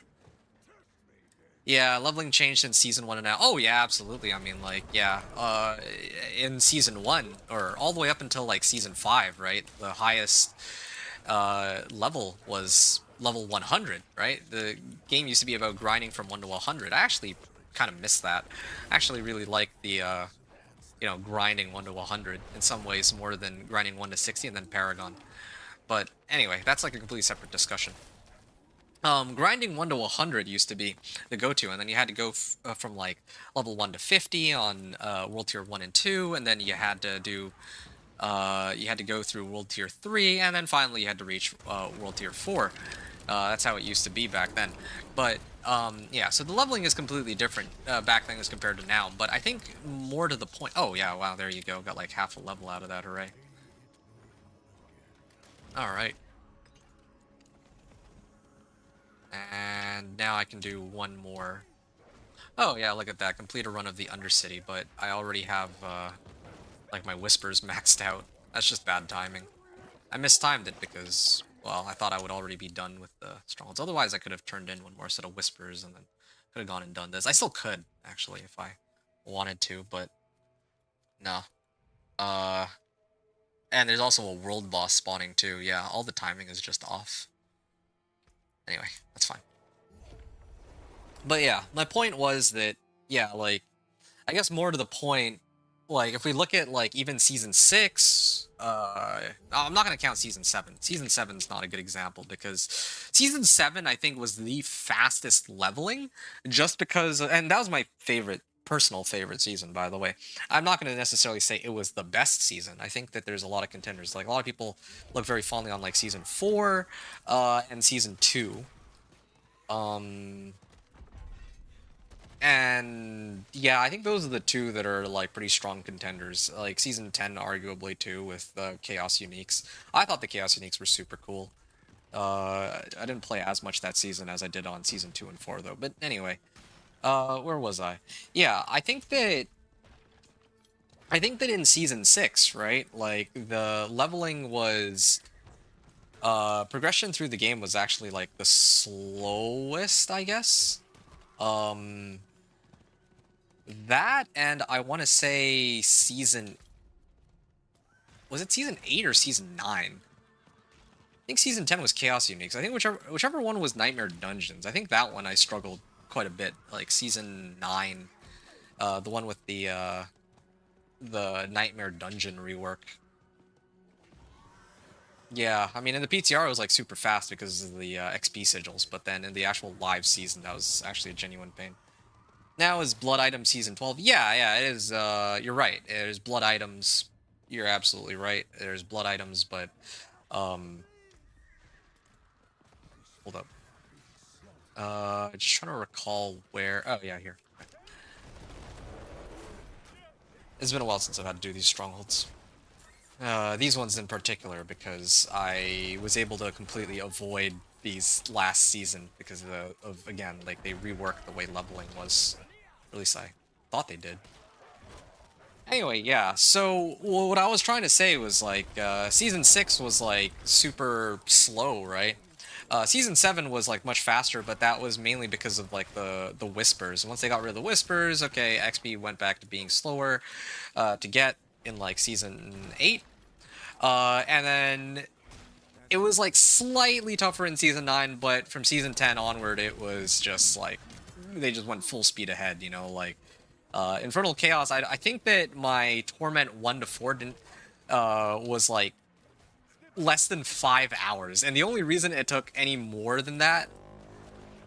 The only reason it actually took as long as it did was simply because I was trying to get the one unique chaos perk for my companion druid. That was the only reason. Otherwise, I could have already made it to like pit 55 like much quicker.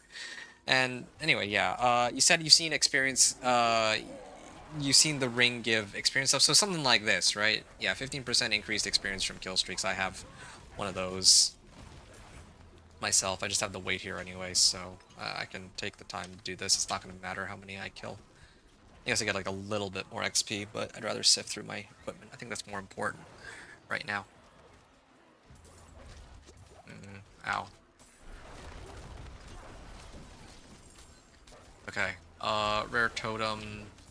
Get rid of this.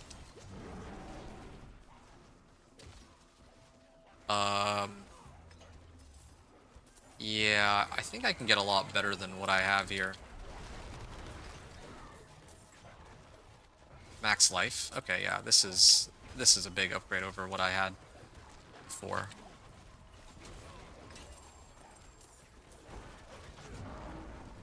Defend Kachuk from the Lakuni.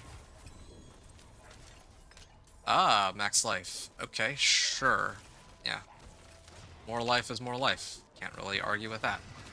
Oh, I guess I gotta clear these guys now. And they're retreating back into the caves, right? When is they gonna say that? Oh, okay. Yeah, I'll salvage this too. Ah, this one's got crit chance. I might actually use that one. Okay, great. I can go in. Blood ring. Yeah, so I do have some rings that give more experience. Like, okay, great. Yeah, I mean, I thought that these... I mean, I'm waiting for, like, the more endgame blood items, because right now, the state in which the blood items are at, well, there's two problems. One, because, like, again, it's on the PTR, one of the glitches I realized that, well, one of the problems with blood items is that you can't actually imprint an aspect on it.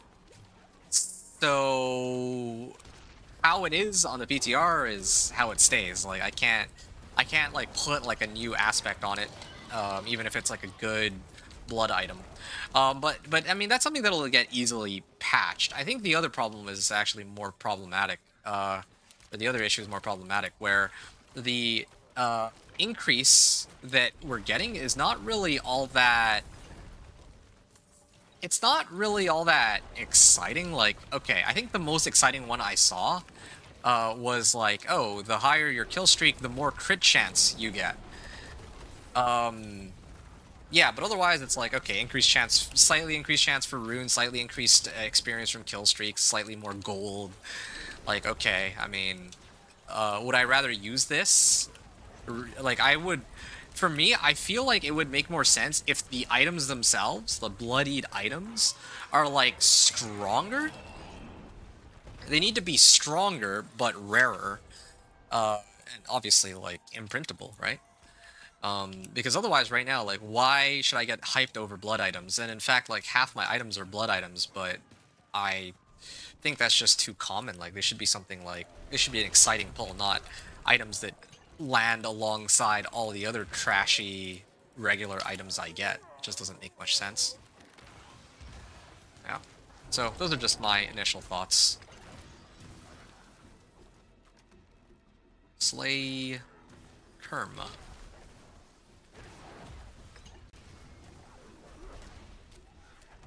Ow. There we go. Done. Alright, I gotta kill all the surrounding monsters too.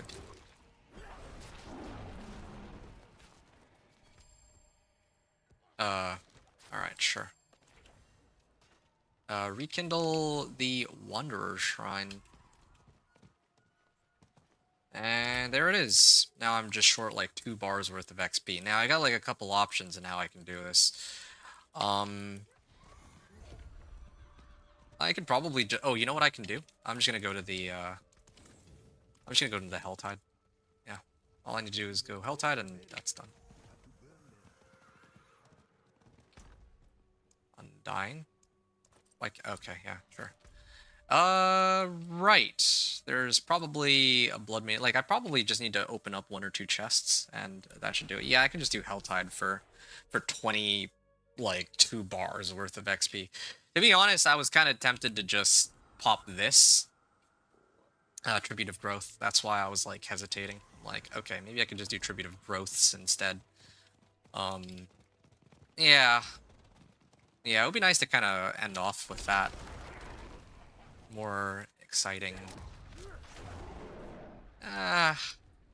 You know what? Yeah, I'll for the sake of variety. I'm doing this purely for variety. Like, yeah, I know I can hang out in Helltide and I can clear 75 cinders, maybe open a chest, but I'll just do this just so I can have like a nice change of pace. I've done plenty of Helltide in the last 3 hours. So, yeah, let's do this first.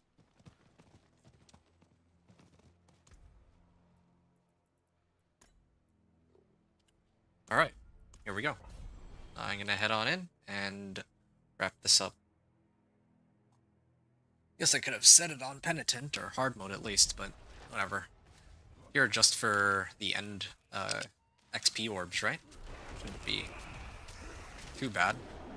I mean, I just need 2 bars, like, there's no way that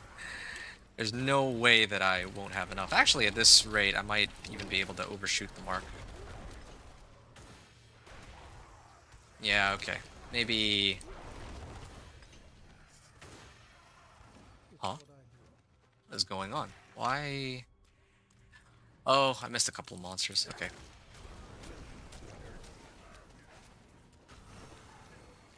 That's fine.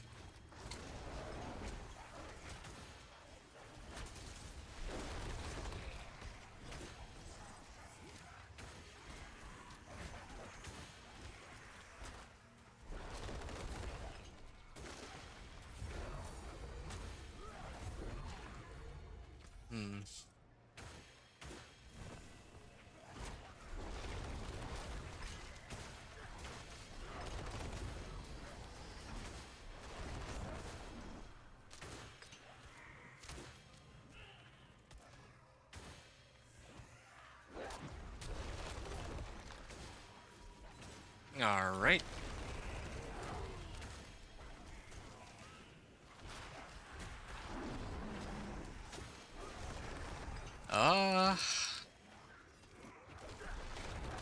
Yeah, I think I actually may have overshot just a little bit. Okay.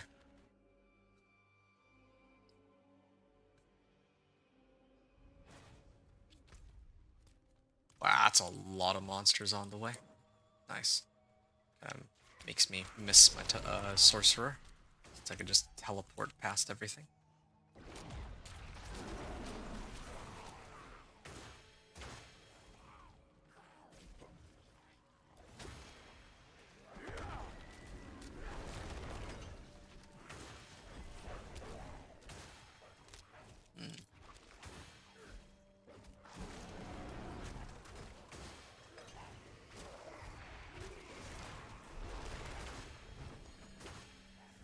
Maybe a teleport sorcerer.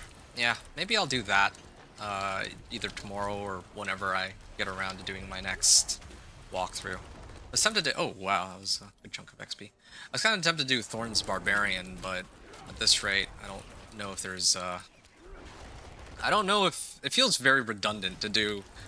Like, Companion Druid is fine, because it is my favorite build in the game, and this is the character I would use in the season and the PTR. That's what I always want to test with regardless. That's like my baseline. But for Thorn's Barbarian, I don't know if I really get much out of doing a Thorn's Barbarian run on the PTR as my second character, when considering that last season I already did that in the PTR. So, might hold off on that. Oh wow, I'm actually about to level. I think I actually overshot it by quite a bit.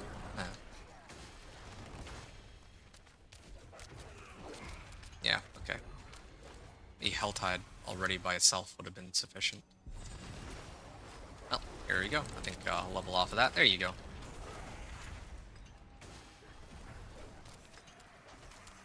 $600,000 XP.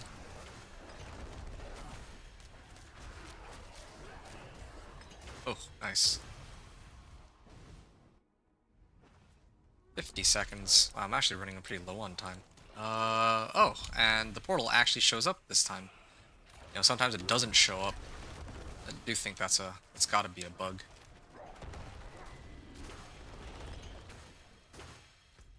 Alright, I'm gonna keep moving here.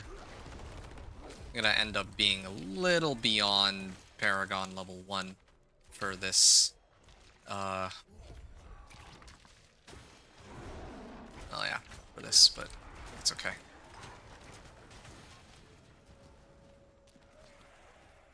Alright. Okay, maybe I won't be able to clear it under 5 hours like I was originally hoping for. It's just, unfortunate. I'm pretty sure it has to do with a stealth change. Because I should not be... Like, I should not have had to do the, Hantu dungeons. There you go. Done. Yeah, that took a lot of time.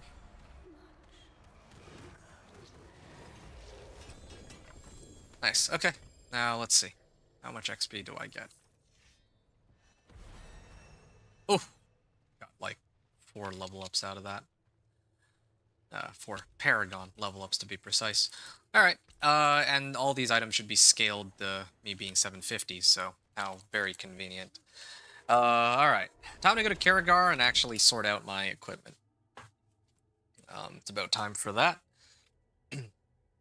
I'm not going to put in any Paragon points, as I always like to mention, just to show that this can be done on just plain old Paragon level 1, like fresh level 70 character, fresh level 60 character.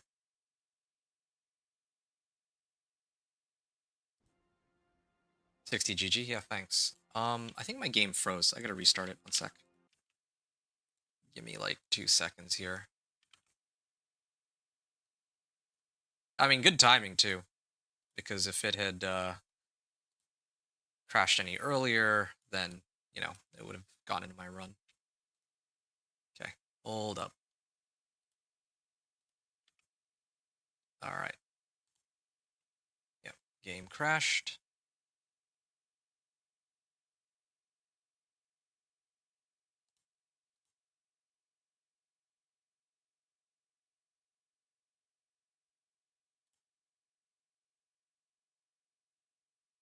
Yeah, it's taking a bit to close down, but yeah, I'll get into the actual gameplay, or, well, get back in game in a moment.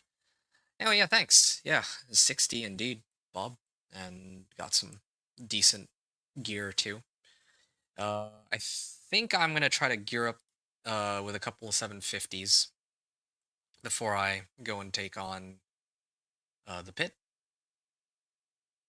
That's at least my intention right now. I mean, that's usually what I do. Uh, shop for some. Well, I guess I could just shop for items. I don't need to. Don't need to be so. Don't need to have all 750s. Like I can sort out the 750s after I make it into Torment because they're, you know, have more stuff available. Also, I can like turn in my rewards here in Torment. Assuming that my gear is good enough. Like I need at least a 750. That 750 weapon. I think that's like the main thing for me. Yeah. Also gonna pit push too. I don't know. Here, let me get back in game real quick.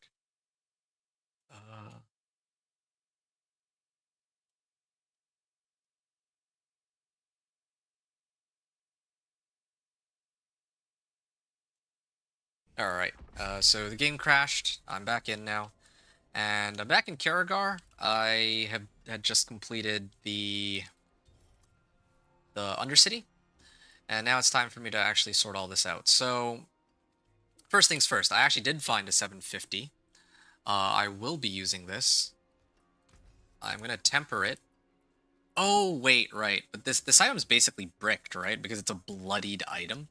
And so because it's a bloodied item, if I try to put an aspect on it, yeah, I actually can't do anything with it. So yeah, unfortunately, it's useless. It's actually useless to me. At the very least, I actually managed to get a 750 rare. I don't think that I used to come across those very often. Chance for wolves to deal double damage. I can go ahead and do that. I have like 2 useless... Well, actually, no, I only have 1 useless modifier on it. Resource cost reduction. There we go, max life. Life on hit would be ideal, but this'll do temporarily until I make it into next difficulty and into Torment, and then, you know, need better gear after that. Yeah, like, I want to try out these bloodied items, but I can't imprint anything onto them, so I just gotta salvage them instead. They're actually useless to me unless they come with the right aspects and they have, like, good modifiers or something. Oh, Spirit Bond aspect. Well, I guess I'm salvaging that for the aspect, if nothing else. I hope that it's not bugged if I smash it. Spirit Bond aspect. Beautiful. Okay. Now I can actually start throwing on 750s. Nope, I don't need this. I don't need this. I mean... Oh, I have a better Spirit Bond aspect. That's great. I'll salvage this. 706. This is better than my old one.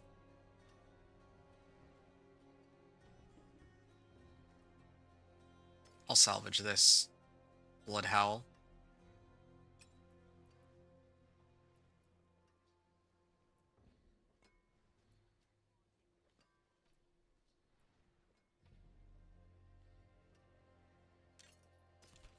I'm gonna salvage this. What are my... Oh, I have 750 gloves. I guess I could use that, but I think I had like a set of gloves that have 7% crit chance, which arguably would be more useful. But I think I need to pump up max life. I think survivability is key here.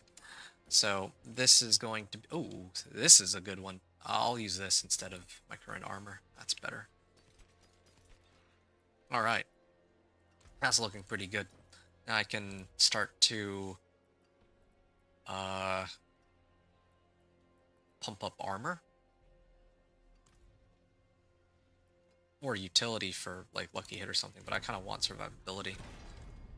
69 armor. And I think I have... Yeah, let me actually get the right aspects here. Spirit Bond will go in my chest armor because I don't think I'm going to be changing that. Actually, before that, I'm going to switch out Debilitating Roar. Wait a second. I had Debilitating Roar here. I wonder what I can get. What are the available options? Resistance to all elements, defensive skills, armor.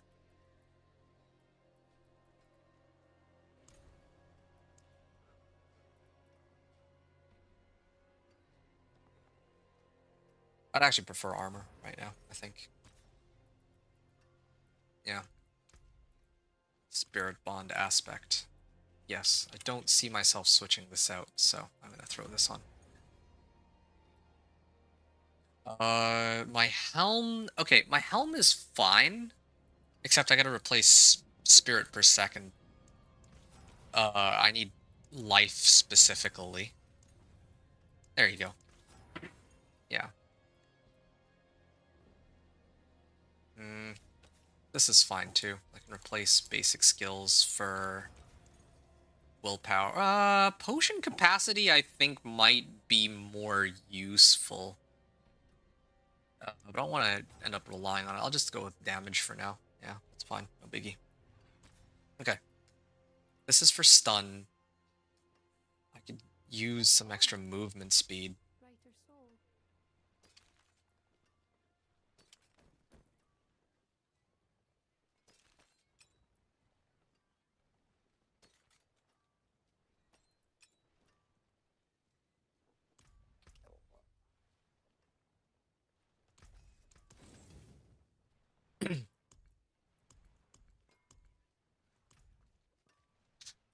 Alright. Uh...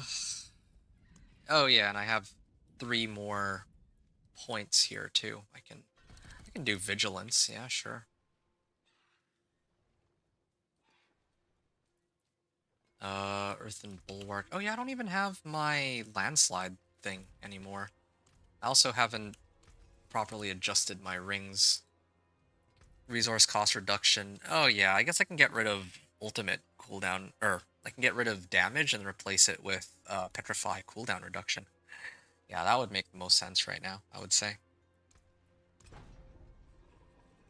Petrify cooldown reduction. I can do better than that. Okay, nice. And what about this ring? It's a 750. Similar situation, I just need petrify cooldown reduction. This one doesn't need to be a high roll though. I'll swap out overpower damage. Cooldown reduction's not terrible, but kind of want willpower on this. I'll try 2 more times. Crit chance. I think crit chance might be more valuable here. Yeah. Cooldown reduction could be helpful for petrify, but I'll worry about that later. Amulet. I wonder if I can get a better ring and amulet. I can shop for it. Oh. Oh, they actually put 750s in the shop now. Wow. That's an amazing change. Yeah, previously you can't get 750 rares. I don't know when they changed it, if they changed it last season or this season, but yeah, you can actually shop for 750 rares. Well, that changes things. Then in that case, I can always just get 750s right off the bat by shopping for them, rather than having to try and roll for the best items that I have. That could save me a lot of time because I don't have to sift through items anymore. Vulnerable damage, or life on hit. No, I think I want to get rid of vulnerable damage here. Crit chance, nice. Okay. Wow, that's a pretty good ring. It's pretty solid. Same thing with gloves, and weapon. So that means that I don't necessarily need to lock myself into this staff. In that case, again, change the. Don't think they ever mentioned. Okay, well, I guess. I mean, I guess it doesn't make too much of a difference. Yeah, like I get a two-hand. I actually prefer a two-handed axe because this thing has um this thing is like slightly slower attacks per second, but it hits harder. I think I prefer that.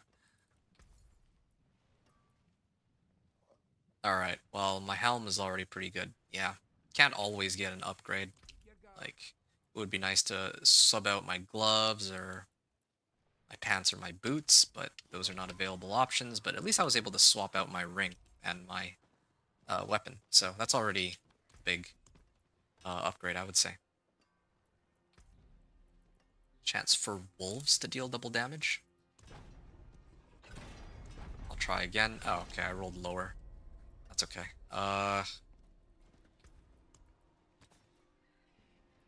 Life on kill. Max life. Good.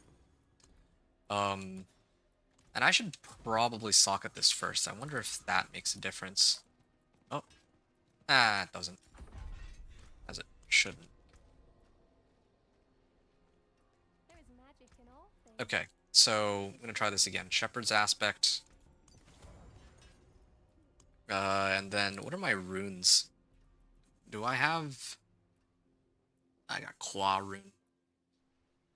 Gain max life? I mean, I guess that could help, yeah. I'll throw that in. Ultimate cooldown reduction, yes. I just need to figure out what I want to throw on. Oh, you know what? I think that right now I should do Cur Zal. And reducing my ultimate cooldown reduction. Or, my ultimate cooldown. I guess I could do... Get injured that often, right? Drink a healing potion, perhaps? Cast an ultimate skill. Well, I don't really cast that often, so... I'll do Yak's Zek, why not? I don't really have anything better right now, as it stands. Right. So, that's that.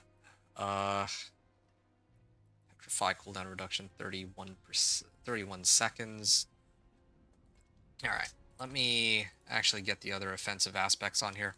Aspect of the Stampede, that probably goes on my gloves. Once I can find a suitable pair to throw them onto. I guess I'll do this one, yeah. Like, with my current gloves, right? Like, let me just sub this out real quick. 255 max life for 7% crit chance. What's my crit chance right now? Yeah, I want to get my crit chance to be, like, superb. Core skills. Life on hit. Let's try 3 times. 1, 2, 3. Okay, 1 for good measure. Oh, okay, there's willpower. Yeah, I'll do willpower. Alright. Now, I can temper this with damage. Actually, no, I'm just kidding. I actually have werewolf crit chance instead. Oh, I definitely want more crit chance. Wait a second, Mike. I don't even have alpha aspect yet. This is sort of a pointless... No, this is pointless. Let me switch it to damage. If I had alpha aspect, then it would be okay, but I don't. So I'll just do regular damage instead. It's fine. Yeah, I don't have alpha aspect, right? I do not. So, Stampede aspect it is. So this is fine. This is fine. Boots. I would like to get some movement speed on these for that one aspect. That one passive node where I need to be above 100% movement speed. Otherwise, lucky hit chance would be great, but yeah. Barrier generation, come on. There's gotta be... I mean, I guess I can't complain. Sure, why not? Movement speed, and then I could even put on, like, some utility aspect.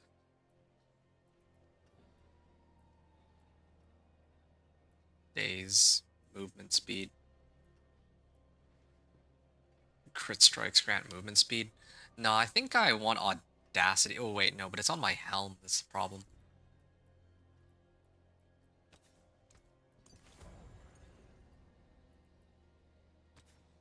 Alright, what defensive stuff can I put on here? I already have Spirit Bond.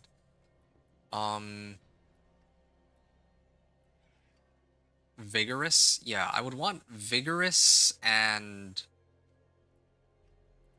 Well, ideally for my helm, I would have Aspect of Might. But I guess I could just use...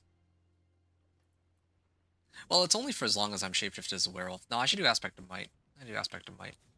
There you go. Shadow resistance, dodge chance. Okay, yeah. Now I can actually throw on some defensive modifiers. Armor. Yeah, okay. Armor.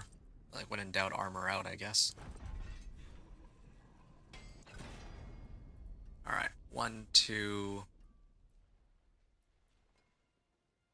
3. These are done. This is done. This is done. This is done. I still have this amulet and the 2 rings to worry about. Blood Howl. Well, I don't Blood Howl, so I don't think I care about that. So, well, what else do I have, offensive aspects-wise? Oh, you know what? I actually have something. Subterranean. I'll put that on my first ring. And on my second ring, I can use...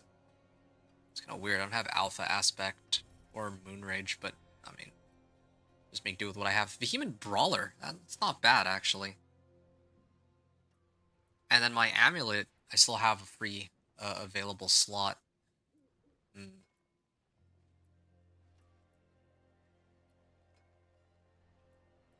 I actually don't have anything I can switch that with. Critical strikes while Grizzly Rage is active. Well, yeah, if I was using that instead of Petrified, it'd be very useful.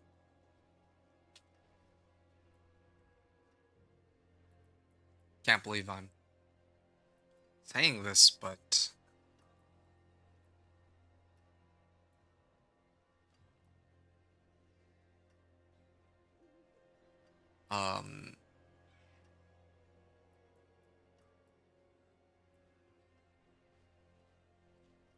basic skill damage. No, I don't need that.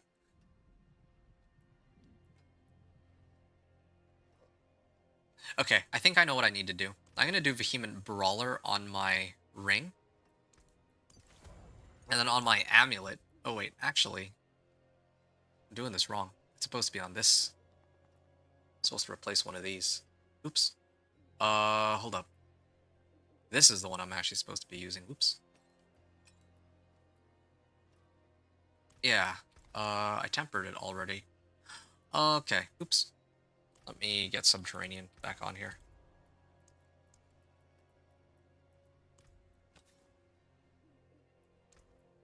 There we go. And what's this last one? Now a werewolf skill. Yeah, no, I don't need that. Yeah, there's got to be a better amulet I have, right? Got to be a better amulet. No, I had a few that I kept. Attack speed, cooldown reduction. I mean, mine is 680, so... Oh, hold on. I have conceded. I never actually bothered to smash that. Ravens... Okay, I don't need that. I don't need this, and I don't really need this. Okay, yeah. I'll smash all. Probably end up smashing this. And I'll smash this. That leaves me with...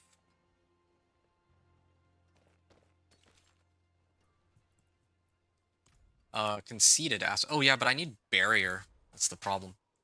If I'm running barrier, I need to replace something else for barrier.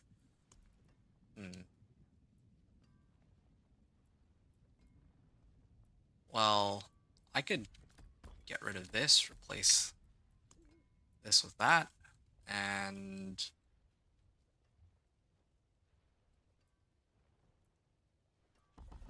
Maybe I'll pretend like I don't need damage reduction right now. Alright. This would allow me to slam conceded on my amulet. I was actually going to put the damage reduction one instead. I was thinking I could be very smart here and put on vigorous like this and get a little bit more damage reduction when I use claw. But yeah, I can always use more damage. I don't believe I have a better amulet on hand, so I'll just have to make do with what I have. I'm going to enchant. What can I get rid of? Resource cost reduction? Willpower. Alright. Willpower, life on hit, attack speed, and cooldown reduction. I mean, I don't know what else I could have really asked for. Maybe life would have been great, but this will have to do. Alright. And then the last thing I need to do is throw on, I believe it's Petrify, cooldown reduction. And my build is pretty much ready to go. Okay. Yeah. What have I got? 2,000 life. Nice. That is pitiful. I mean, I'll get more when I make it into Torment, but yeah, right now it's like terrible. Don't have enough materials either from the looks of things. Redamine Buzz. And Soothing Spices. Nice. Alright. Just about ready to get going. Oh yeah, you know what else I can do? I can just add sockets real quick. And then I think, yeah, why not? There. And maybe craft some gems. I'll smash all just to be quick about it. Okay. And then the last one. What's my resistances looking like right now? Oh, wow. Wow, my poison resistance is ridiculously high. Well, sapphires should be easy to figure out.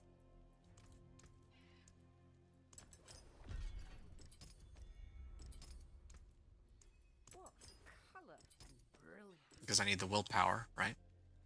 As for each of these, what's my armor stat at? Armor 65, 15. Feel like I need more on the resistances side of things. Maybe physical, fire. No, I want to do all of them. Diamonds.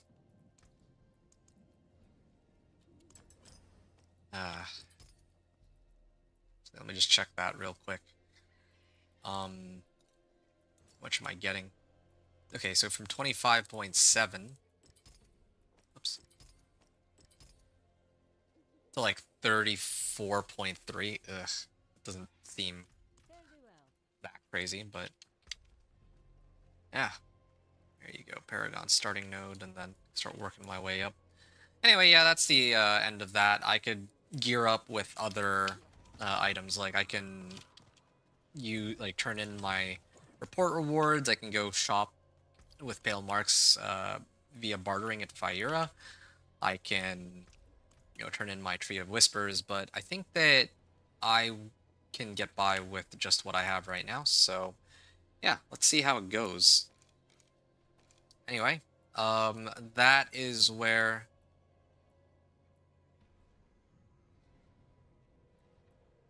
I think that's where I'm going to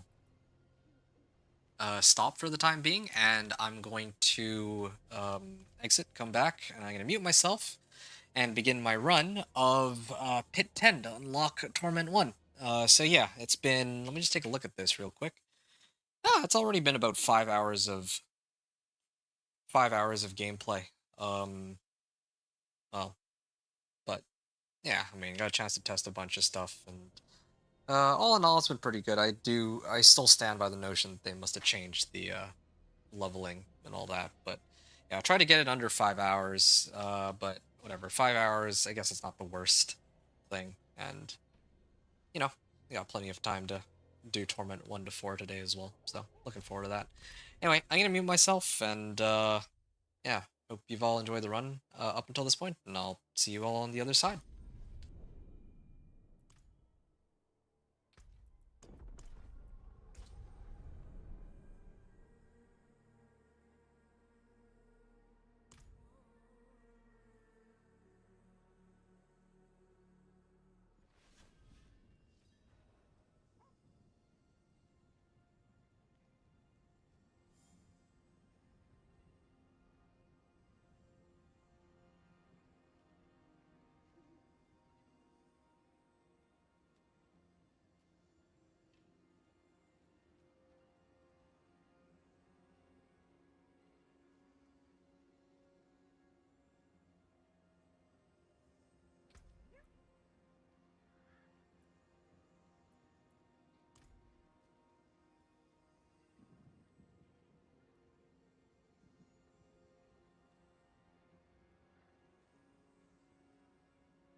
Greetings, the beast. Thanks. Goodbye.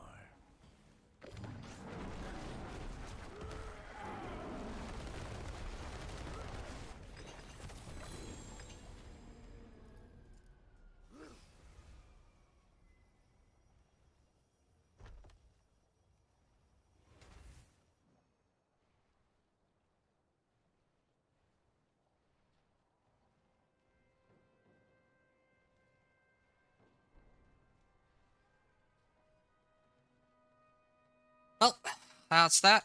That was nice and easy. I even got a cool little polearm at the end of it. Ooh, with 4 available affixes on it. Yeah, what can I say? All in all, it was a pretty smooth, straightforward run. I didn't come close to dying very much. Probably something to do with, me having a lot more life with the elixirs and incense than I did before. Oh wow, I got Spirit Glyph. Oh, that's a big help. Increased crit strike damage. That's actually a glyph I can start leveling up before Headhunter, I guess. Nah, but I'd use Headhunter first, so I like to level this up to level 15, usually. Unless I get, like, Wild's Glyph, then I'll open up with that. But, yeah, that's pretty much the end of it. The end of this level 1 to level 60 run. Again, anybody who was hanging out in chat up until this point, thank you all once again. I'll probably take a breather here for a little bit. Maybe grab myself some food and just get ready to upload my gameplay for my companion druid. At least that's my intention. Yeah, and then when I return in about an hour, I can begin my Torment 1 to 4 grind, so that'll be pretty fun.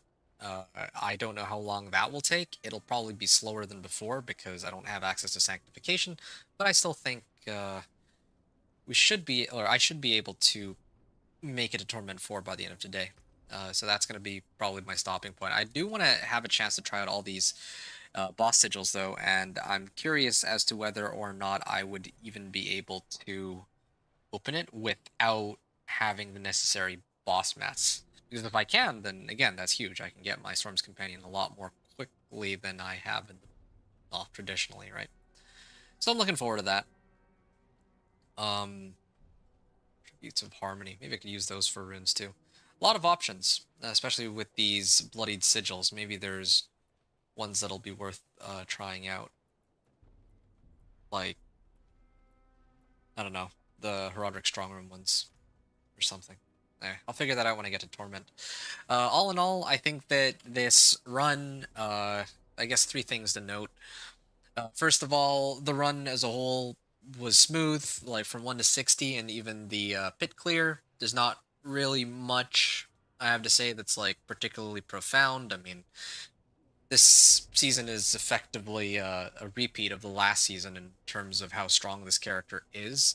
And in Torment, the main thing that changed is that now Thunderstruck Glyph is, and Untamed Glyphs are stronger, so I want to say marginally stronger. So marginally better.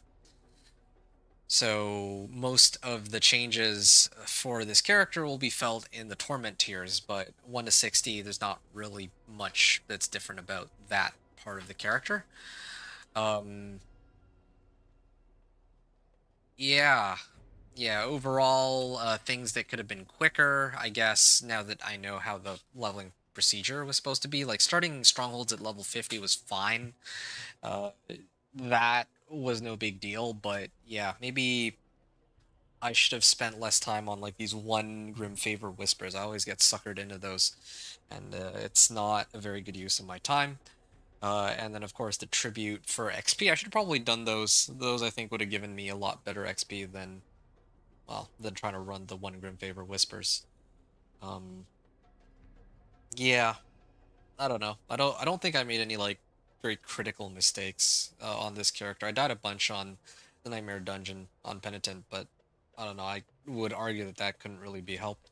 I wish I could have gotten more aspects. I mean, so far I only have Stampede and Shepherds. I could have really used Alpha aspect and Moonrage aspect, but you know I didn't get those. And I'm also still missing a code rune, so there's plenty of room for growth on this character in terms of damage and in terms of luck. Oh yeah, and then of course the other thing too is, I guess the other thing about my run that could have been different is that I could have done the Vessel of Hatred campaign, and that would have gone much more quickly. So that's basically it. I don't know if I have much else to say beyond that. Oh yeah, and I triggered Spirit Boons a lot later than I should have. I think that is probably the one very big critical mistake that I made. But I don't know how much of a time loss it was in the end. But anyway. Alright, that's pretty much that. I'm gonna head over to the big game art, and I'm gonna set it to Torment 1, as per tradition, and I'm gonna leave it at that.